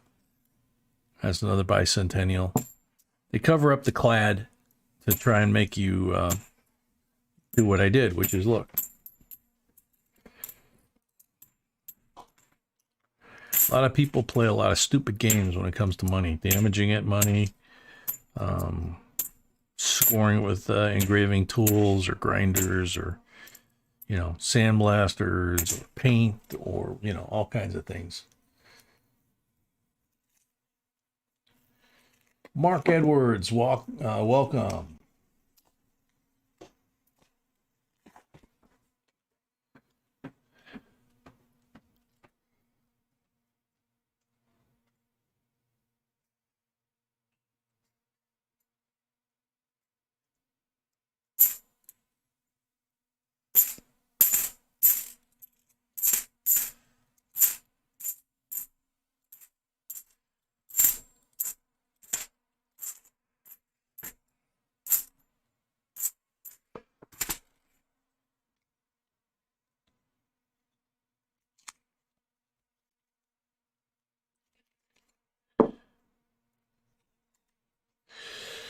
Doing it to Canadian coins too, huh? So there's idiots everywhere. Sorry, I'm not going to be sugarcoating it or politically correct. If someone's an idiot, they're an idiot. Especially when it comes to this kind of stuff. Defacing things of value just to deface them. Whether it's a silver coin, a collectible dollar bill, a piece of art, you know, somebody's property, whatever it might be. If you're defacing something because you're trying to make a statement or just because you're trying to be a punk, you're still a punk. It's the way I was raised in the old neighborhood. And that's the way I was raised in the military. And if you're a punk, you're a punk. So.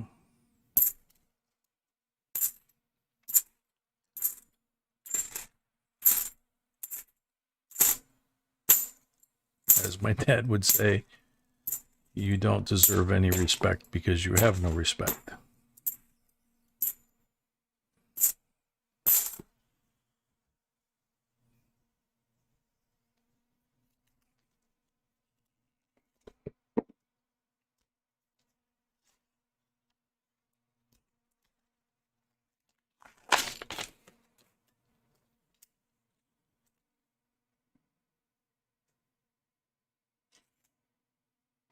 (2018) Nifty.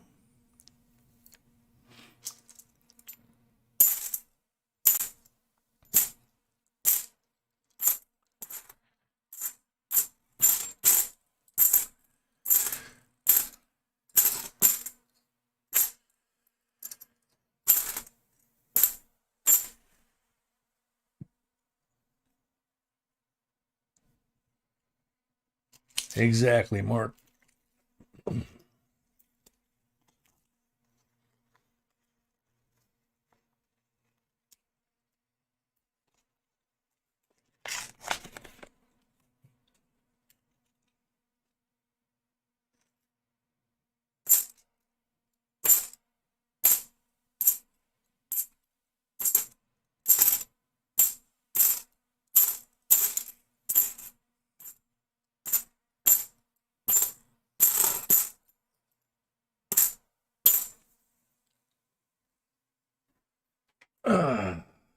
Excuse me a second, low flying geese.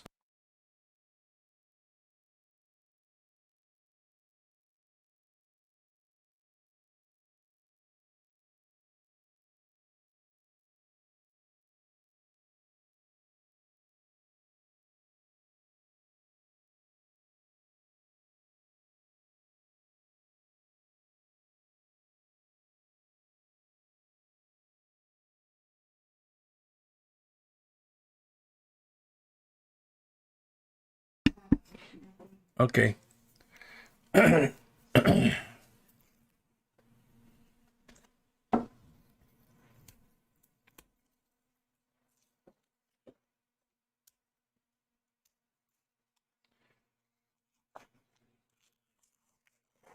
LVM, fun a spitting horse. That hard stamp number on one side. Serious? Oh my God.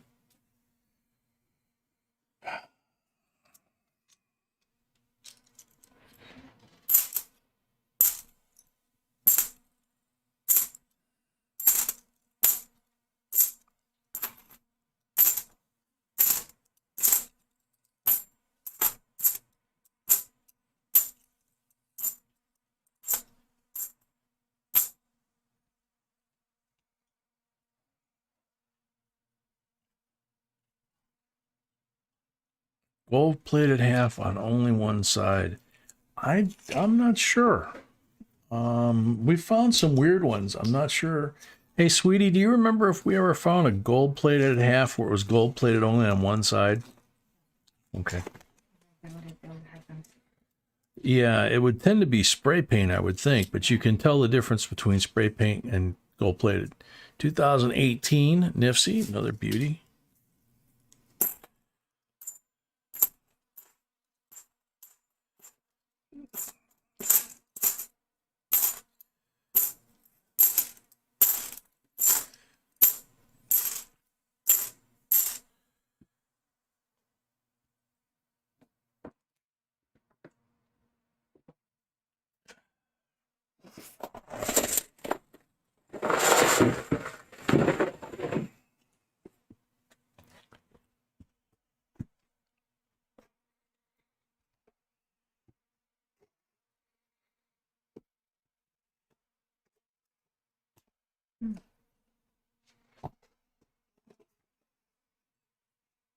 Mo finally found a B75 Weir Farms quarter plus a regular W San Antonio Missions. Very cool. That's cool.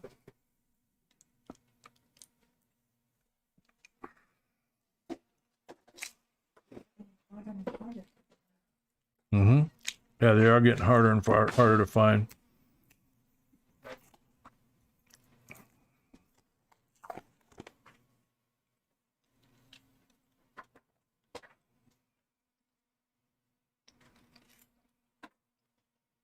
(2003) Nifty.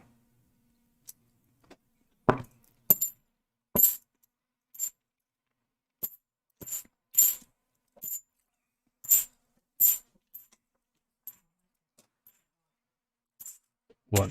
Yes, I will find my books. Okay. So Nicole, when you went on this zip line, were you one of those people that enjoyed the zip line and was excited by it in a positive way, or were you one of these people that watered the forest all the way down the zip line?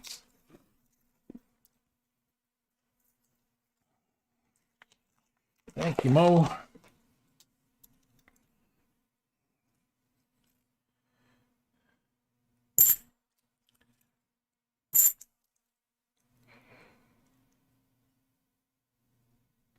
You loved it.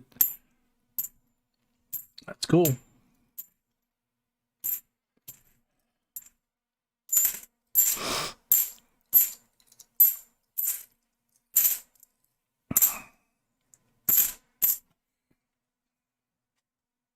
It's 1.5 miles. Cool.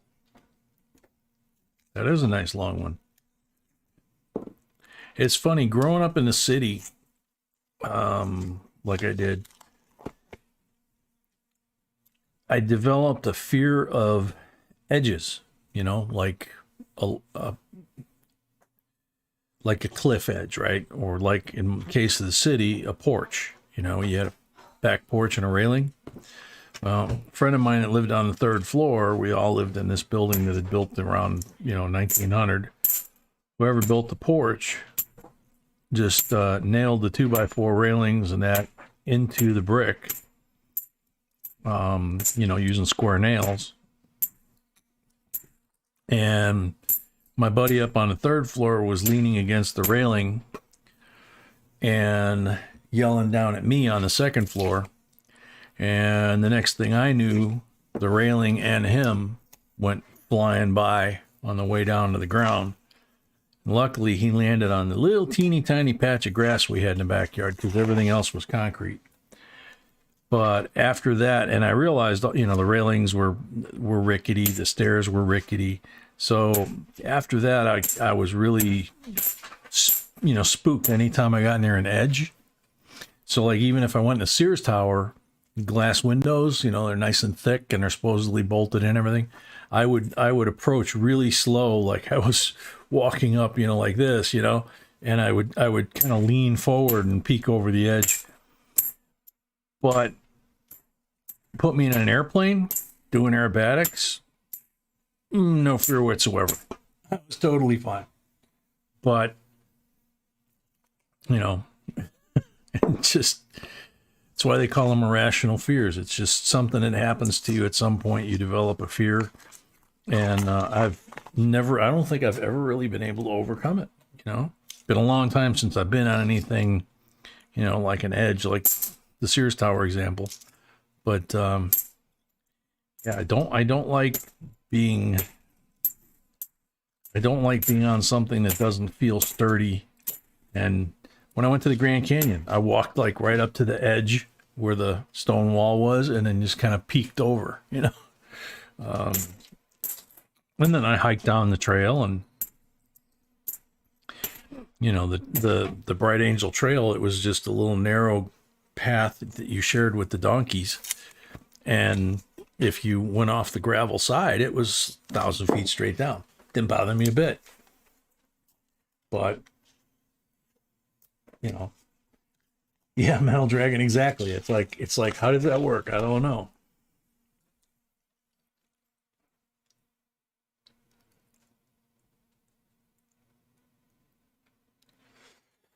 No, ruler, I didn't do that. Although Ferris Bueller's Day Off was shot at the high school I went to. So, and a big part of it was shot in the neighborhood that I moved to when my mom got remarried. So I moved from the inner city of Chicago to that neighborhood at 14. So that was a bit of culture shock. I was able to put up with those snobs and weirdos at that school for 3 years, and then I went in the Navy. 2017 NIFC, and the dean that they played in that movie Ferris Bueller's Day Off actually was a crazy, he wasn't tall like that, but he was really a crazy dean. He was my dean of students. He built an airplane in his basement for 20 years, finished it, and then realized that he didn't have any way to get it out of the basement. So he paid 20 grand back in the 1970s when you could buy a Cadillac for 6 or 7 or a Corvette for 4 or 5. He paid 20 grand to have a contractor come dig up his entire front lawn, jack his house up on jacks, get a flatbed semi, drag the airplane out of the basement, put it on a flatbed, haul it to the local private airport, and restore his house. So, and he wore about 6 hairs that he had on his head as a comb over the bald spot on the top of his dome. And he had a mustache that was like, pencil thin mustache, He was just a weird little dude.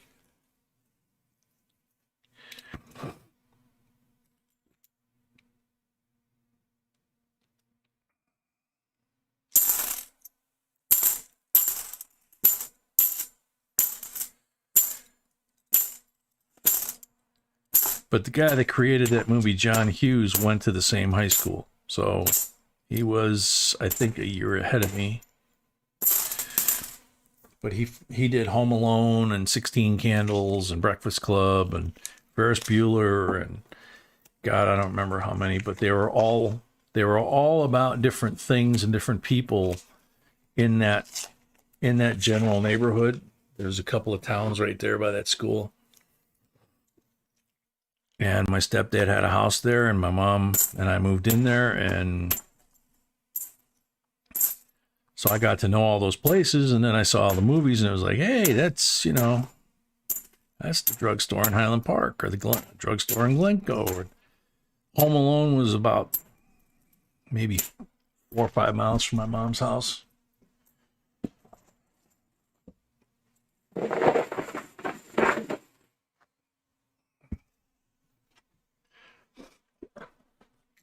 Last 5 on the top deck.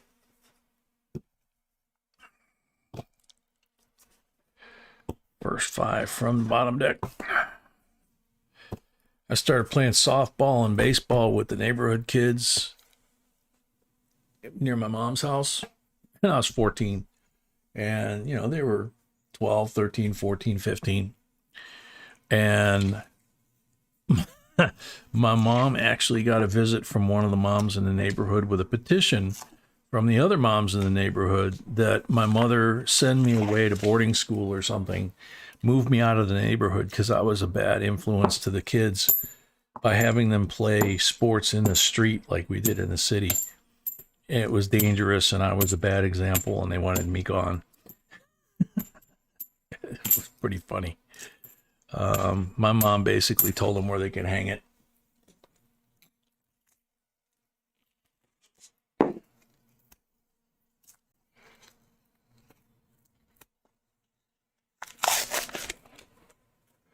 Yeah, the Home Alone house, I think, was sold a couple of years ago. I know the house that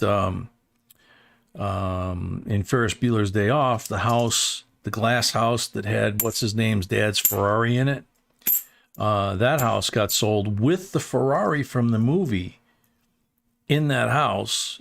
It's a real house in the woods in an area of the North Shore, north of Chicago, which is where all the rich people live, or a lot of them do. Beautiful 71. And it's called the Ravines. And we used to go there in high school with our cars. And we'd go race up and down these roads that went like this, you know. And that house got sold with that car.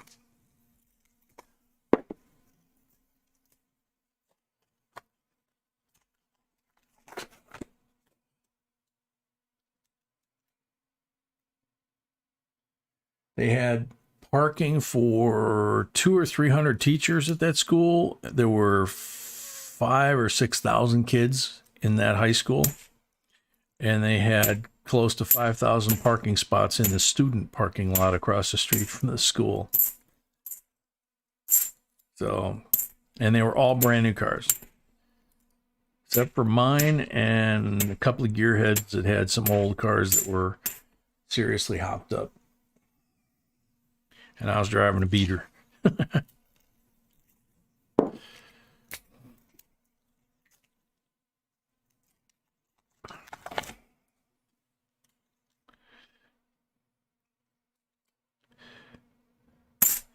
Bill Murray came, he and his brothers and sisters, all 8 or 9 of them, whatever it was, they were raised there. Charlton Heston was raised there. Anne Margaret was raised there. Donald Rumsfeld was raised there. John Hughes, the guy that wrote the movies, was raised there. Rahm Emanuel, who was Clinton's chief of staff and then became the mayor of Chicago, he was a year behind me in high school.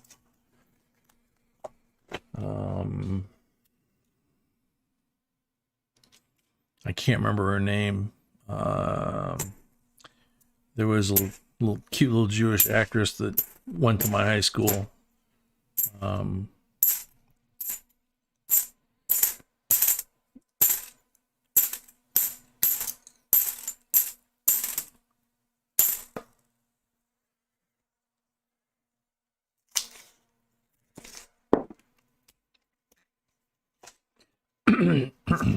So, what are you going to do?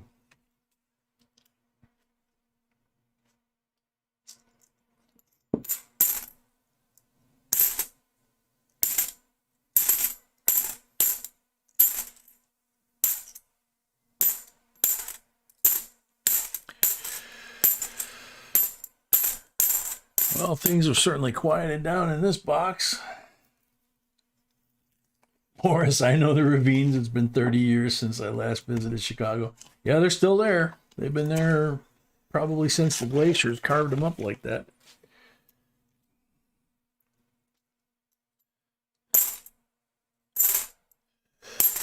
The only safe way for us to do what we did through there, that was coincided with, I mean, we didn't have cell phones back then, but it coincided with the rise of CBs. So we had CB radios in our cars, and that was one of the roads where somebody would go ahead on the road and radio back when it was clear. And if a car entered the road, they would radio that there was a car, and then we all knew to, slow down, pull over. They'd also, obviously, they would also scout for a cop on the way through. Because the way the ravines are carved in, and it literally is a series of S curves with hills, ravines. So unless they were hiding in somebody's driveway with a radar, they couldn't get you once you went in there, which was one of the reasons we went there. 71 in nice shape. So the lead car, the lookout guy, he and his girlfriend or whatever would scan the houses as they went by and go to a certain point at the other end of the ravines where it started to straighten out, and they would know whether there were any cops hiding in driveways and whether there was anybody on the road or coming down our driveway, and they would call out on the CB that the coast was clear, and those of us that were on the other end would take off and go blasting through there. Beautiful 86. And none of us ever damaged our cars or anybody else's. So we never pushed it too far. But what we were doing was pushing it too far, but we never caused any damage to anybody. So when that movie came out and I saw that house in the ravines, I knew exactly where it was. And it was like, oh my God.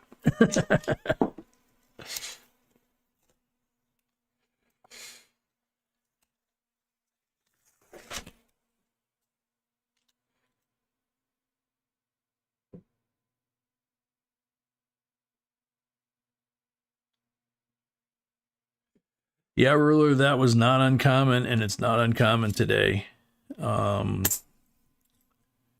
It's there's a lot of people that have no clue. There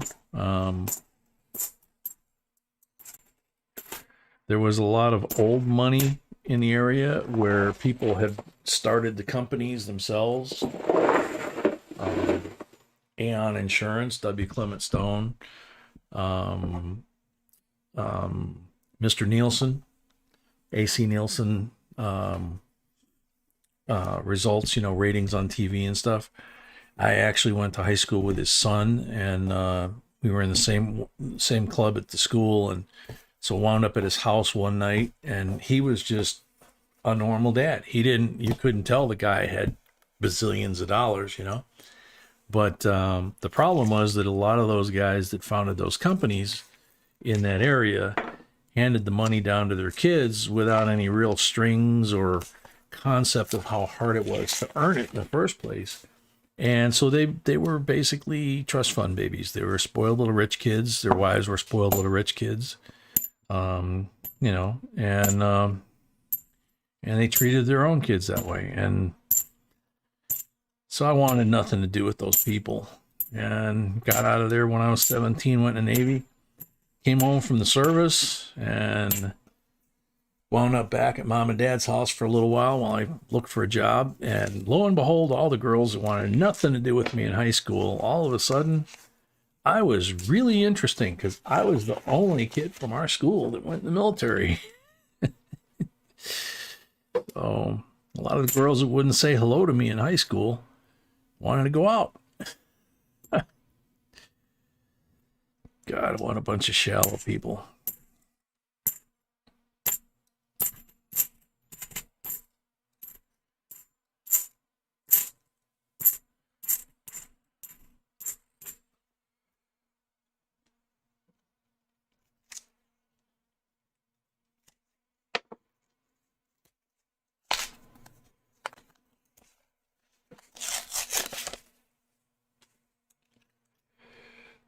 What happened? What did I miss, ruler? Mountain of Accord, welcome. Fermans, welcome.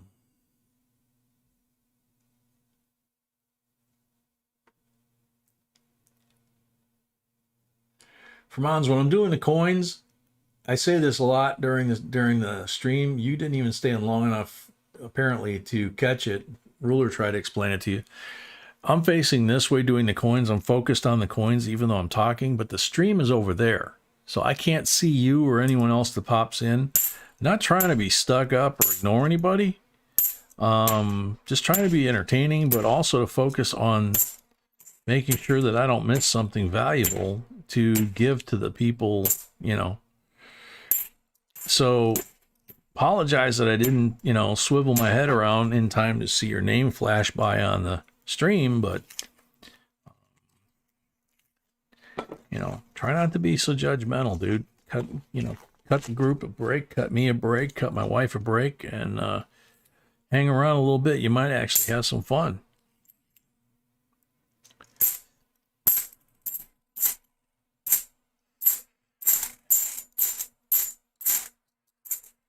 And thank you, Ruler, for trying to explain to him.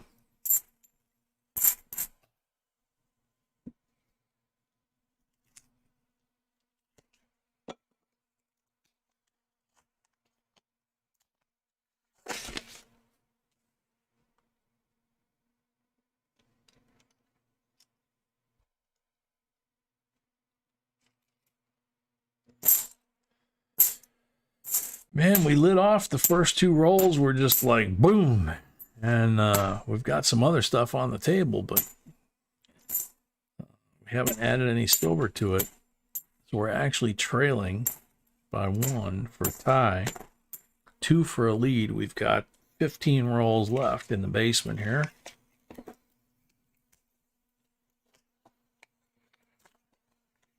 V Rose, is that down in Florida you're talking about?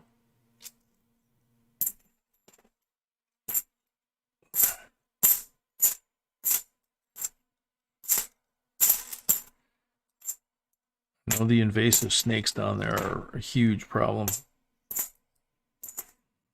Pythons and boa constrictors, I think.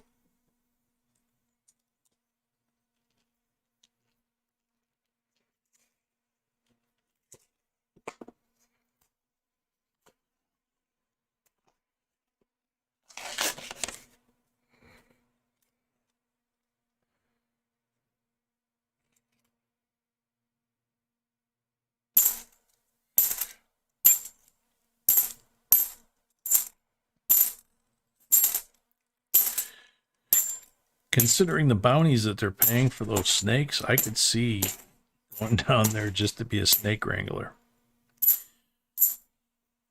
That's just, I mean, if I was younger and didn't, you know, have back issues and was single, back in the day when I was young, I probably would have gone after that in a heartbeat. And I've got a real good friend of mine that probably would have gone right down there with me. Sounds exactly like the kind of thing we would have done for adventure and money. 71 over there. Nope, not that one. But this is a 68, 40% silver for a tie. We've got 12 rolls left.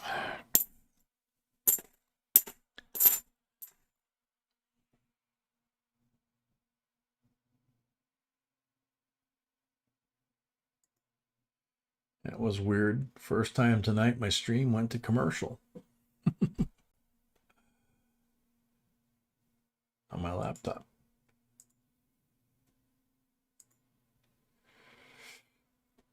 Okie.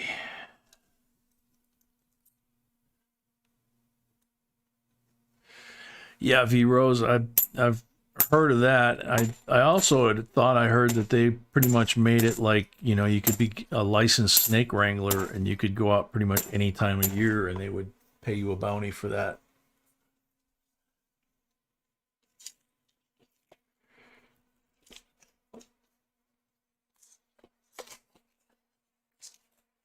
Shoot 'em! Yeah. Yeah, try on Swamp People. That's a good old boy that's made a heck of a lot of money from that show. They got ammunition with his name on it. They got guns with his name on it. And they all say, shoot him.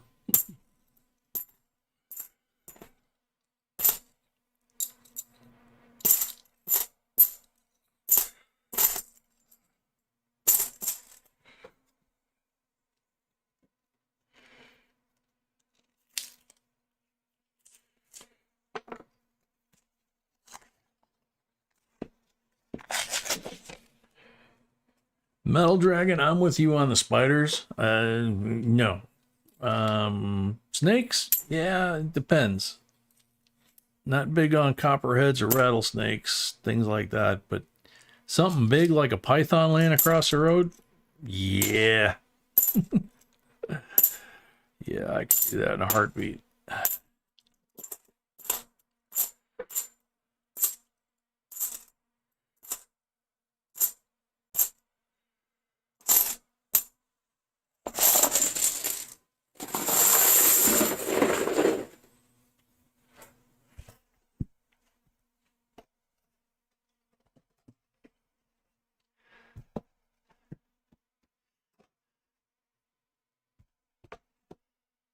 Oh, lionfish? Yeah, I saw a lot of those in the Caribbean, and you know, whenever you saw one, you were supposed to report it because they're just like the same thing. They're just invasive as hell and just ruining all the waters where they show up.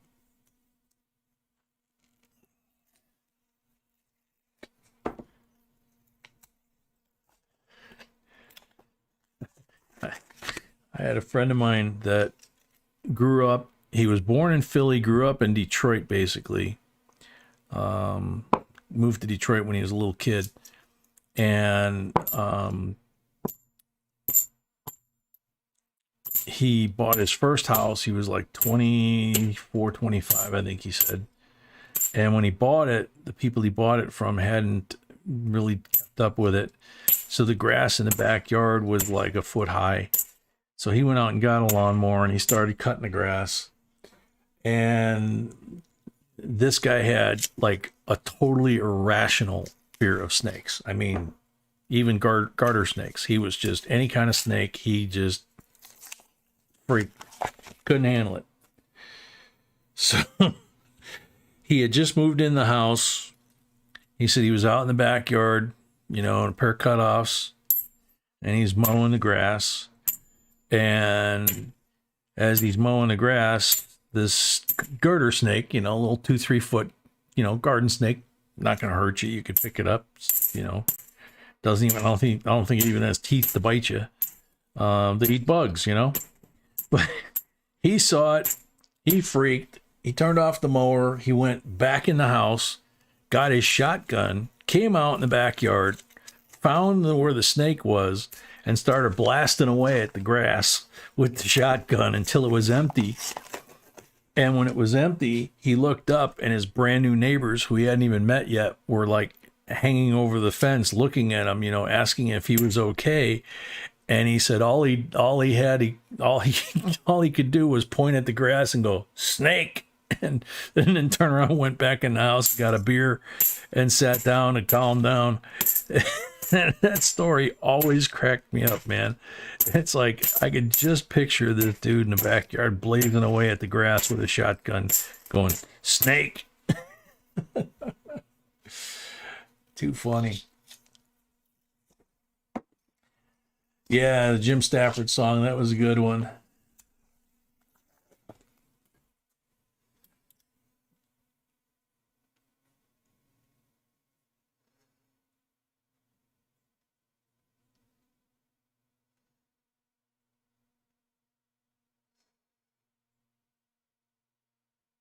Oh yeah, those carp that jump.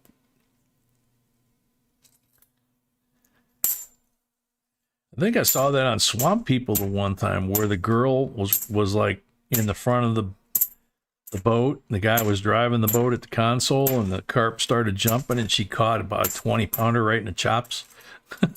It's like you can get hurt real bad doing that. Well, we got a tie. We're down to the last 6 rolls.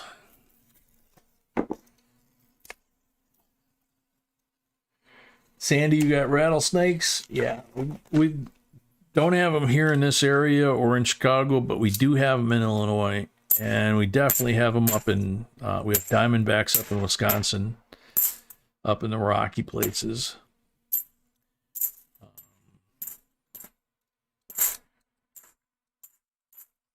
Around here, we pretty much the only snakes I think we have around here are the garter snakes.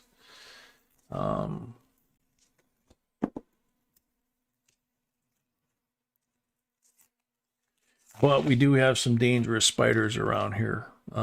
We've got the, I don't think we have black widows here. We had them down south. We have the brown recluse. And those are actually more dangerous than the black widows, because they make nests like behind toilets and other places like that, and places that people tend to just stick their hand in without looking, and that's when they get bit, and they don't really know what bit them, and then their hand swells up and they got to go to the hospital and try and save their fingers and stuff. So yeah, that's why I kind of don't like spiders, and even like deer ticks that have Lyme disease and stuff. It's like, how the heck are you supposed to prevent against that? I know 3 people that got Lyme disease. One died. He was in his 60s, late 60s, early 70s, but still, the Lyme disease basically got him. He had been an outdoorsman his whole life. I know a young woman that got it. She's not young anymore. She's in her, well, young is relative. She's in her 50s. But she got Lyme disease, I think, in her 30s or early 40s. And she got it so bad and didn't know she had it that she wound up transmitting it to, she had twins, and she transmitted it in vitro to the twins. So not a good situation. There's a nice 73. No silver. 1 roll left. We have a tie, so we need 1 roll. We need 1 more silver in this next roll to win. Otherwise, we got a tie.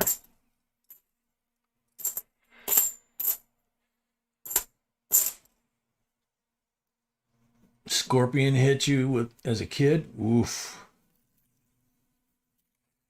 Yeah. Coyotes, brown recluse spiders, and pollinators. Good one, Fred. Yeah, we had, when I lived in North Texas and South Texas, we had tarantulas, we had scorpions, we had snakes, so I had a dog at the time, and the dog brought me a scorpion that was still alive. He I don't know how he got a hold of it, but little black scorpion, he had it in his mouth, and he just brought it to Daddy. He was all proud of himself. Like, okay, now what do I do with this thing? So, yeah, Jen, where B and I lived down in South Carolina, we had bobcats. We had baby bobcats for the most part. They had territories all over the islands down there in South Carolina, and they would patrol the territory, and they actually had most of them collared. You could look on the internet and see where they were. 25 holes. We have a tie. Yeah, this time it's 5. 90 on the first pull.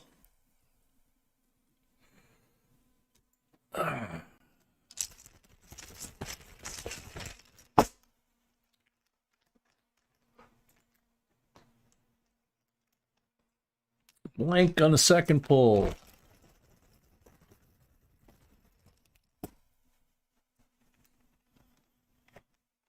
Armadillos, yeah.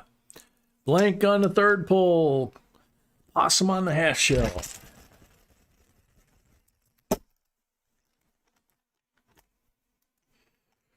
90 on the fourth pull. I was surprised to see that they had migrated from Texas when I was there to South Carolina when we were there. And I guess they've come parts north too. I don't know how far north. Blank on number 5.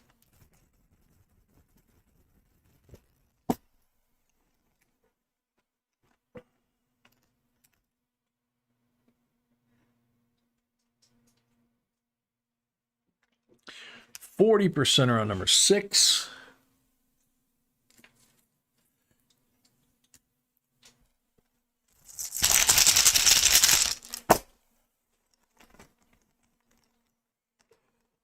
%er on number 7.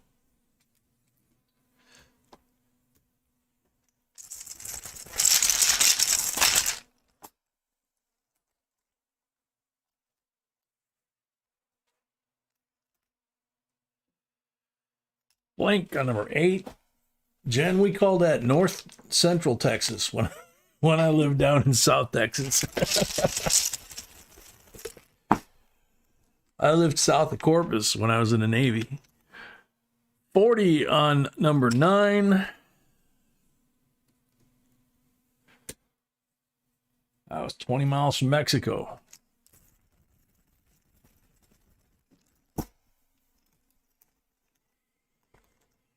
Blank on number 10.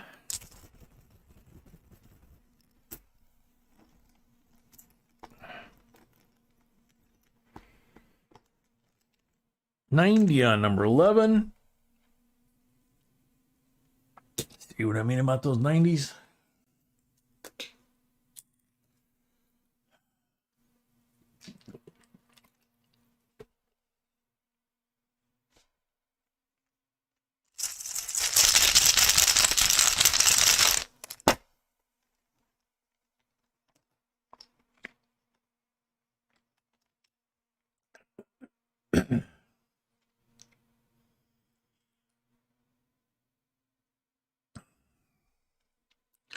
$40 on number 12.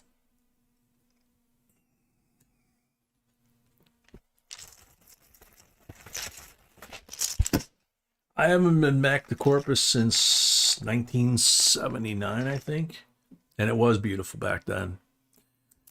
13 is a blank.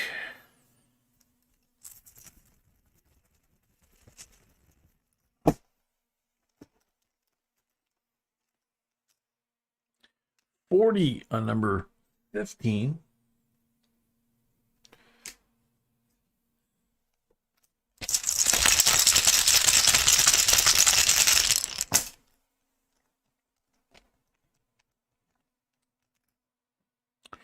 Another 90 on 16.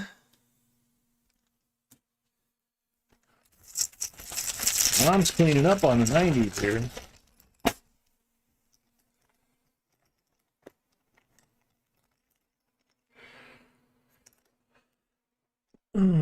Blank on 17.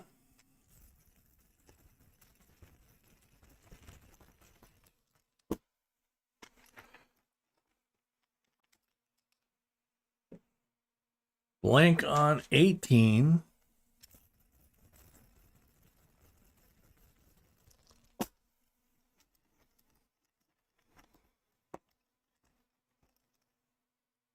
Blank on 19.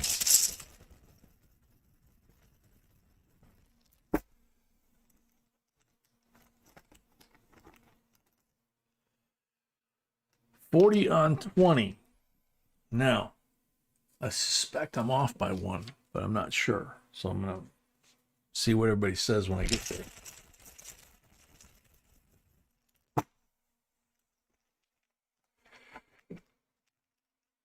Blank on 21.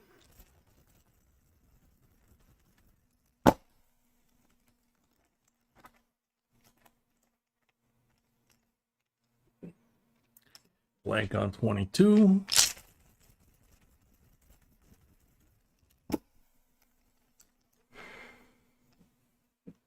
$40 on 23.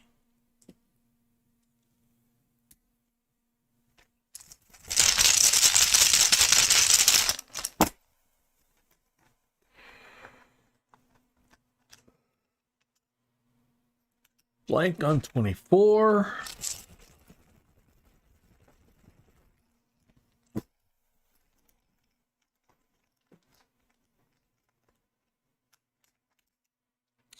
$40 on 25. Wait for the count because, like I said, I suspect I'm off by 1, but I could be wrong.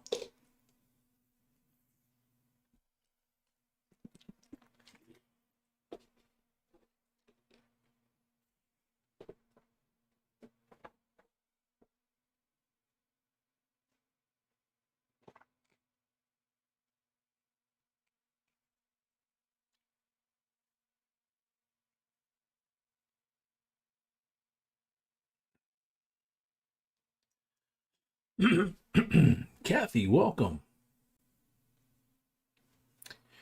So I need one more, right? Okay, that's what I thought.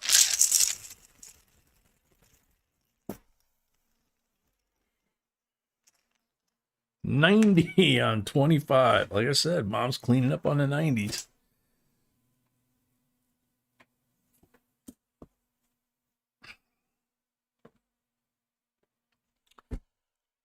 Okay, so Michael, 2 or 3 for the Eagle.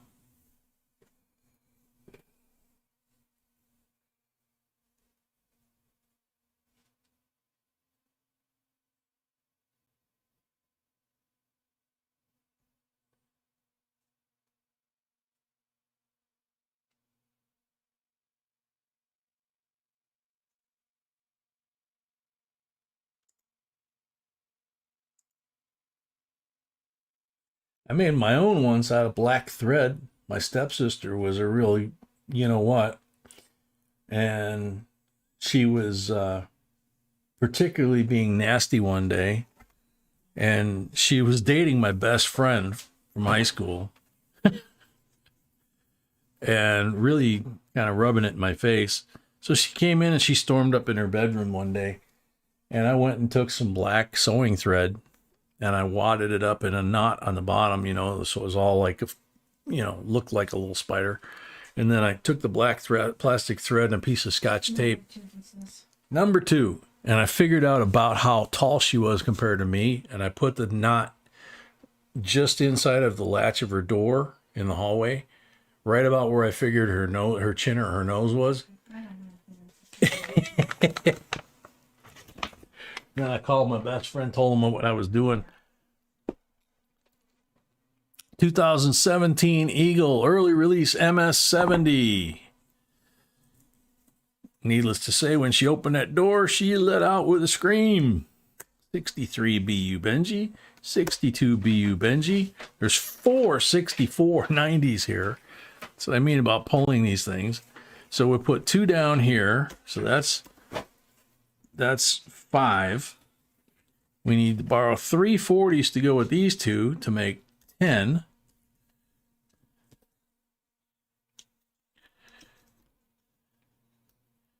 $15, $19, and 5 from the rolls is 24 silvers for Mom and Michael. And we've got 11 Nav Season Specimen coins over here.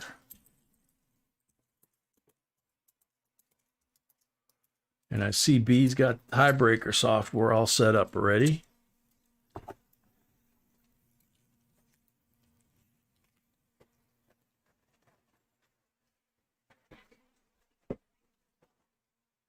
So you can show the price. Please show the price before it switches screen. Okay. Take this off the table. Show the tiebreaker. It's a 65. It's a 66 US SMS set.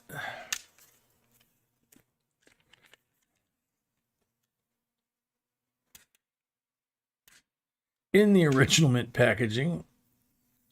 There we go. So you can see how beautiful these coins are.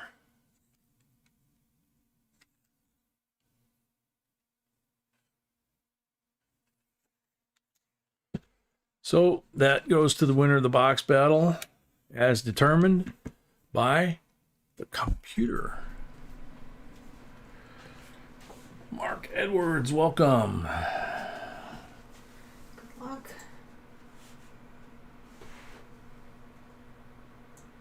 And the winner is. Good luck, and the winner is Stan. So Stan wins the SMS set. Congratulations. Thank you very much. Thank you, everybody, all of you, for participating. Mom did good. She might not have won the tiebreaker, but she did really good. Metal Dragon, who won Wednesday's box battle tiebreaker? I don't remember. I don't remember. Neither one of us remember. I can check. Okay. Stan, you're welcome. Thank you.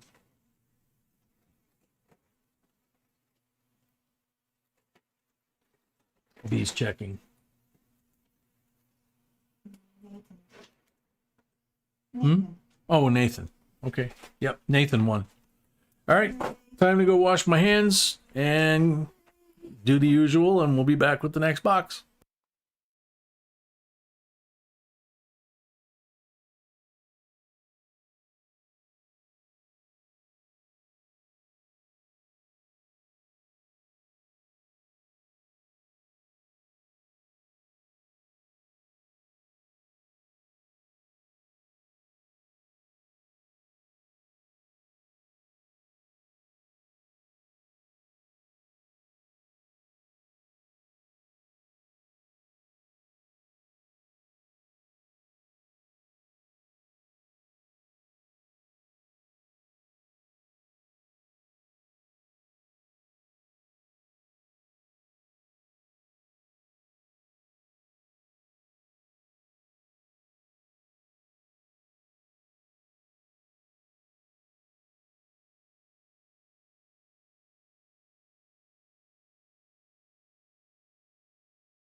Okay, end of the box giveaway.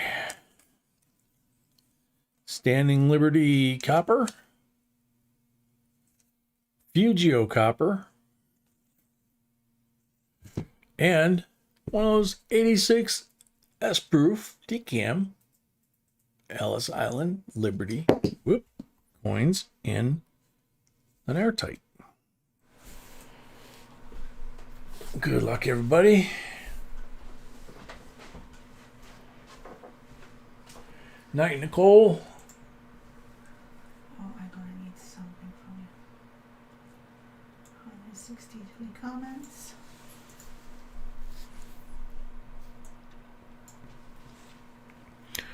Doggy time. 68 rolls are the best. Doggy time. Are you still here?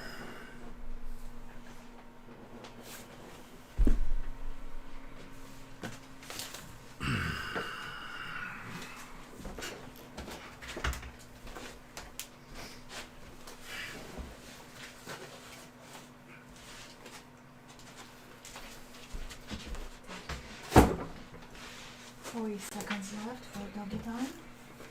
40 seconds left for doggy time.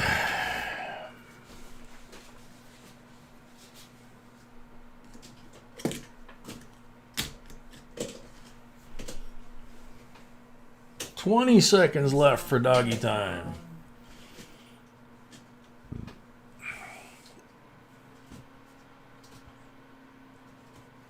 12 seconds left. 10 seconds left for doggy time.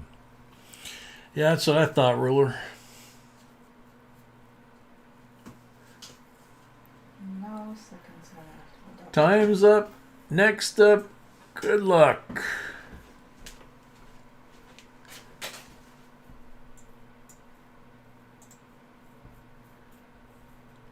Ado, that doesn't sound right.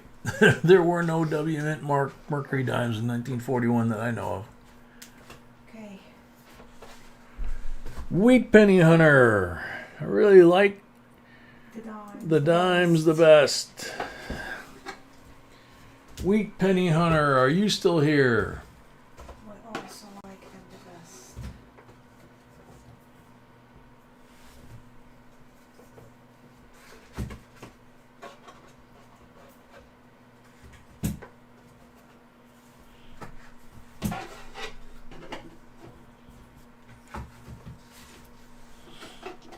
Good point, Paul. Yep. I forgot it had the W in the front from the designer. 20 seconds left. 20 seconds left for Wheat Penny Hunter.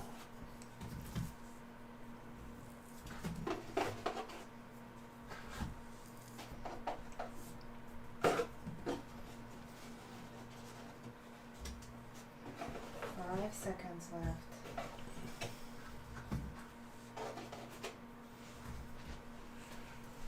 Time's up. Next up, good luck.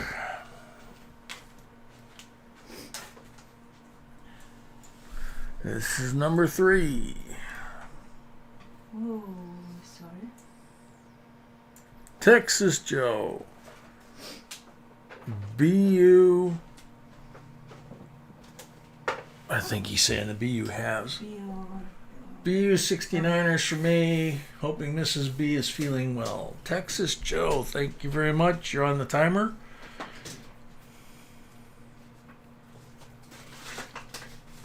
I don't think I've seen him all night. Could be lurking though. You never know. Wheat Penny Hunter here. Sorry, Wheat Penny. You must have had enough lag because we're 30 seconds into Texas Joe. So, sorry, dude. Might happen again. You never know. Texas Joe, 20 seconds left. Redeem Patriot, welcome. 10 seconds left for Texas Joe. He's the third try.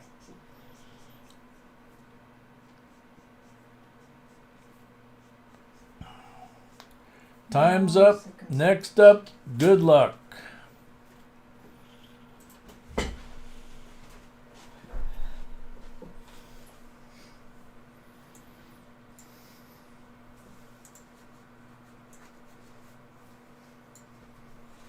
Shy Chameleon, the BU-40 Silver Kennedys. Shy Chameleon. Are you still here? That's number 4.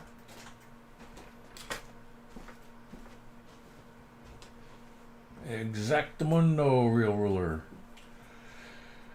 Shy Chameleon. I think they got called last night too. Yep. But they were here. Yeah, old Bell, that Zoe lag fix does work great, doesn't it? I do it multiple times, you know. Shy Chameleon's here again. Yay! So you got a good haul, man. You got a Fugio copper. You got the Ellis Island Liberty SD Cam proof. You got copper Standing Liberty, so 2 ounces of copper and a commemorative. So nice. Alrighty, so get this situated on the table correctly. 2 more boxes to go. 2 more boxes. No. This one and 1 more. So this is Paul Orange. And Paul had said earlier he didn't know if he was going to be awake. So let's see. Paul Orange. Paging Paul Orange. Paul Orange, please come to the red courtesy phone. Your rolls are ready. We need you to pick the starting point. Paul Orange. I don't know if he's asleep where he can hear that or awake or what. Fred, the lag fix was invented by little Zoe, Tiny's daughter. And what you do is you hover down in that lower right-hand corner of the screen where the numbers are scrolling, and there's a gear there. You click on the gear, it says settings. Above that, it'll pop up playback speed, and it says normal. You click on that, and it gives you the speeds, and you go to the fastest speed. On my screen, it's 2. You click on that, and you just let it roll. And it wipes out, you'll see the circle of death. It wipes out all the lag on your, that you got. And it works every time. It's a beautiful thing. So, invented by a little 11-year-old girl. Paul Orange, last call. Paul Orange, last call. I don't think he's ever seen his rolls get picked.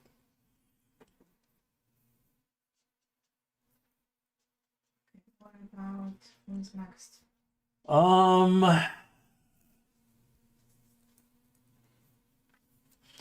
Laura DeLander. Is Laura... She's here. I'm gonna change the order. If Laura DeLander is here, we're going to change the order. Mark, she's home for the weekend. She says she's still in a lot of pain. They don't really know yet what exactly is going on. Or if they are, they're not talking about it publicly. She's got an issue with her liver. They have talked about that. So, Ruler, we appreciate it now. Yeah, Paul Orange is probably dreaming of being in the department store. Yeah, you're probably right, V Rose. Laura DeLander She's not here. I'm gonna Laura's is here. Laura's So here. I'm gonna rearrange the So order. rearrange the order. She's gonna start for herself, not for Paul. Yep. That's always confusing. Yep. All right, so Laura, you start the box. You have 10 rolls. How many down, how many over, or which roll do you want me to start? Ruler, appreciate it all. Believe it or not, I still got to contact the cable company for the camera. Try and get a new one. Still haven't done it.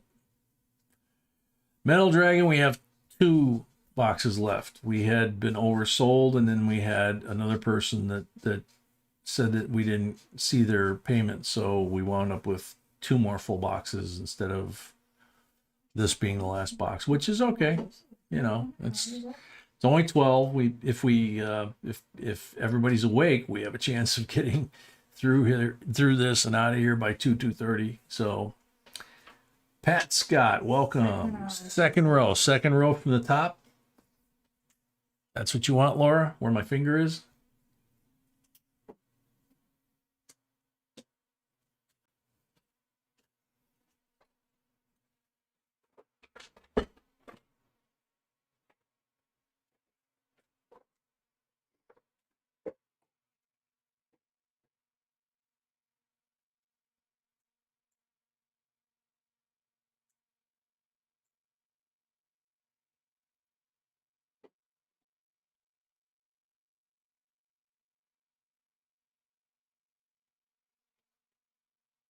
Laura, is that the second row that you want me to do? Where my finger is?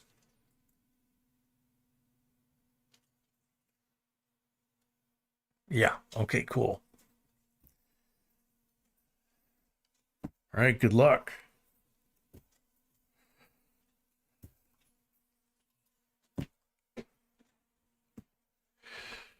Okie dokie. Check for marked rolls. Nothing there. Green one.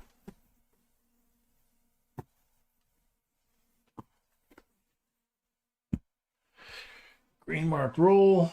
Whoa. 63 Benji BU with some toning on this side and on the reverse. The beginnings of the rainbow. That's all that from that same roll. Sweetie?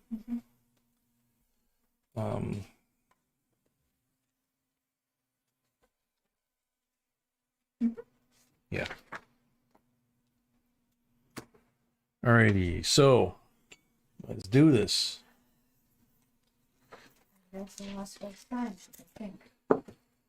Laura, is this your first time? Yeah, I mean, it's a good start either way, but That's the video. That's not even the first time. yep.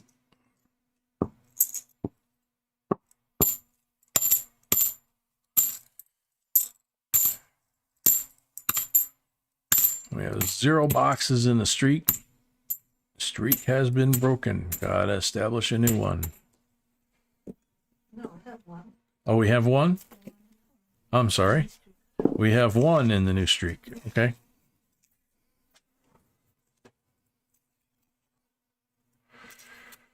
One in the new streak. Oh. Oh, one is better than none.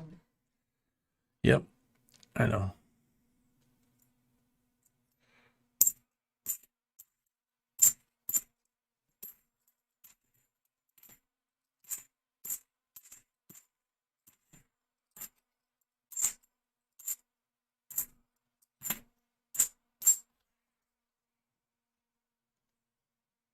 Been following us for 3 years. Wow.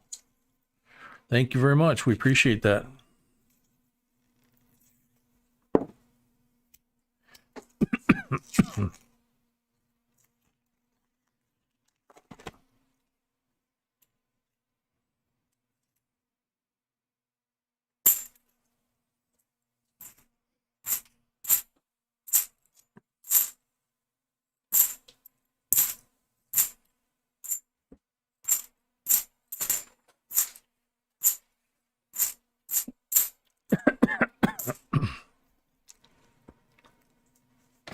Some more coffee?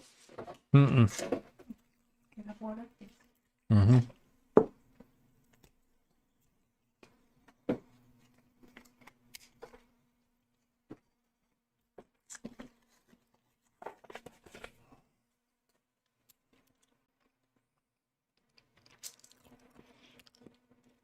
Yeah, Ruler, wasn't it like 14 hours and YouTube cut it off to 11?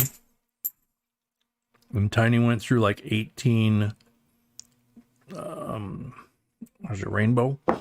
Went through like 18 energy drinks.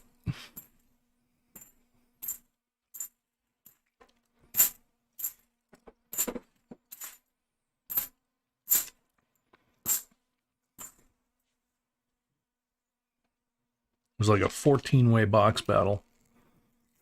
And then I think we had one box like this for the 15th box, something like that.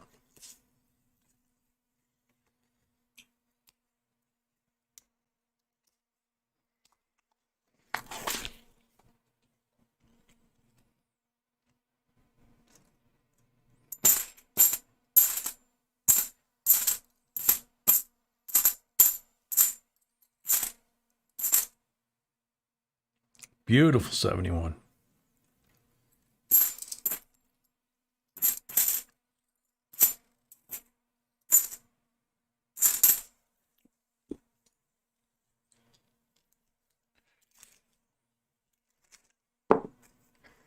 Verma Coins Collection, welcome. Thank you. We appreciate that.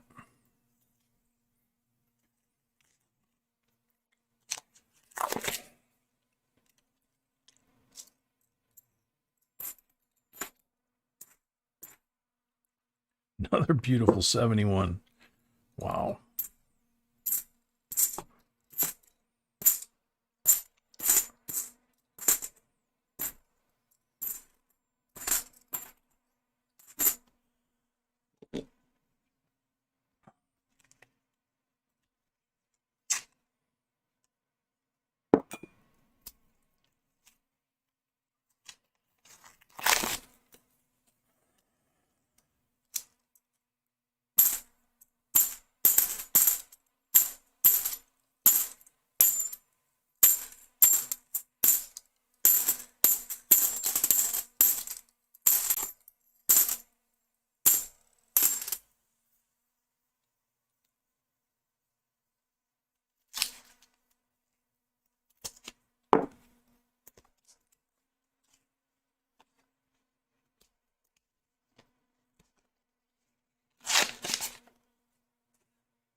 Chuck, I don't think that's the one. I would have to go down in the kitchen and look, to be honest with you at this point.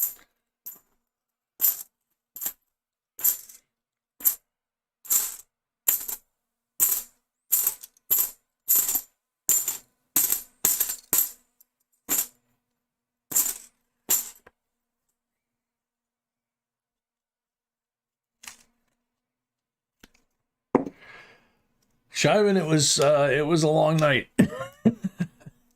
It was definitely a long night.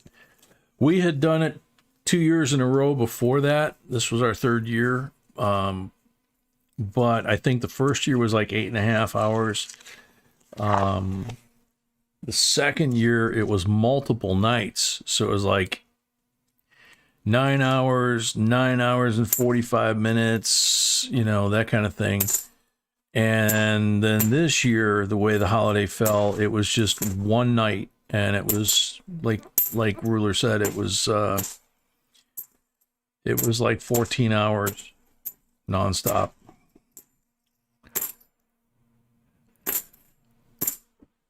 We had a lot of fun, and especially in the morning, you know, from about 4 in the morning on, that last 6 hours or so, everybody's so tired, and you know, even the people in the chat, you know, they're all tired and slap happy. Although some of the people in the chat, we actually gave them a hard time because some of them went to bed at like 2, 3 in the morning, and they woke up at like 8 or 9, and we were still going, and they were all fresh as daisies because they had slept, and Ruler and me and Tiny and B, a few other folks had not slept at all. And it was like, oh, it must be nice to be able to just go sleep when you want to. Gave away a ton of silver that night. 14-way box battle, prestige silver set, I think, for the tiebreaker, or for the winner of the box battle. So, a lot of fun. All right, 6 pulls.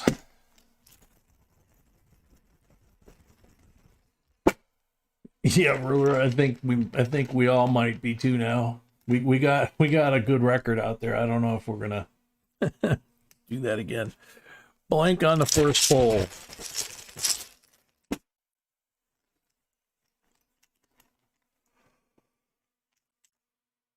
Blank on the second pull.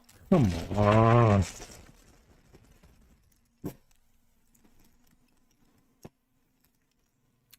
$40 on the third pull.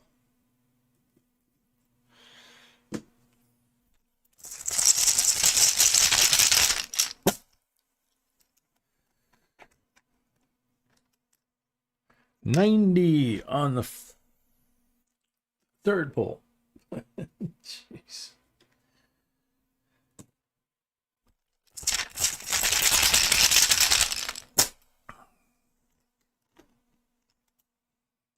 Blank on number 4.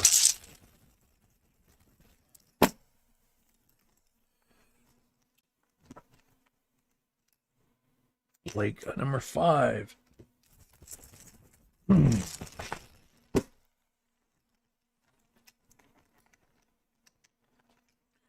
$40 on number 6. So you got 64 90% BU. You got a 63 Benji BU with toning on it. You got 2 40s for 4 silvers. You got a rainbow and 2 specimen coins. So very cool. Huh? Congratulations. Yep, congratulations. All right, next up, Paul Orange. Paul Orange has 10.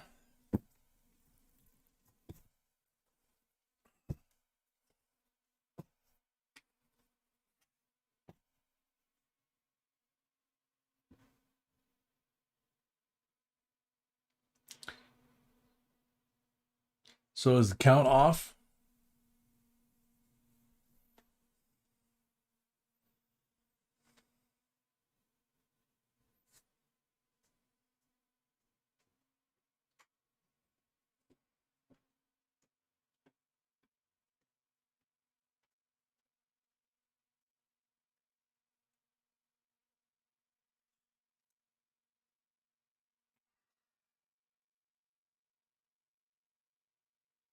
Oh, okay. Don't worry about it. I'm not gonna worry about it at this point. Check mark rolls.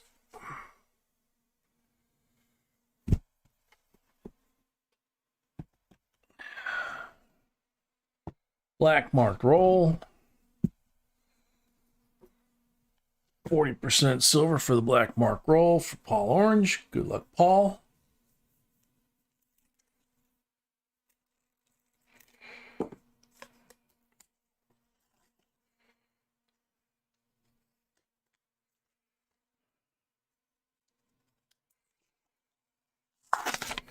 Yeah, Catherine, that's what I was saying. Tiny had like 16 or 18 energy drinks or something like that. I was drinking a lot of coffee and water.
Shiny one. 2000.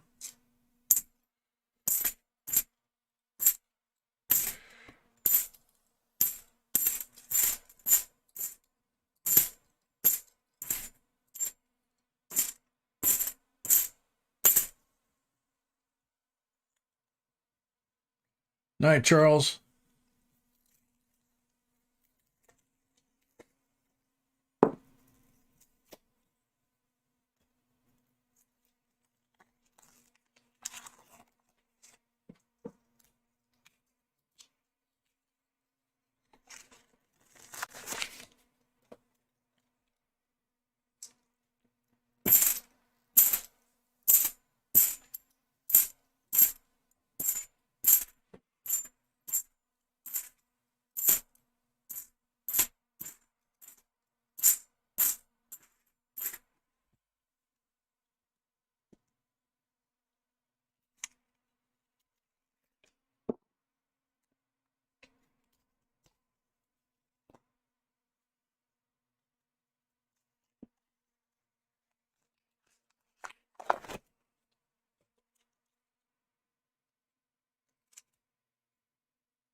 96.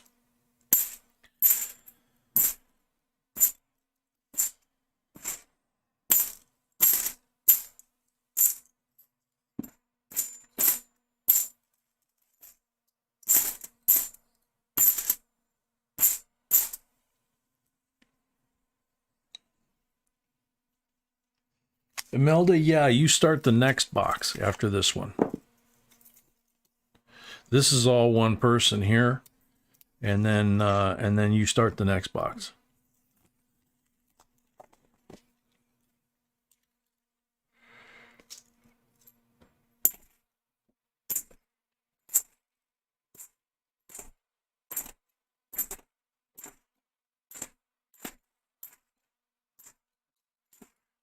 Still Paul Oranges here. He's got 71.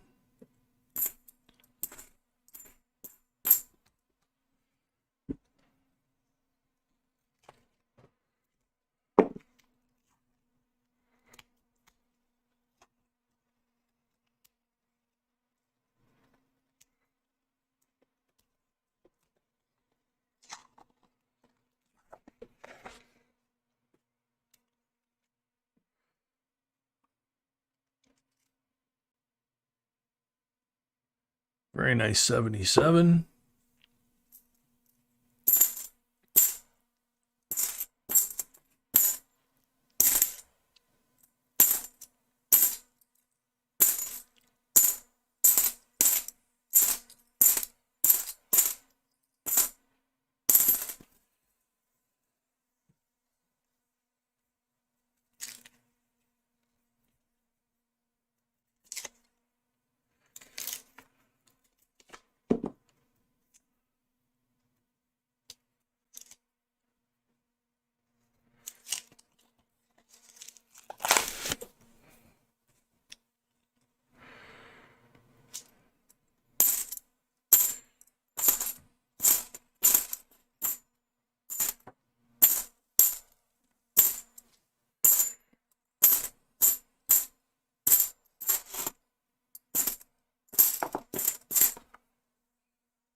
Crimper, shoot.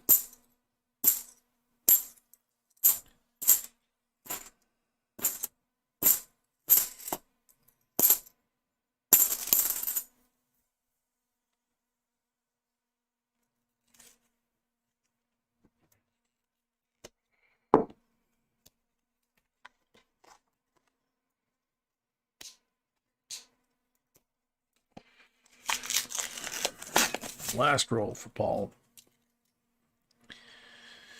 Still don't see any silver, but there's a real nice 71. So you got 3 of them out there. I think 2 71s and a 77.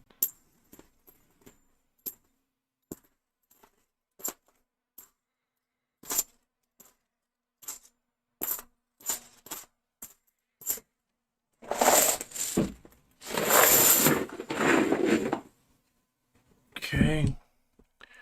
6 pulls for Paul.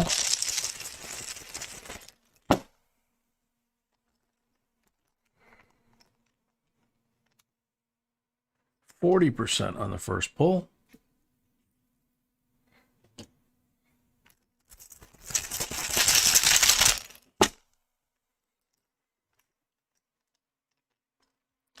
%40 on the second pull.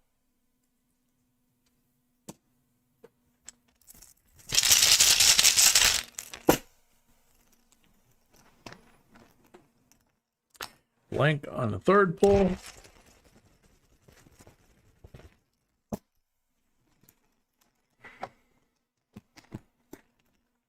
Blank on the fourth pull.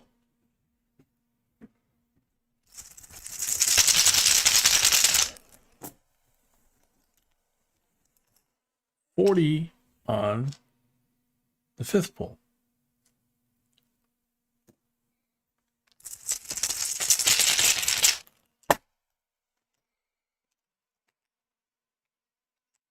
Blank on number 6.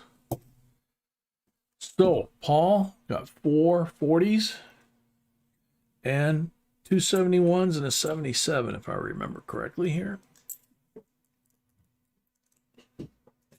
Thank you, Paul. All right, next up, Jen's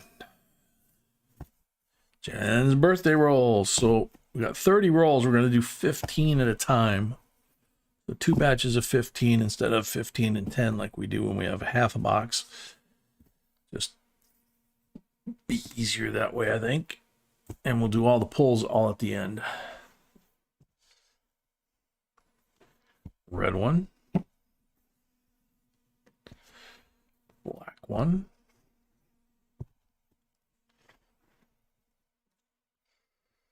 So red one and black one to start.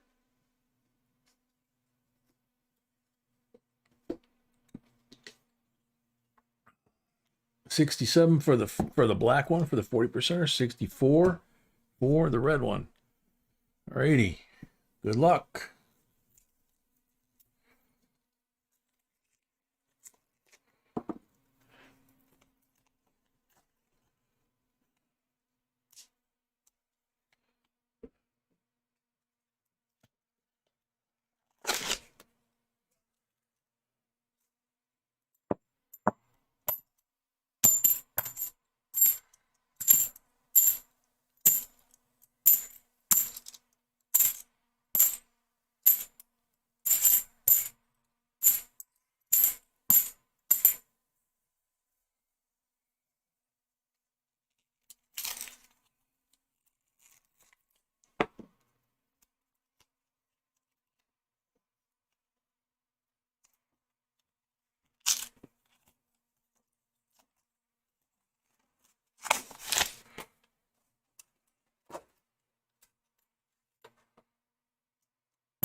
All right, Ruler, thanks a lot. Night. See you either Wednesday or Friday. Have a good week. Try and feel better.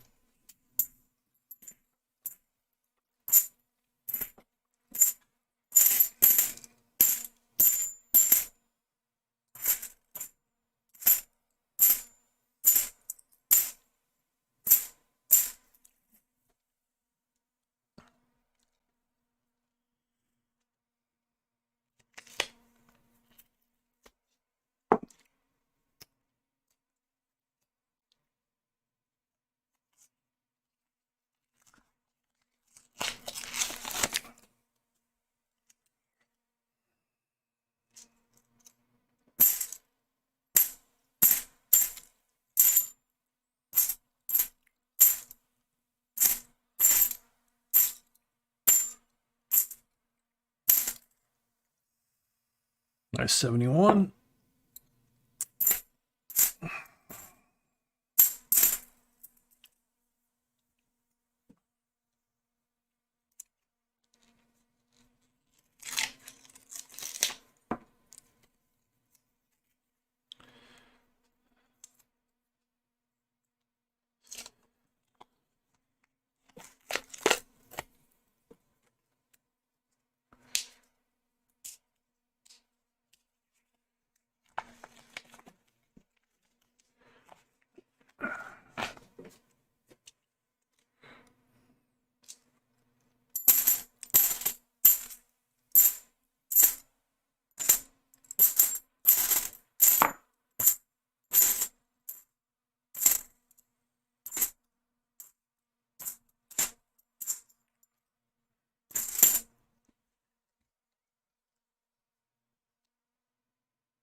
Nope.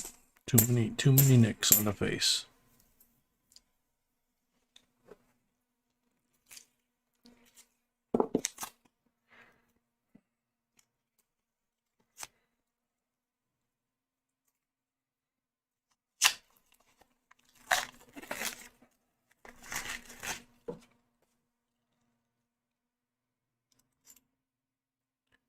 '97.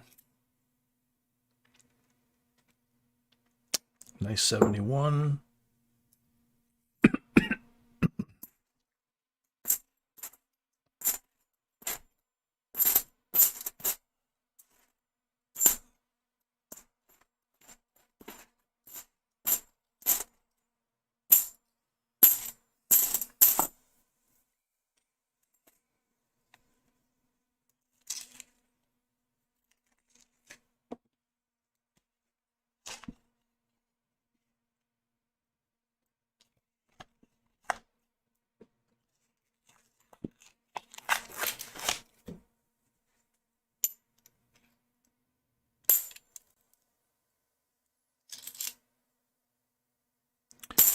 '72 painted.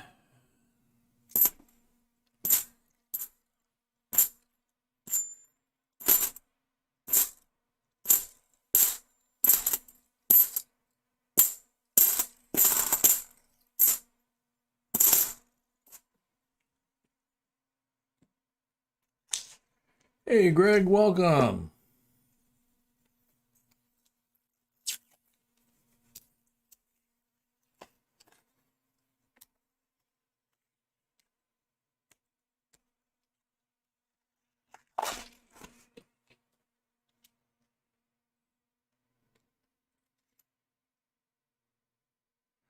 Nice 71.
Crimper.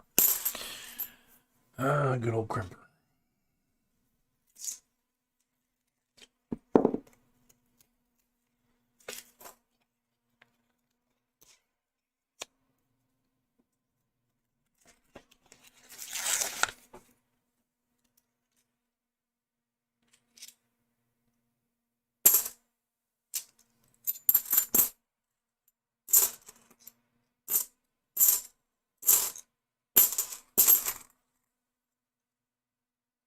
Another nice 71.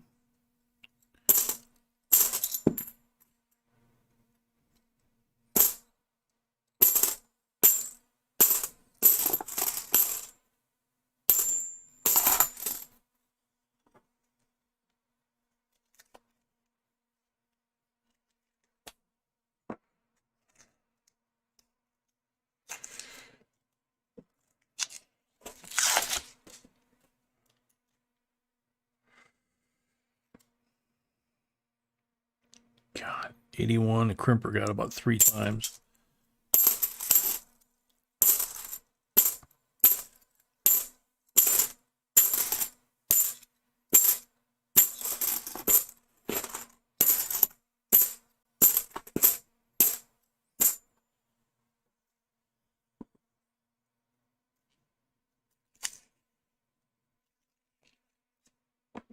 Alexander Cruz, welcome.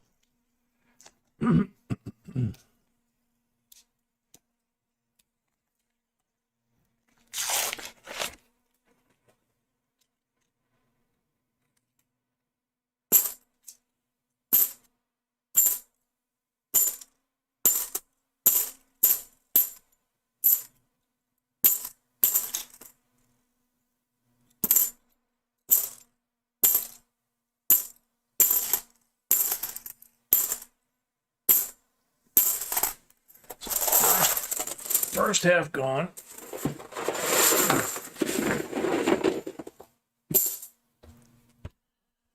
And now we'll grab the second half.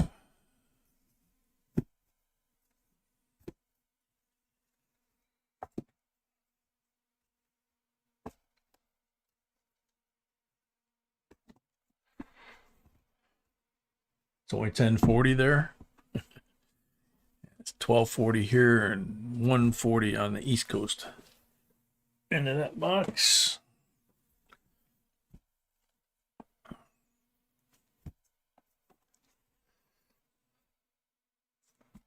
Black marked roll.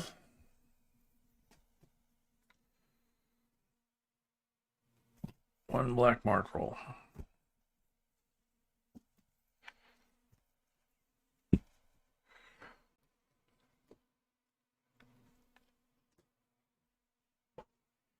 Okay, good luck on this batch.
RM, good night.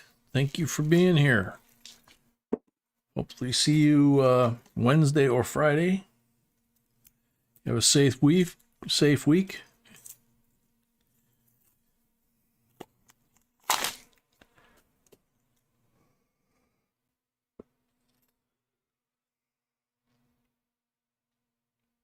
Very nice bicentennial.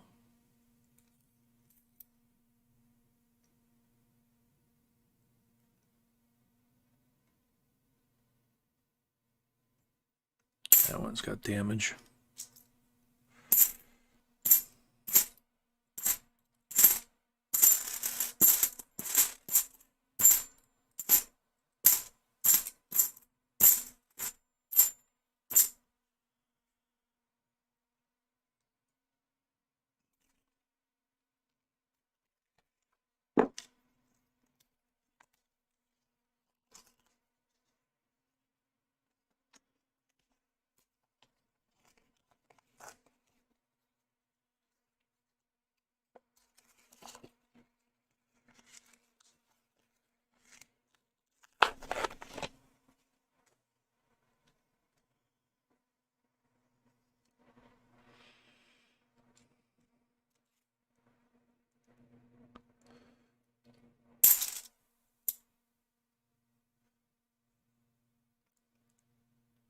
Crimper, shoot.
$601st, welcome.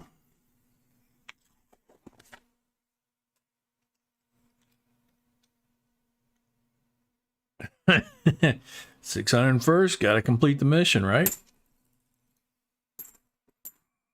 This is box number 6 of 7 tonight.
Very cool, Greg.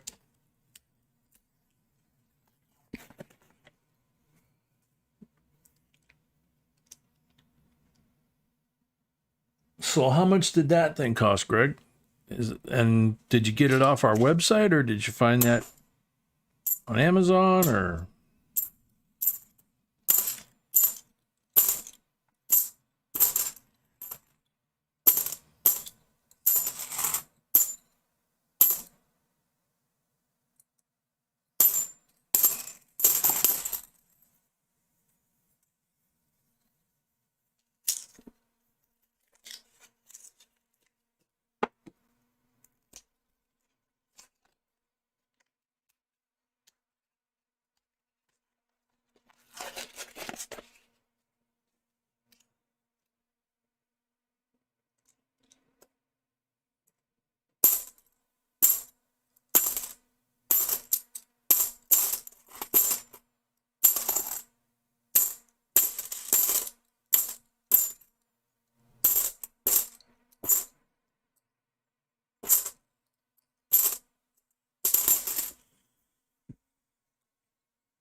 Sounds like good news, Catherine, right?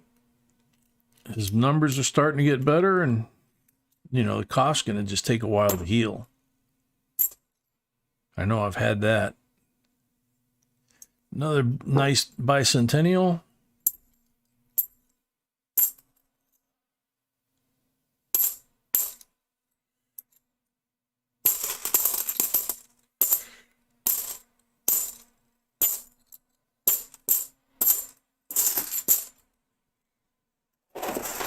Brandon, welcome.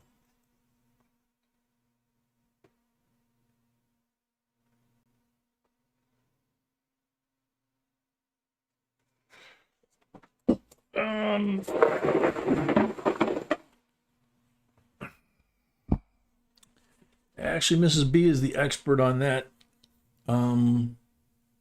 If you think you've got some that are bumping up against the highest existing grade, that's usually worth doing it then and putting it out to auction at that point. Kyle Lee, welcome. All right, so this should be 18 poles, I believe. My sweetie will correct me if I'm wrong.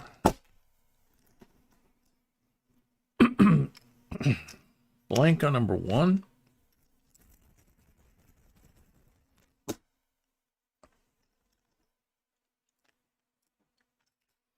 $40 on number 2.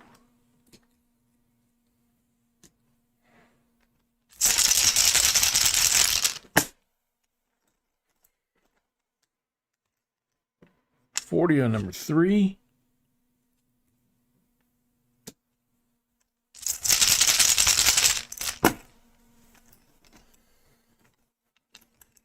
$40 on number 4.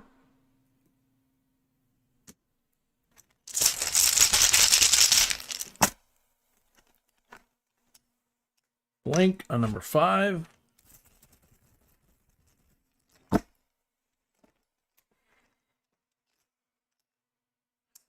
Blank on number 6.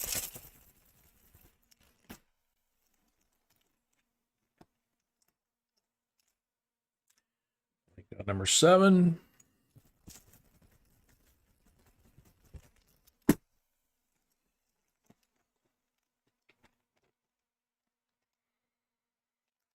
$40 on number 8.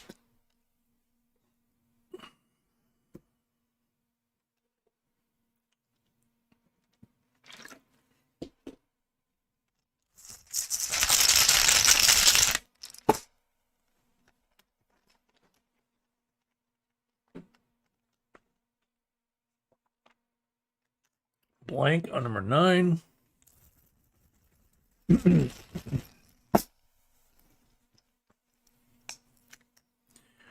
$40 on number 10.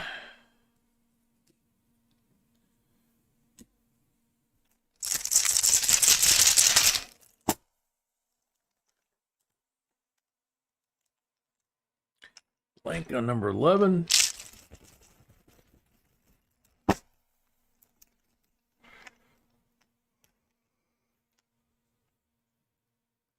Blank on number 12.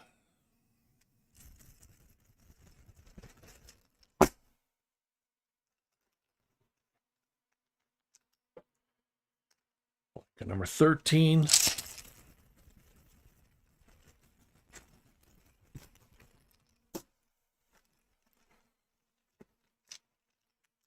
Blank on number 14.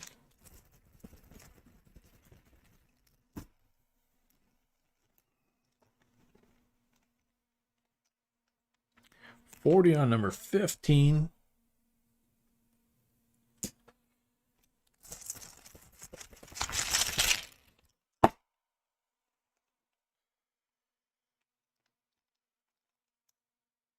Blank on number 16.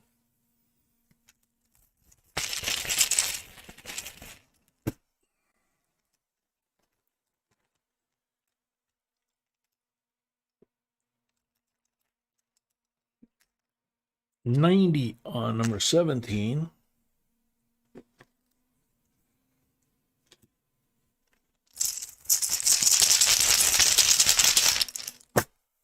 Last pull. 40 on number 18.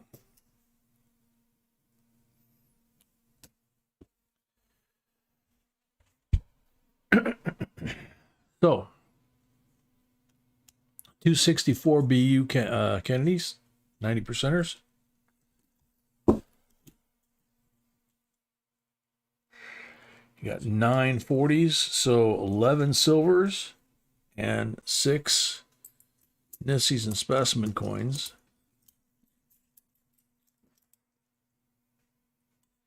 Thank you, Jen. Happy birthday. Like, Hope you liked it. yeah, it was no silver in this box. No silver in the box. Wow. Starting from scratch. Starting from scratch again. Oopsie. Very welcome, Jen. Happy birthday again. All right, so time for me to wash my hands, come back, put the last box on the table, put the giveaway for this box on the table, and that's about it.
All right, everybody refresh your screen. We're ready for the end of box giveaway.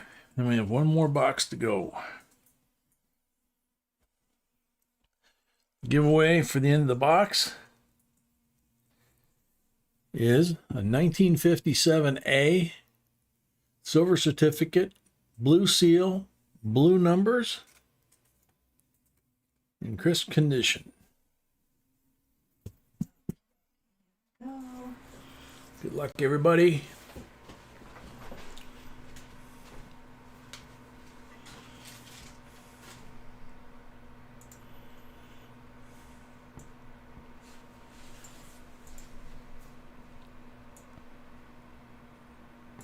Old Bell. I like the 2021 D dimes the best. I have already found two 2021 dimes in my pocket change where I live. Very cool. Old Bell, are you here?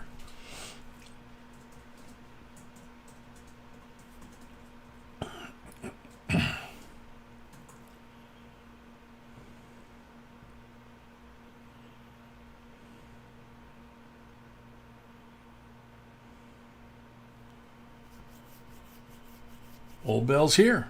Cool. Awesome. Congratulations. So, gentle, gentle. I am. Okie dokie. So, I'm going to post the order, but I posted. okay. Sweetie's going to post the order.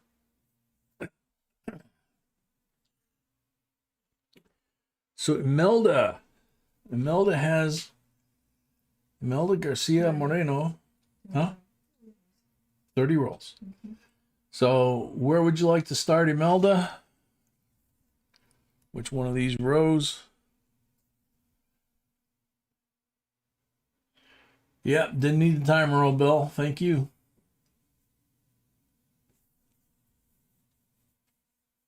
Take care, 600 first.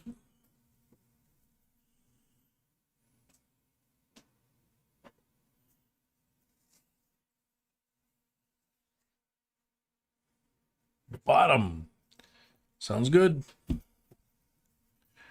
So same thing. We'll do 15 and 15. That'll get us through the first 3 rows that belong to Imelda. We'll do the pulls afterwards like we just did for Jen.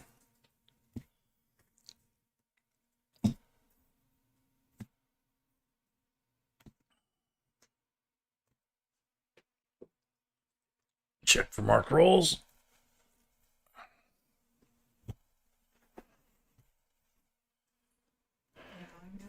This is everybody.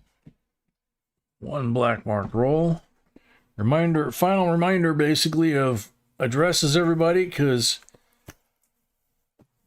B will be doing the packing tomorrow.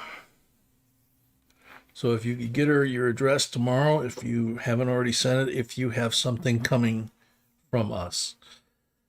That way she can get all the packing done and get it out on Monday.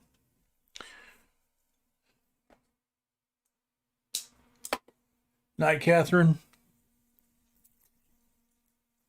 Good luck, Imelda.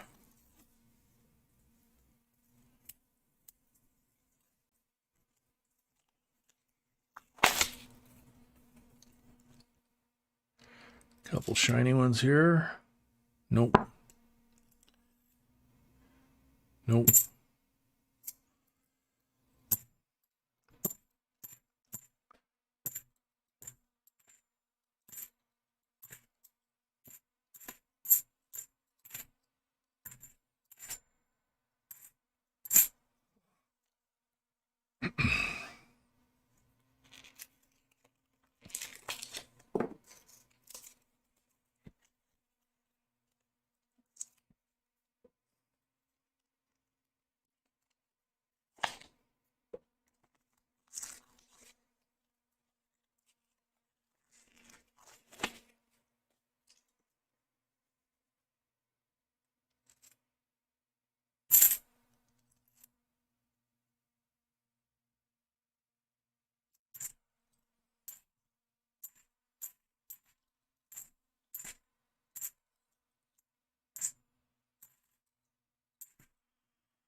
Thank you, Catherine.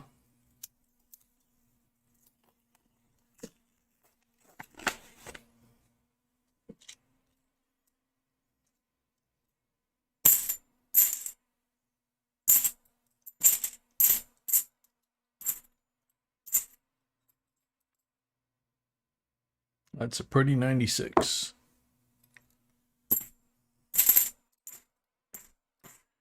Nothing special about the year that I know about off the top of my head, but it is a very pretty example. And you said this is for collection, so anything that nice, obviously, good chance it's going to wind up in your collection rather than back in the return pile to the bank and get all dinged up.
Uh-oh.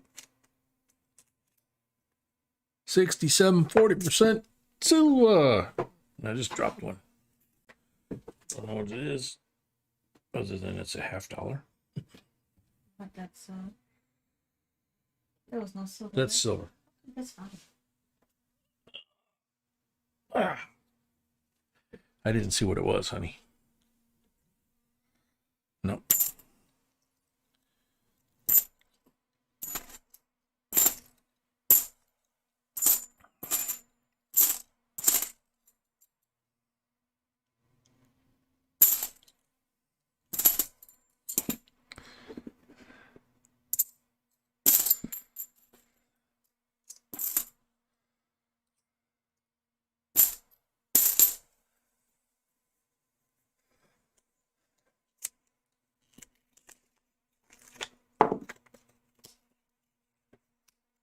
Diana Cruz, welcome.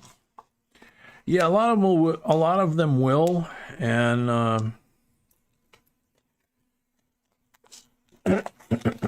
like Gypsy said, go to another branch at the bank that your primary bank that you have, and see if you can find somebody a little more intelligent, maybe a manager.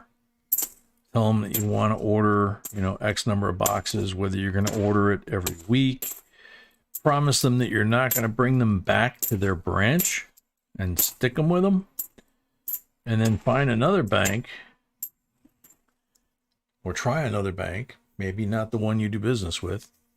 If you're not able to order the coins from the bank you've been doing business with, you find a bank or a credit union in your town or your area within a 10 or 15 minute drive that will order the coins for you, and you make it very clear that you'll open an account if they will order the coins for you, and that you will never bring the coins back to them. And if they're willing to do that, you coins from them, and you take the coins back to the dump bank, as it's called, which is your old primary bank. 71, another nice one. So you have a pickup bank and a dump bank. So these go back to our dump bank, and they run it through the coin machine, and they turn it into folding money, and they cash that out for us because we have our accounts there. And we go to the bank that has the coins, and we have accounts there. And every week they have 18 to 20 boxes of these and whatever else we want to order, all through the so-called coin shortage and everything.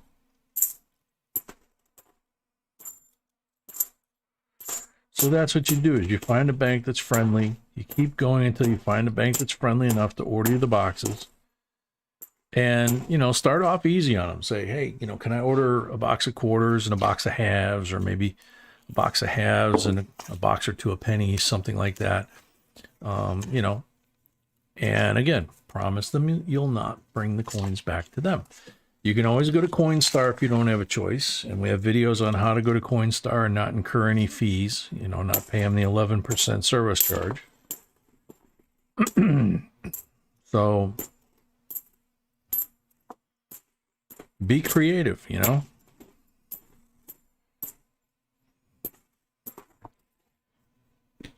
If the banks won't cooperate and you want to get change to go through, go to the car wash, go to the laundromat, anywhere they got a change machine. Feed 5, 10, 20 bucks into the change machine, get change. I used to do that at my break room where I used to work down south. I'd feed in 20 bucks to get quarters. So they always had brand new quarters in the change machine for the break room. Don't know why, but they always did.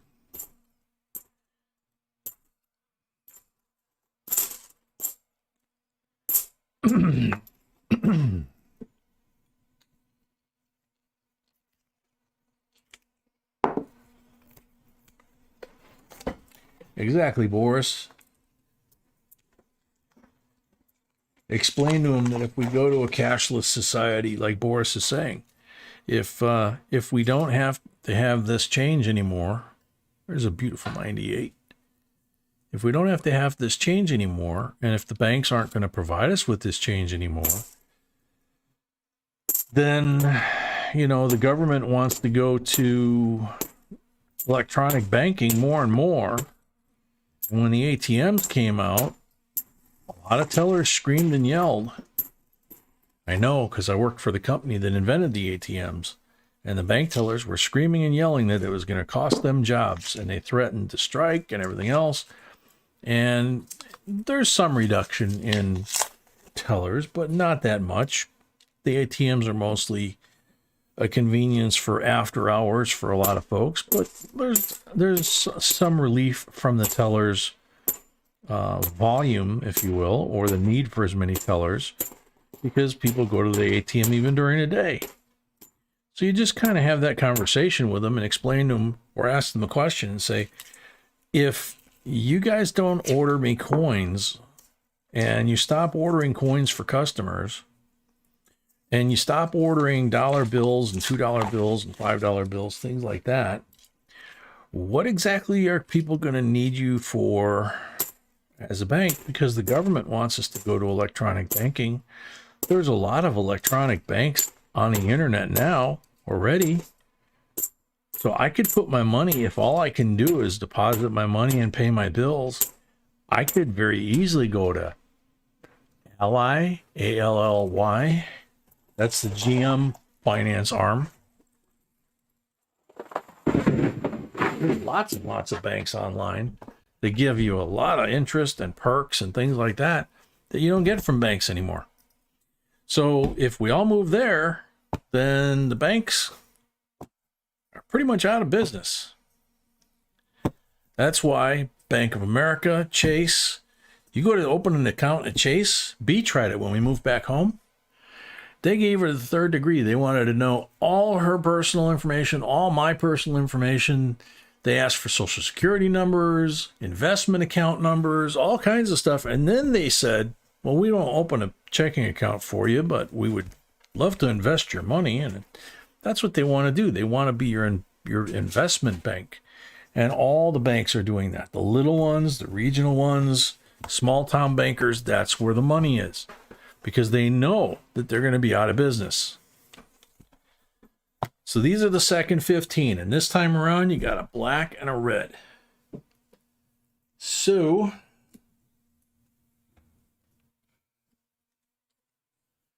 there's the black. I gotta get up and get a red.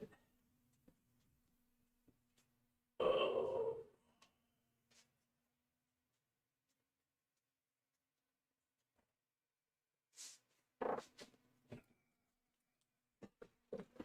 Well, I guess you're gonna get two 90% BU Benjis. Excuse me, one 90% BU Benji. What am I saying? Red one, 90% BU Benji. Sorry. Getting tired a little bit. Crypto's part of the future, but crypto is going to be government regulated here pretty quick. They've put a bullseye on it. They've put a bullseye on 401ks, so banks and 401ks from your employer are not going to be 4 or 5 years from now, potentially what they look like now. They want to eliminate the step up in basis on homes and other assets that you might inherit. If your folks bought a home like mine did back in the 50s for $33,000, which was a lot of money back then. But now my mom's house is worth $500,000-$600,000. Today's money, 70 years later. I don't know that the buying power is the same. But the current rules and what the rules have been for a long, long time is that when she passes, that the house passes to her heirs, myself or my kids, however she has her stuff set up. It steps up in basis to what the value of the house would be if we put it on the real estate market the day she dies. So if it's a $500,000 house, the basis in the house to the beneficiaries is $500,000, not $33,000. If it was $33,000, you'd have to pay capital gains of right now 20%. They want to raise it to 40%. So 40% of the difference, $470,000 in gain times 40% is $188,000. That when you sell mom's house for $500,000, you would have to pay $188,000. Under the existing rules, the house is worth $500,000. If you sell it for $500,000, you have no capital gain tax because you received it at $500,000. You didn't receive it at 33 because you weren't even born in 1953. So they want to change that. They want to change everything. They want to change the banking. There's a book out there that's been out for a while, The Attack on the War on Cash? I looked it up online. It's about a $20 or $30 book. It's been around for a while, actually. And it talks about all the things that the banks have to do, requirements of the federal government, that if they see us spending money in a certain way that they decide seems odd, or depositing and withdrawing large amounts of money every week, they have to report us to the federal government because we might be drug dealers, we might be money launderers, never know. That's the excuse, right?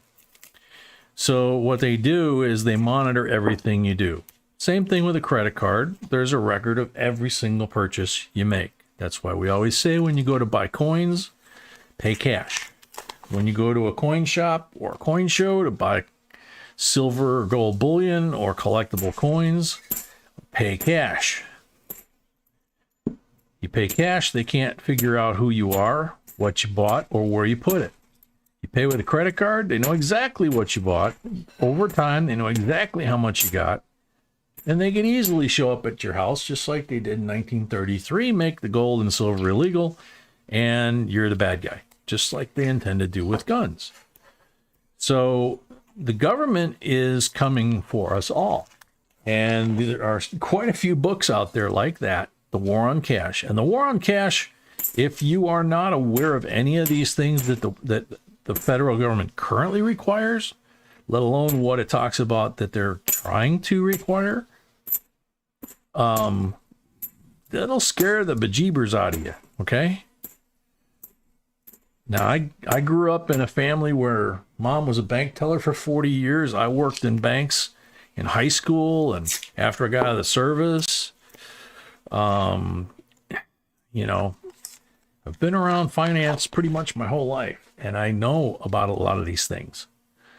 So, you know, everybody says, oh, you know, as long as you don't make a transaction of $10,000, nobody's required to report you. Well, tell that to one of our state legislators here in Illinois that about 10 years ago went to prison. The guy was one of the most popular elected officials. He'd been reelected for 40 or 50 years. He was everybody's grandpa. He was, you know, just this amazing reputation and all that. And the bank reported to the feds that this elderly elected official had been taking out about $8,000, $9,000 every couple of weeks. That wasn't 10 grand. It was $8,000, $9,000, but they saw a pattern. So they turned him in. So the feds investigated. And lo and behold, they found out that the old guy was being extorted.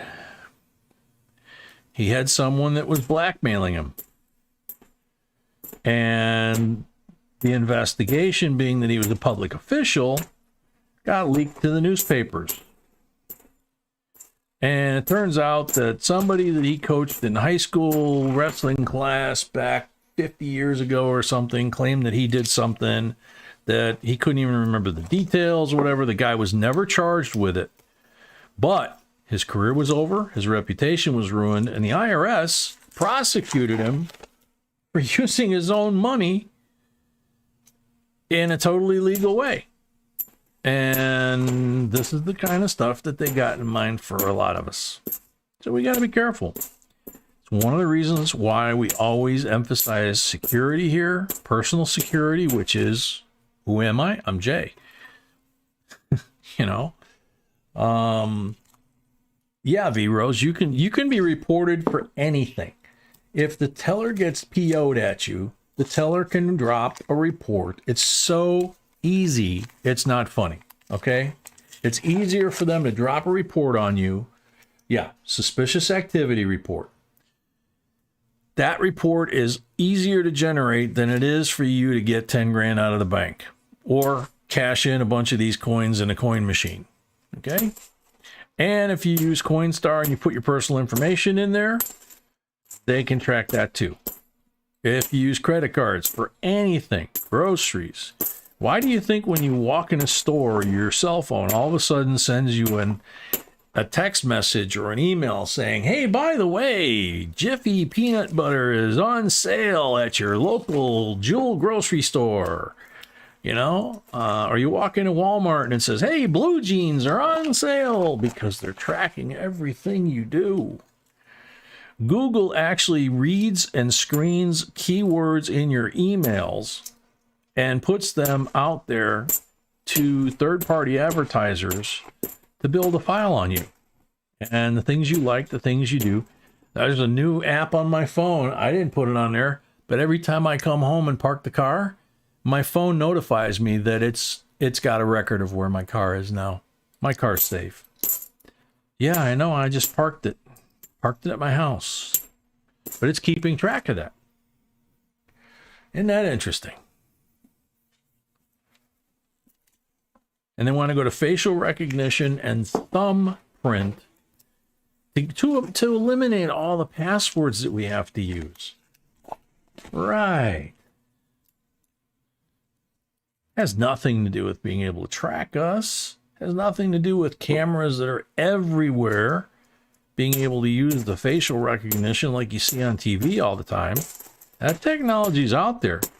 The only thing they need is they need a copy of your face or a copy of your DNA or anything like that that they can use as a baseline. Yeah, V-Rose, you're right. Alexa is listening. You know that your camera on your laptop and your microphone on your laptop or your computer can be turned on remotely by anybody? I've got one sitting right there. The ones on our laptops have electrical tape over them. You know that baby monitors are one of the most, I mean, it's been known for 20, 30 years since they were invented. You want to know what the neighbors are doing? Let's go buy a baby monitor. Anybody within range in your neighborhood that has the same kind of baby monitor, you're going to hear everything that's going on in that house. And I mean everything. You don't hear anything? Get in the car, take a drive. You'll find somebody. So you guys got to be careful. You guys got to understand. But in the meantime, if you get that book especially, it'll educate you. But even without the book, like we've been talking about, if you go to the bank and you kind of put the fear of God in the bank by saying, hey guys, when the government gets done making us an electronic society, and we have ATMs for what we do need, and everything's on our debit card or, you know, our credits, like in the sci-fi movies, right? What do we need you for? What do we need the bank for? So you might want to service my account today, because otherwise tomorrow you might be out of work. So when folks in the chat talk about this stuff, they're not nuts. They're serious. and it does exist. And way more. So it's funny, the tellers, a lot of the young tellers that you get that eye, you know, where it's like, let's see, Imelda's got 18 pulls as well, correct? Yep. So the same teller that'll look at you like you're goofy when you're trying to order a box of coins and they don't know what the hell you're talking about and you order them from the Fed or some other stupid answer, they know how to fill out that report to the feds, trust me.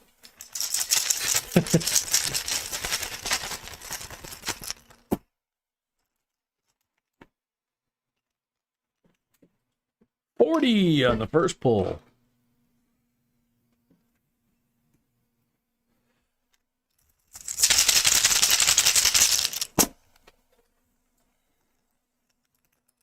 Blank on the second pull.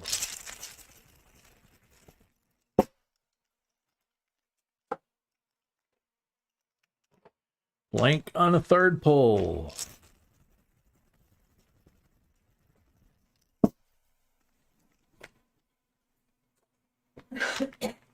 No, V-Rose, that would be very bad. Blank on the third pull.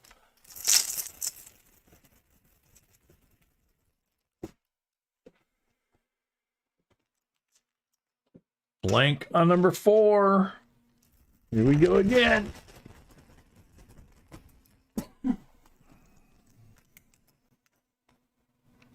Blank on number 5.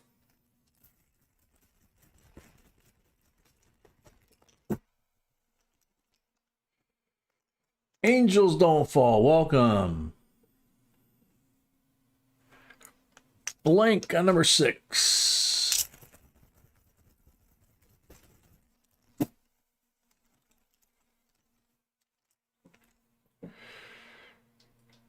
%40 on number 7.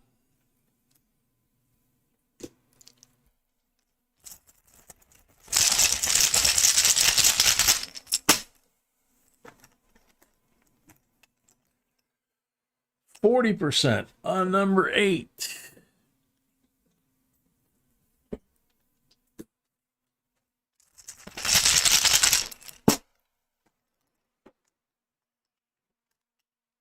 40% on number 9.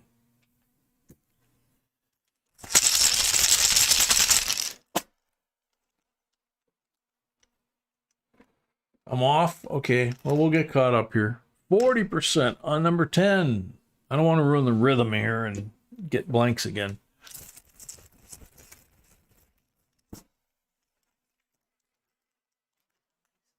Link on number 11.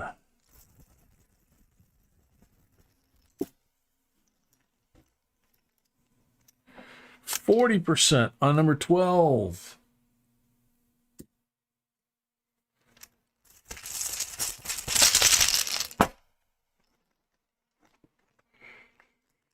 %40 on number 13.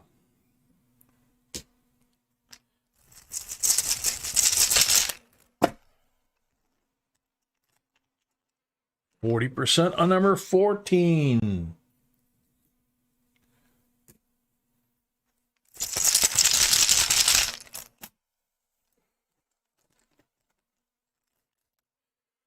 %40 on number 15.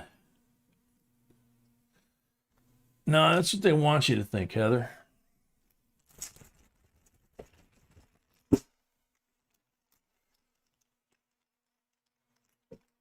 %40 on number 16. I think that is.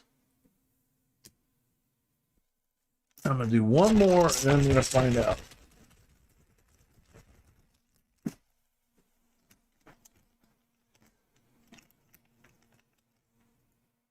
%40 on what I believe is number 17, but don't know if the count is accurate. So I have that we owe one more pull, but let's see.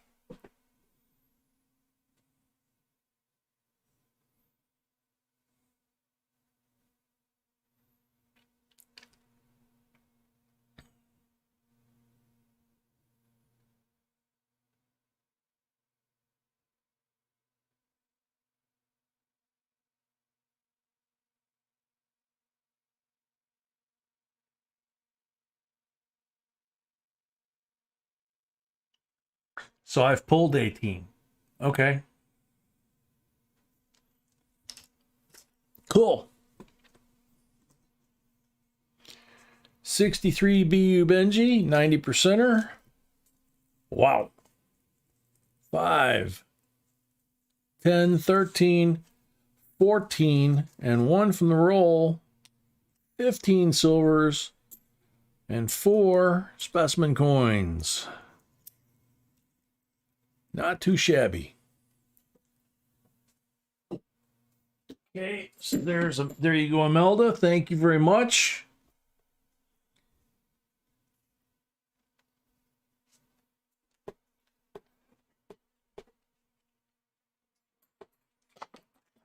This box is silver, so we're starting again from this, right? Mm-hmm. Yeah.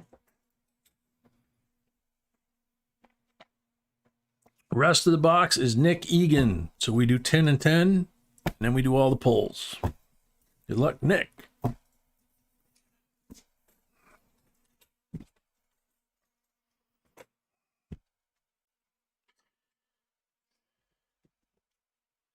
It's 1:30 in the morning, Chicago time. Do you know where your kids are at? Yes, they're watching JB Coins, learning about money.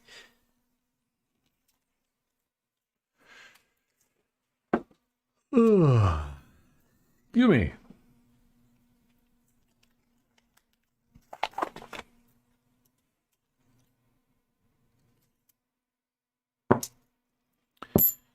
Good luck, Nick.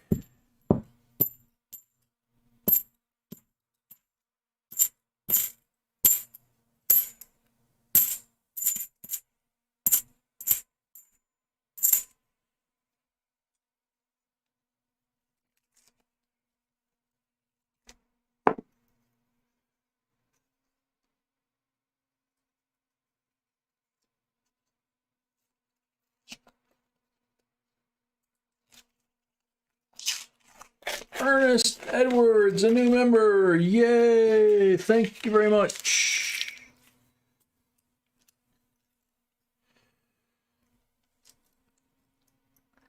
Chuck, our parents are gone, so it's, yeah, we do know where they are.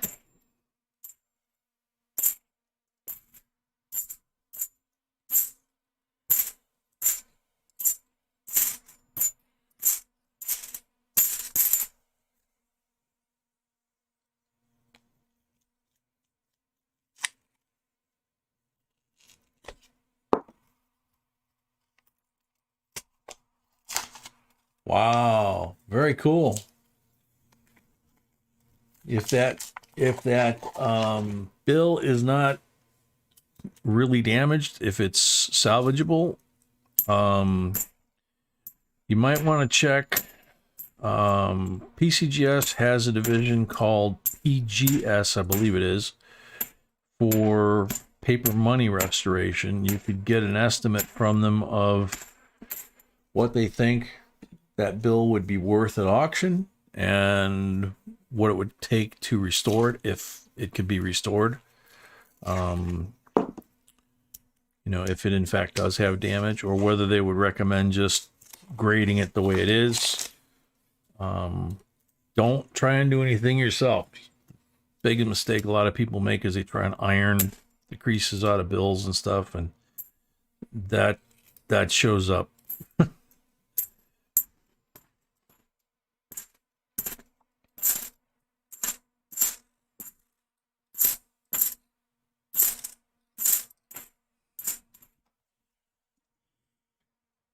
Oh man.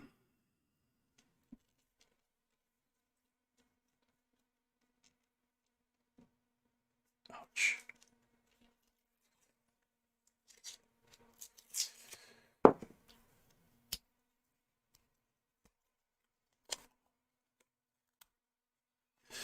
Correct, Imelda.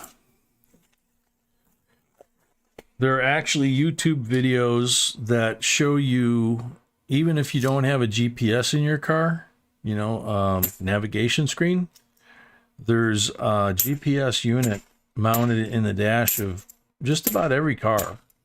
So if you have like OnStar, for example, that has a GPS because it has to locate where you are in order to notify OnStar when you push that little button.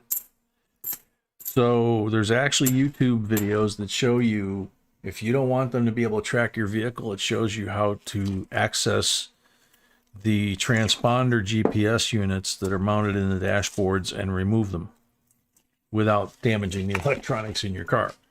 Your phone, there's also techniques for that, like Imelda's talking about. It's not as simple as just taking that little rubber antenna off the top of your car or covering it with aluminum foil tape, you know, something like that. Doesn't work. You actually have to deactivate those transmitters. They actually, if the OnStar, for example, is connected to your car, they sell it as an anti-theft device, and a lot of other manufacturers have similar stuff, that they can remote start your car from somewhere else. They can remote unlock your doors from somewhere else. And that all sounds wonderful. But what you don't think about is they can also turn off your car from somewhere else. So if someone steals your car, they can shut the car off, right? I mean, they advertise that all the time. The insurance companies even talk about what a great thing that is. Somebody steals your car, call the 800 number, you know, give them your account information, and they will shut off the ignition on your car. And the bad guy has no choice but to just coast off to the side of the road calmly, get out and run away, you know, and, you know, the cops will find your car. Problem is, what's to stop them from doing that when you're driving the car? Whether the cops think you've done something wrong, 71, or whether the cops decide, hey, you know, you don't belong there, or, you know, we don't want you to have wheels, or your driver's license has been canceled, or, you know what, the one I saw today, your neighbors can turn you in And I don't know if that's just here in Illinois, because Illinois is the only place in the country that you need a special license in order to purchase or own firearms or ammunition. If you get caught with one bullet in your house and you don't have that particular license, it's a felony in Illinois. You can go to jail for owning a bullet, even if you don't own a gun. So you have doctors in Illinois have had for years the responsibility to ask you a question: do you feel safe at home? There's a couple more nice coins there. That's supposedly to check and see if you feel safe at home, you know, from abuse at home. But if you or someone in your family says, no, I don't feel safe at home, I'm kind of depressed, you know, that kind of thing. Well, in Illinois, guess what? You lose all your guns. You lose your FOID card instantly because they report it to the state police. The state police issue those cards and they revoke your card. And you got 24 hours to get rid of every firearm and piece of ammunition, magazine, or anything else to do with weapons from your home. And you have to give them a report, including serial numbers, models, and everything else of what you did with them.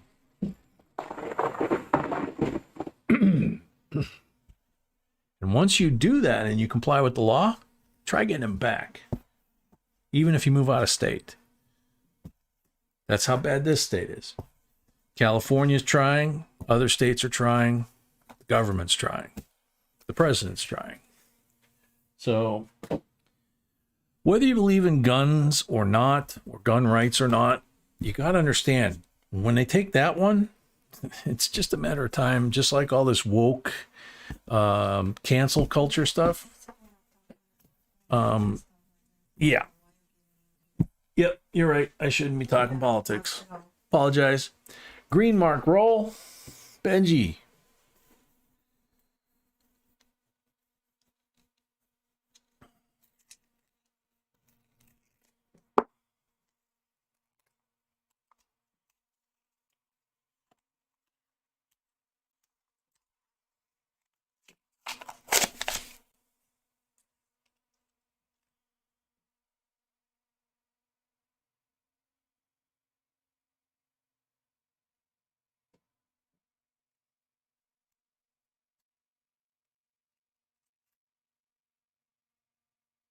Beautiful 73.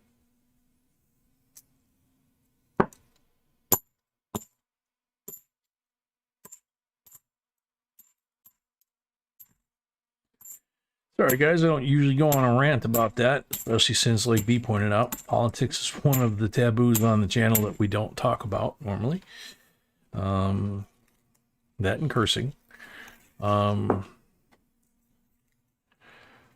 But it's just, it's a natural extension of what's going on with the money thing that we were talking about. The money thing with the banks, trying to get money from the banks. And how to avoid getting reported by the bank. That's it. It's all in that book.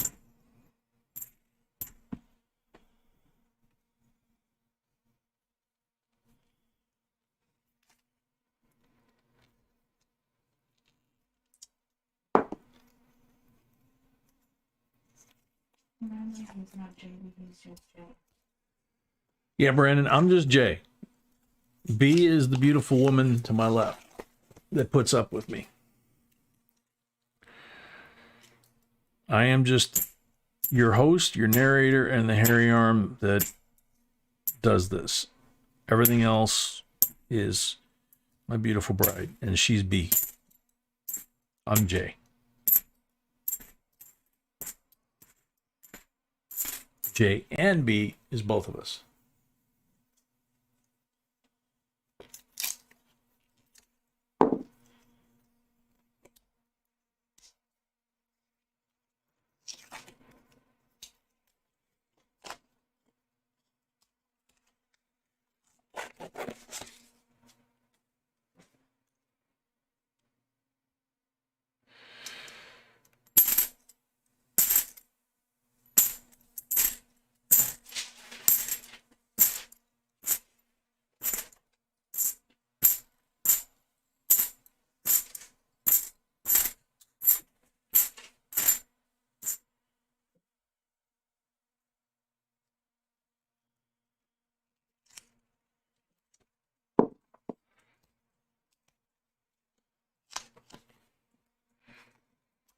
Thank you, folks. All right, I can try. You okay with me trying to sing, sweetie? Absolutely. Okay. I'm gonna try a song. It's like a Broadway song, but they turned it into a movie and all that. It's not part of my culture, but it's a good song. I always enjoyed singing it. 72. If I were a rich man, all day long I'd biddy biddy bum. If I was a wealthy man, wouldn't have to work hard. All day. Oh man. I'd build a big strong house with I can't remember the words now. I'm just too tired, I think.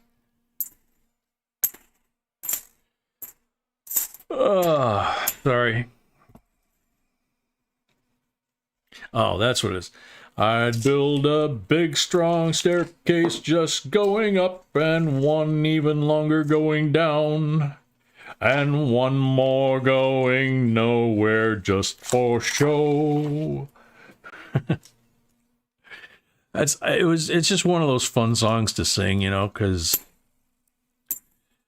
the rest of that play and that movie were very sad, of course, because they were pre-Nazi Germany, and it was kind of like right before World War II, or at the beginning of World War II. So it's kind of like The Sound of Music. There was some fun stuff to sing about, but yeah, Zero Mostel, Estavia, exactly. Guy had a great voice, man, and he was a great comedian. I mean, putting him in that role somebody had to be going, what the heck are you thinking about? This guy's a big fat comedian. But the guy could sing, man, and he pulled it off.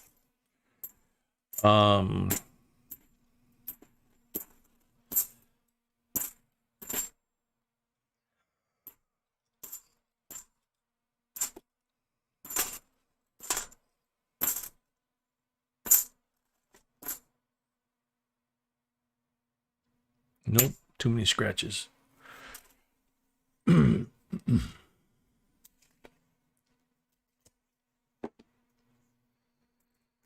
Seasons in the Sun. Oh man.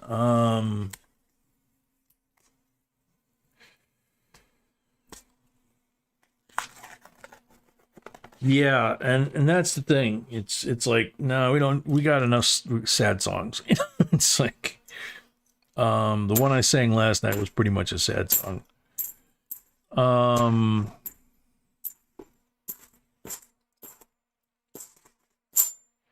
Fly me to the moon, let me gaze upon the stars, let me show you Jupiter. No, like I said, I'm just too tired, man. I know these words. It's like,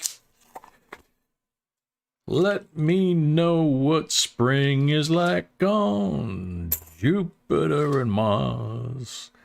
Remember. And then, let's see. Here I am, the one exterminating sun. Little Rob Zombie there.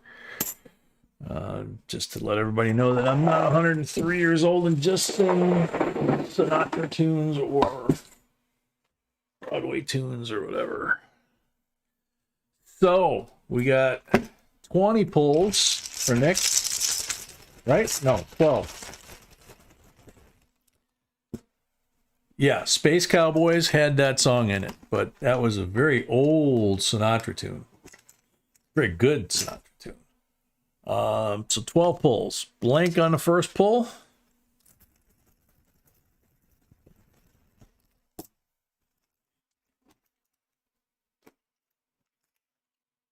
$40 on the second pull. I'm just a gigolo, and everybody knows.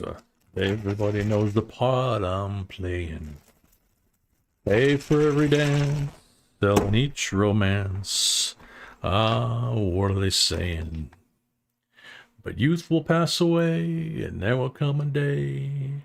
What'll they think about me? In the end comes, I know I'll be just a gigolo. Life goes on without me. 40 on number 3. See who gets that one. EVG.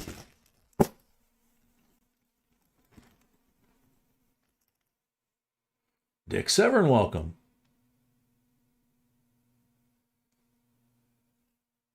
Blank on number 4. Okay. No, that wasn't Mel Torme, man. I don't sing no Mel Torme.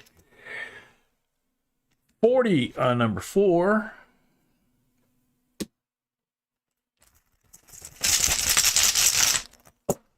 David Lee Roth, exactly.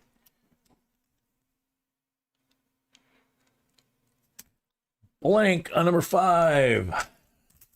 Thank you, everybody. I don't usually get to sing it like full throttle, you know. 40 on number 6. When I'm singing during the stream, a lot of the times I just kind of sing softly, and when you sing softly, you don't get the whole sound out. It sounds kind of puny and weak. Mr. J, can you sing in Spanish? Oh, man.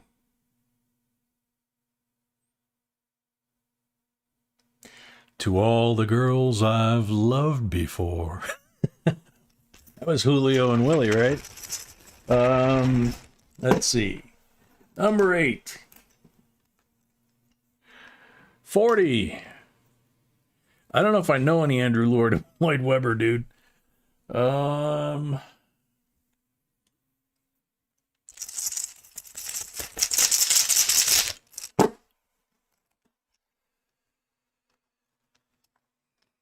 40 on number 9.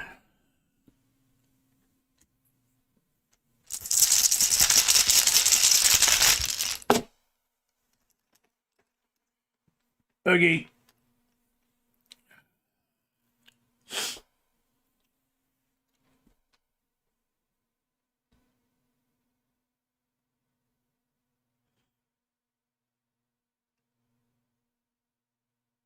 You're not singing in any ways on your streams? That's probably a good thing, EVG. Oh, man.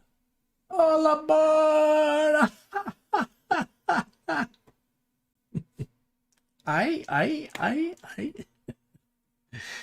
need to have the sound effects, man, because he had the sound effects doing that.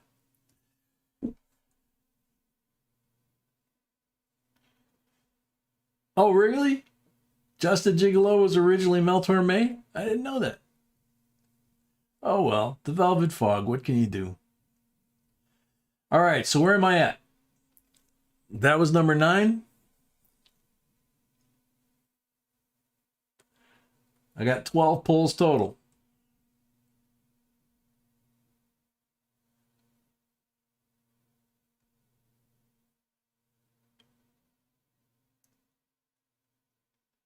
Come on, guys. Do I have 3 more pulls?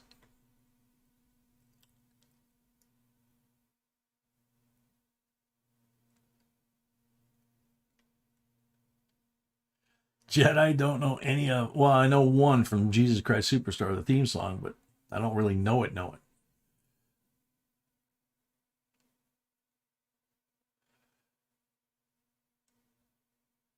I'm on 10. Okay. So I got 3 left. 10, 11, and 12. Number 10. Blank.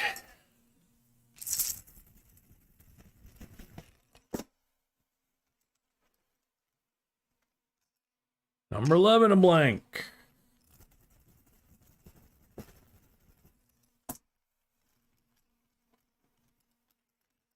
Number 12, a blank. Bummer. But 63, 90% BU Benji. And 7 silvers here. So that's 8 silvers, 5 specimen coins. There you go, Nick. Thank you very much. Huh. Last giveaway. Last giveaway of the night. Oh, now B's singing. Woohoo!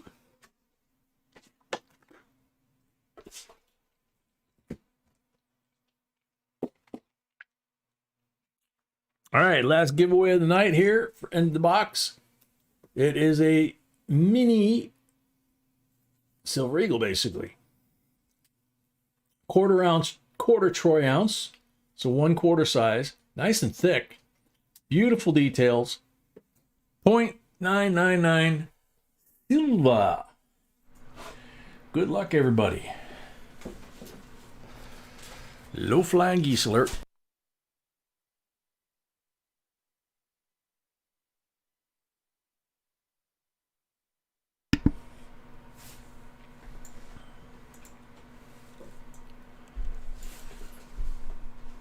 Laura Lala.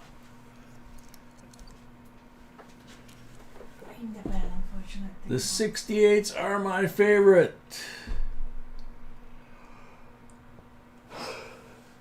Excuse me. Laura Lala's probably in bed. I was going to say, that's not ours. What? No, it's- Okay.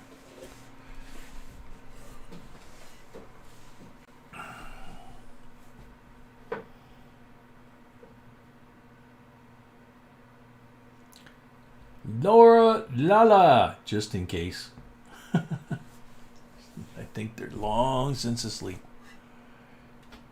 Especially since they're on the East Coast, it's 3 o'clock there.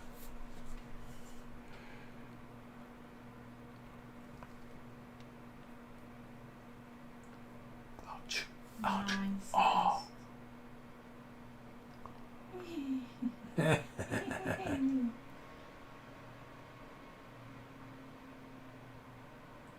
Next.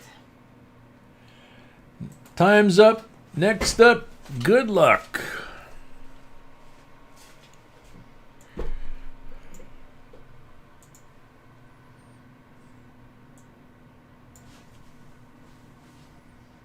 Jeff MZ.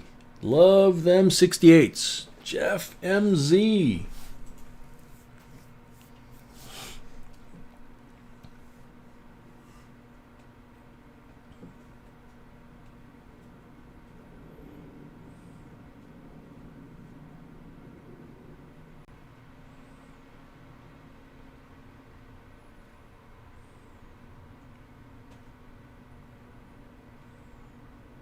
Oh, I just thought of something. I can sing a song in Spanish. Uno, dos, tres, cuatro, cinco, cinco, seis. That's not fair. That's actually, I mean, it is Spanish, but it's not a Spanish song.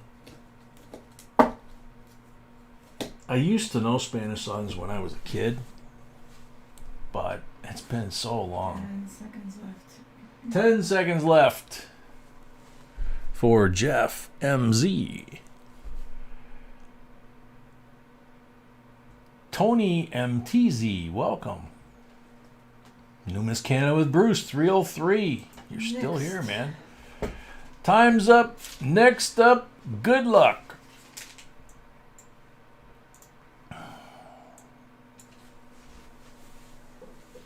Paul Folden, I'll take the dimes.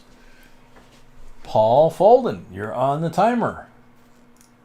Yeah, Feliz Navidad, yeah.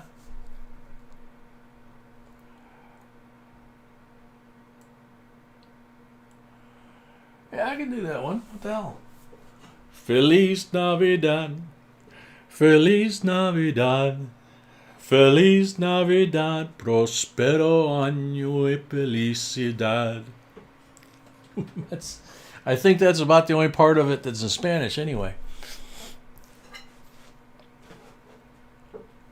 I love you, baby. 20 seconds left. What? Oh, 20 seconds left for Paul Folden. Jeez, honey, breathe. I can't see. You're looking at is it? Oh, the smile or the ears? Smile. Oh, Okay. Next. Dog Squad, welcome. All right, next up. Shimpy. Definitely the silver halves. Shimpy, are you here? You're on the clock.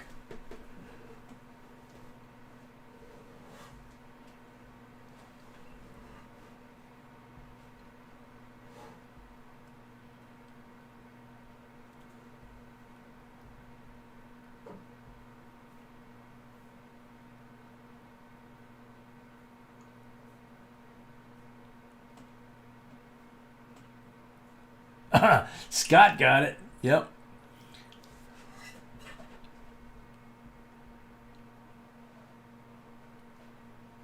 You learned La Bamba in Spanish class? Let's see. That brings back a memory.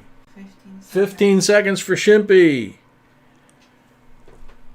We graduated to Oye Como Va.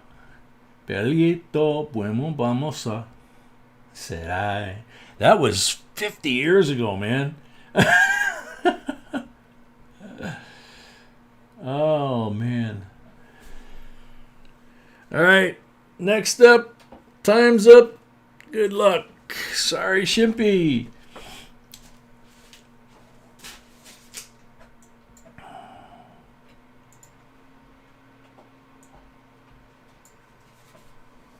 Mel says, Mrs. B, I love your laugh. Thank you. I do too. Next. She says, thank you. Next. Ashley Magaha. Halves are definitely my favorite. Ashley Magaha. I didn't see you sneak in tonight. Might be looking. Might be lurking. Waiting to pounce.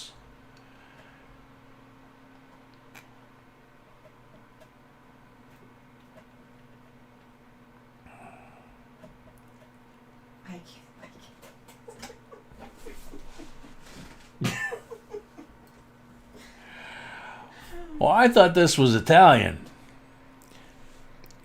Bésame, bésame mucho. Each night I dream. Huh? 5 seconds left. Yep. 5 seconds left for Ashley Magaha.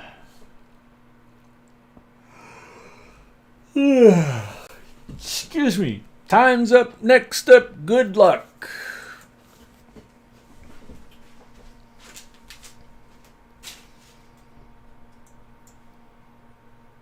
So besame mucho in Spanish is the same as besame mucho in Italian? Jack Robertson, I like the Kennedy half dollars. Jack Robertson, are you here?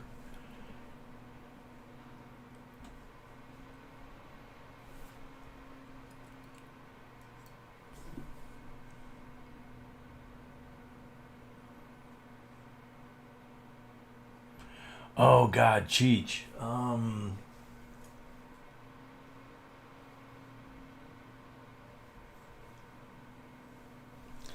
God, I used to know all their stuff. I can't. It's been so long. Wow. Jack Robertson. 25 seconds left. Yeah, me too, Gypsy Wolves.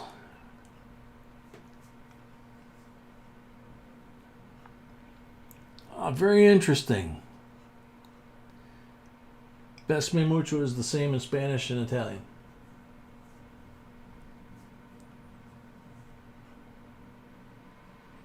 Mucho is not an Italian word? They're both based on Latin, so okay, makes sense.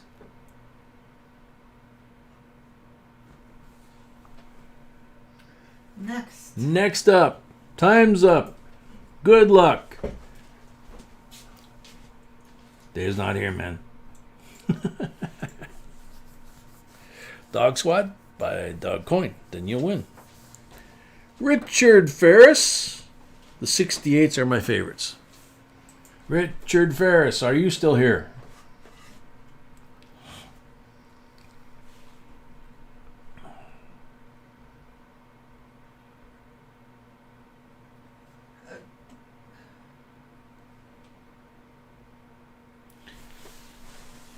40 seconds for Richard Ferris.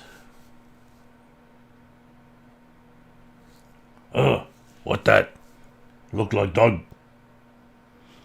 Yeah, look like dog poop to me too. Smell. Huh? Smell. Good thing we not step in it. 16 seconds left for Richard Ferris. Oh, man.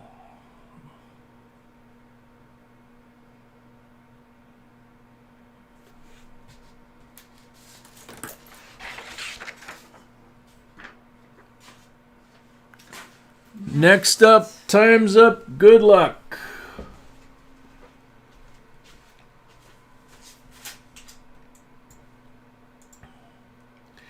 Yeah, Boris, that makes sense. Like molto bene.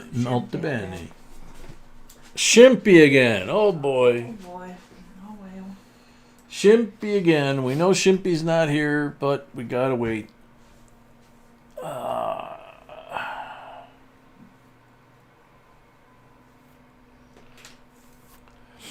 Mel, I had one come on earlier, which was really weird.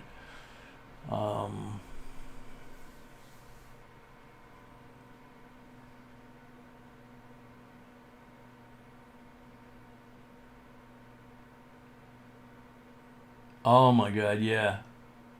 I forgot that one, K. Jackson. They had some great stuff.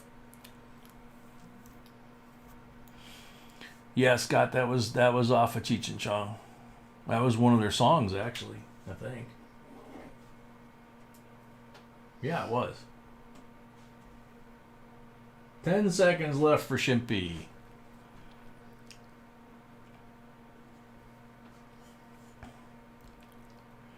Bruce has premium, so it's ad-free. Ooh.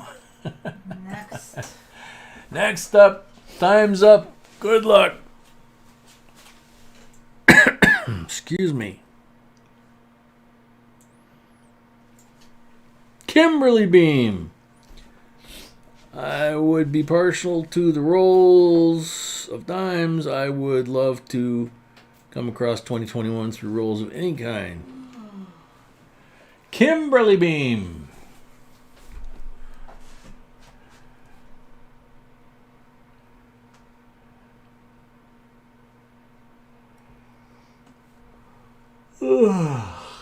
Excuse me.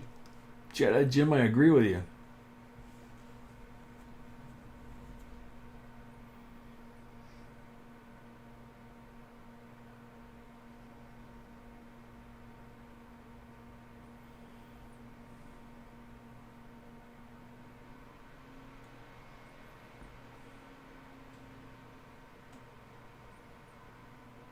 Yeah, when I lived in South Texas, which the locals called Northern Mexico, I used to know a lot of Spanish and a lot of Spanish songs. You had no choice. It was just part of being there. And it was fun. But that was a long time ago. Time's up. Next up, good luck. Sorry, Kimberly.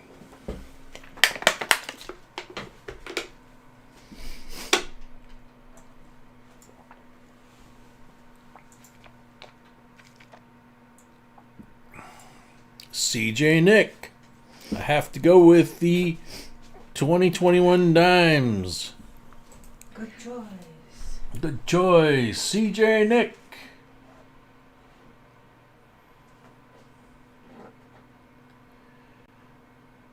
Really? They call him Vicente Fernandez, the ranchero singer in Mexico? Very cool.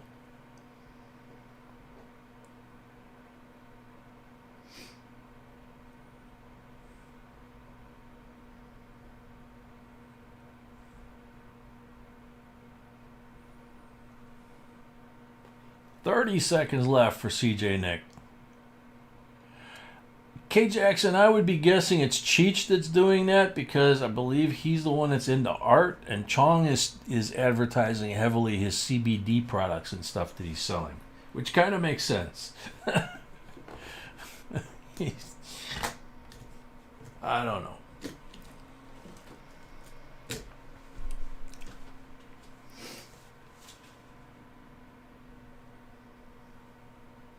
Time's up. Next up, good luck. Come on. Wake up, people. We need somebody that's here. Okay, new rule. You can't go to sleep if you enter the contest. The giveaway, right?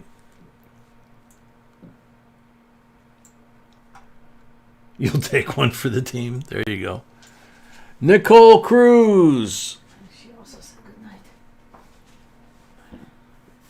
I think the halves are the best, and I think she just said good night a little while ago.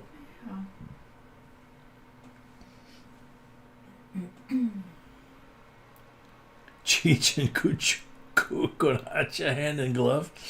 Oh my God! You're calling Cheech a cockroach? Oh my gosh!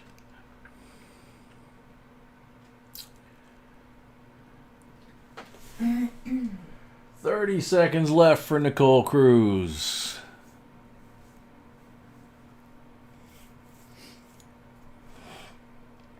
Yeah, we're down to 81 people.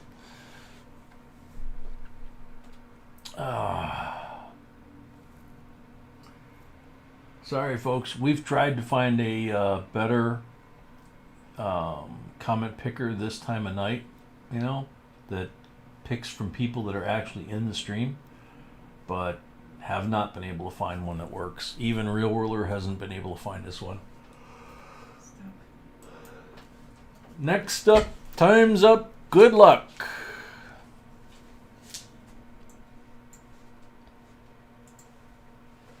Should be a sign in, sign out button.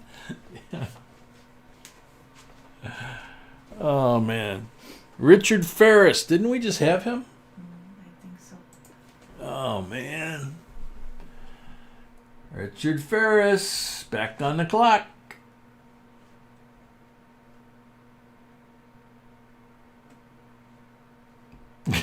Greg, I'm sitting outside the Wawa waiting to win, then get some milk and head home. I don't blame you, dude.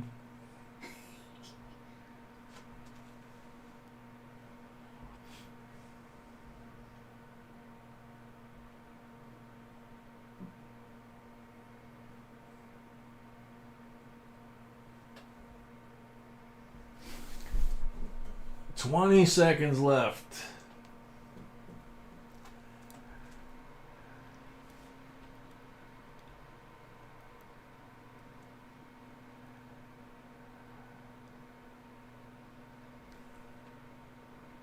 $5 seconds left.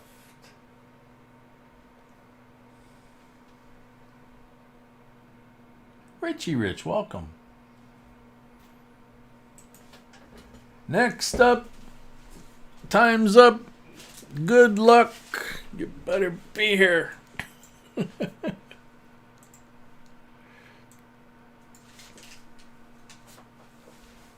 What? Human Komanachka? Always gotta stay with silver. Human Komanacha. Always gotta stick with silver. It's possible. Just say the name so people can hear you because you want to. Human Komanacha. That's what I got. Something like that.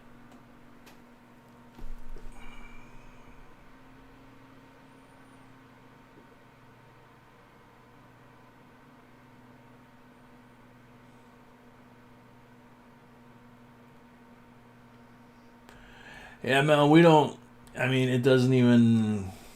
You know, the computer just does it. I mean, we could maybe blow past those that we know haven't answered the first time, but maybe that would help. That's why we went to 30 seconds on these for a while, but with the lag, it causes a problem. Next up, time's up. Good luck.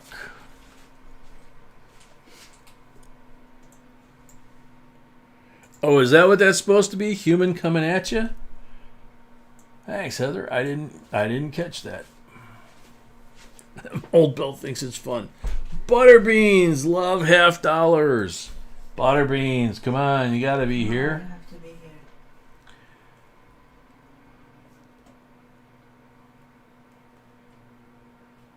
Yeah, good point, Mel. So if anybody comes up again that's like a second time, we just blow past them. They weren't here the first time. Just zippity doo dah.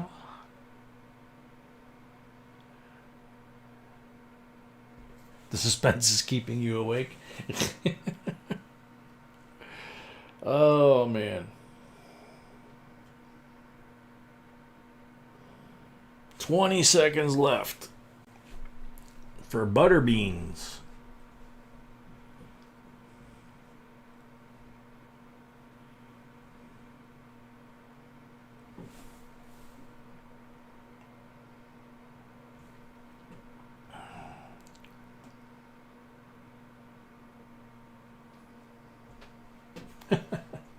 Time's up. Next up, good luck. Last call is 4 a.m. here. I'm going to church soon. I'm gonna stop. You what? I'm gonna go to church soon. I'm gonna stop. V Rose. Congratulations on getting some rolls of hard to find dimes. V Rose. Rose is here, I think. I think V Rose might be here. I think so. V Rose, are you here? V Rose, wake up, V Rose. V Rose, come to the service counter, please. V Rose.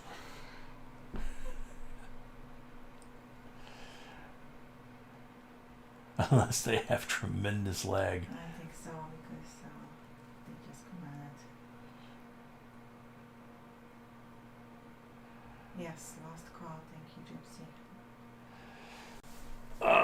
Heroes. Yeah, V Rose is here.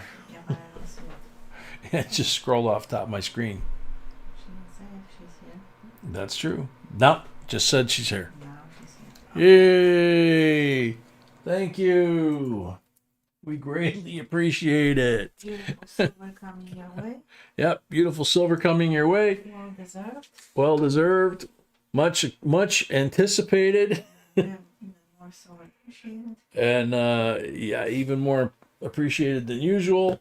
And so we survived another night. Thank you everybody for sticking around. Hopefully everybody had a great time. We do this 3 times a week, and obviously we have videos every day. Thank you all for helping participate in the channel, supporting the channel, and being part of this wonderful family, as we call it. Everybody have a great Sunday and a great week leading into Wednesday night and Friday night's live streams. And See you next week. see you next week. God bless. Sweet dreams. Be safe.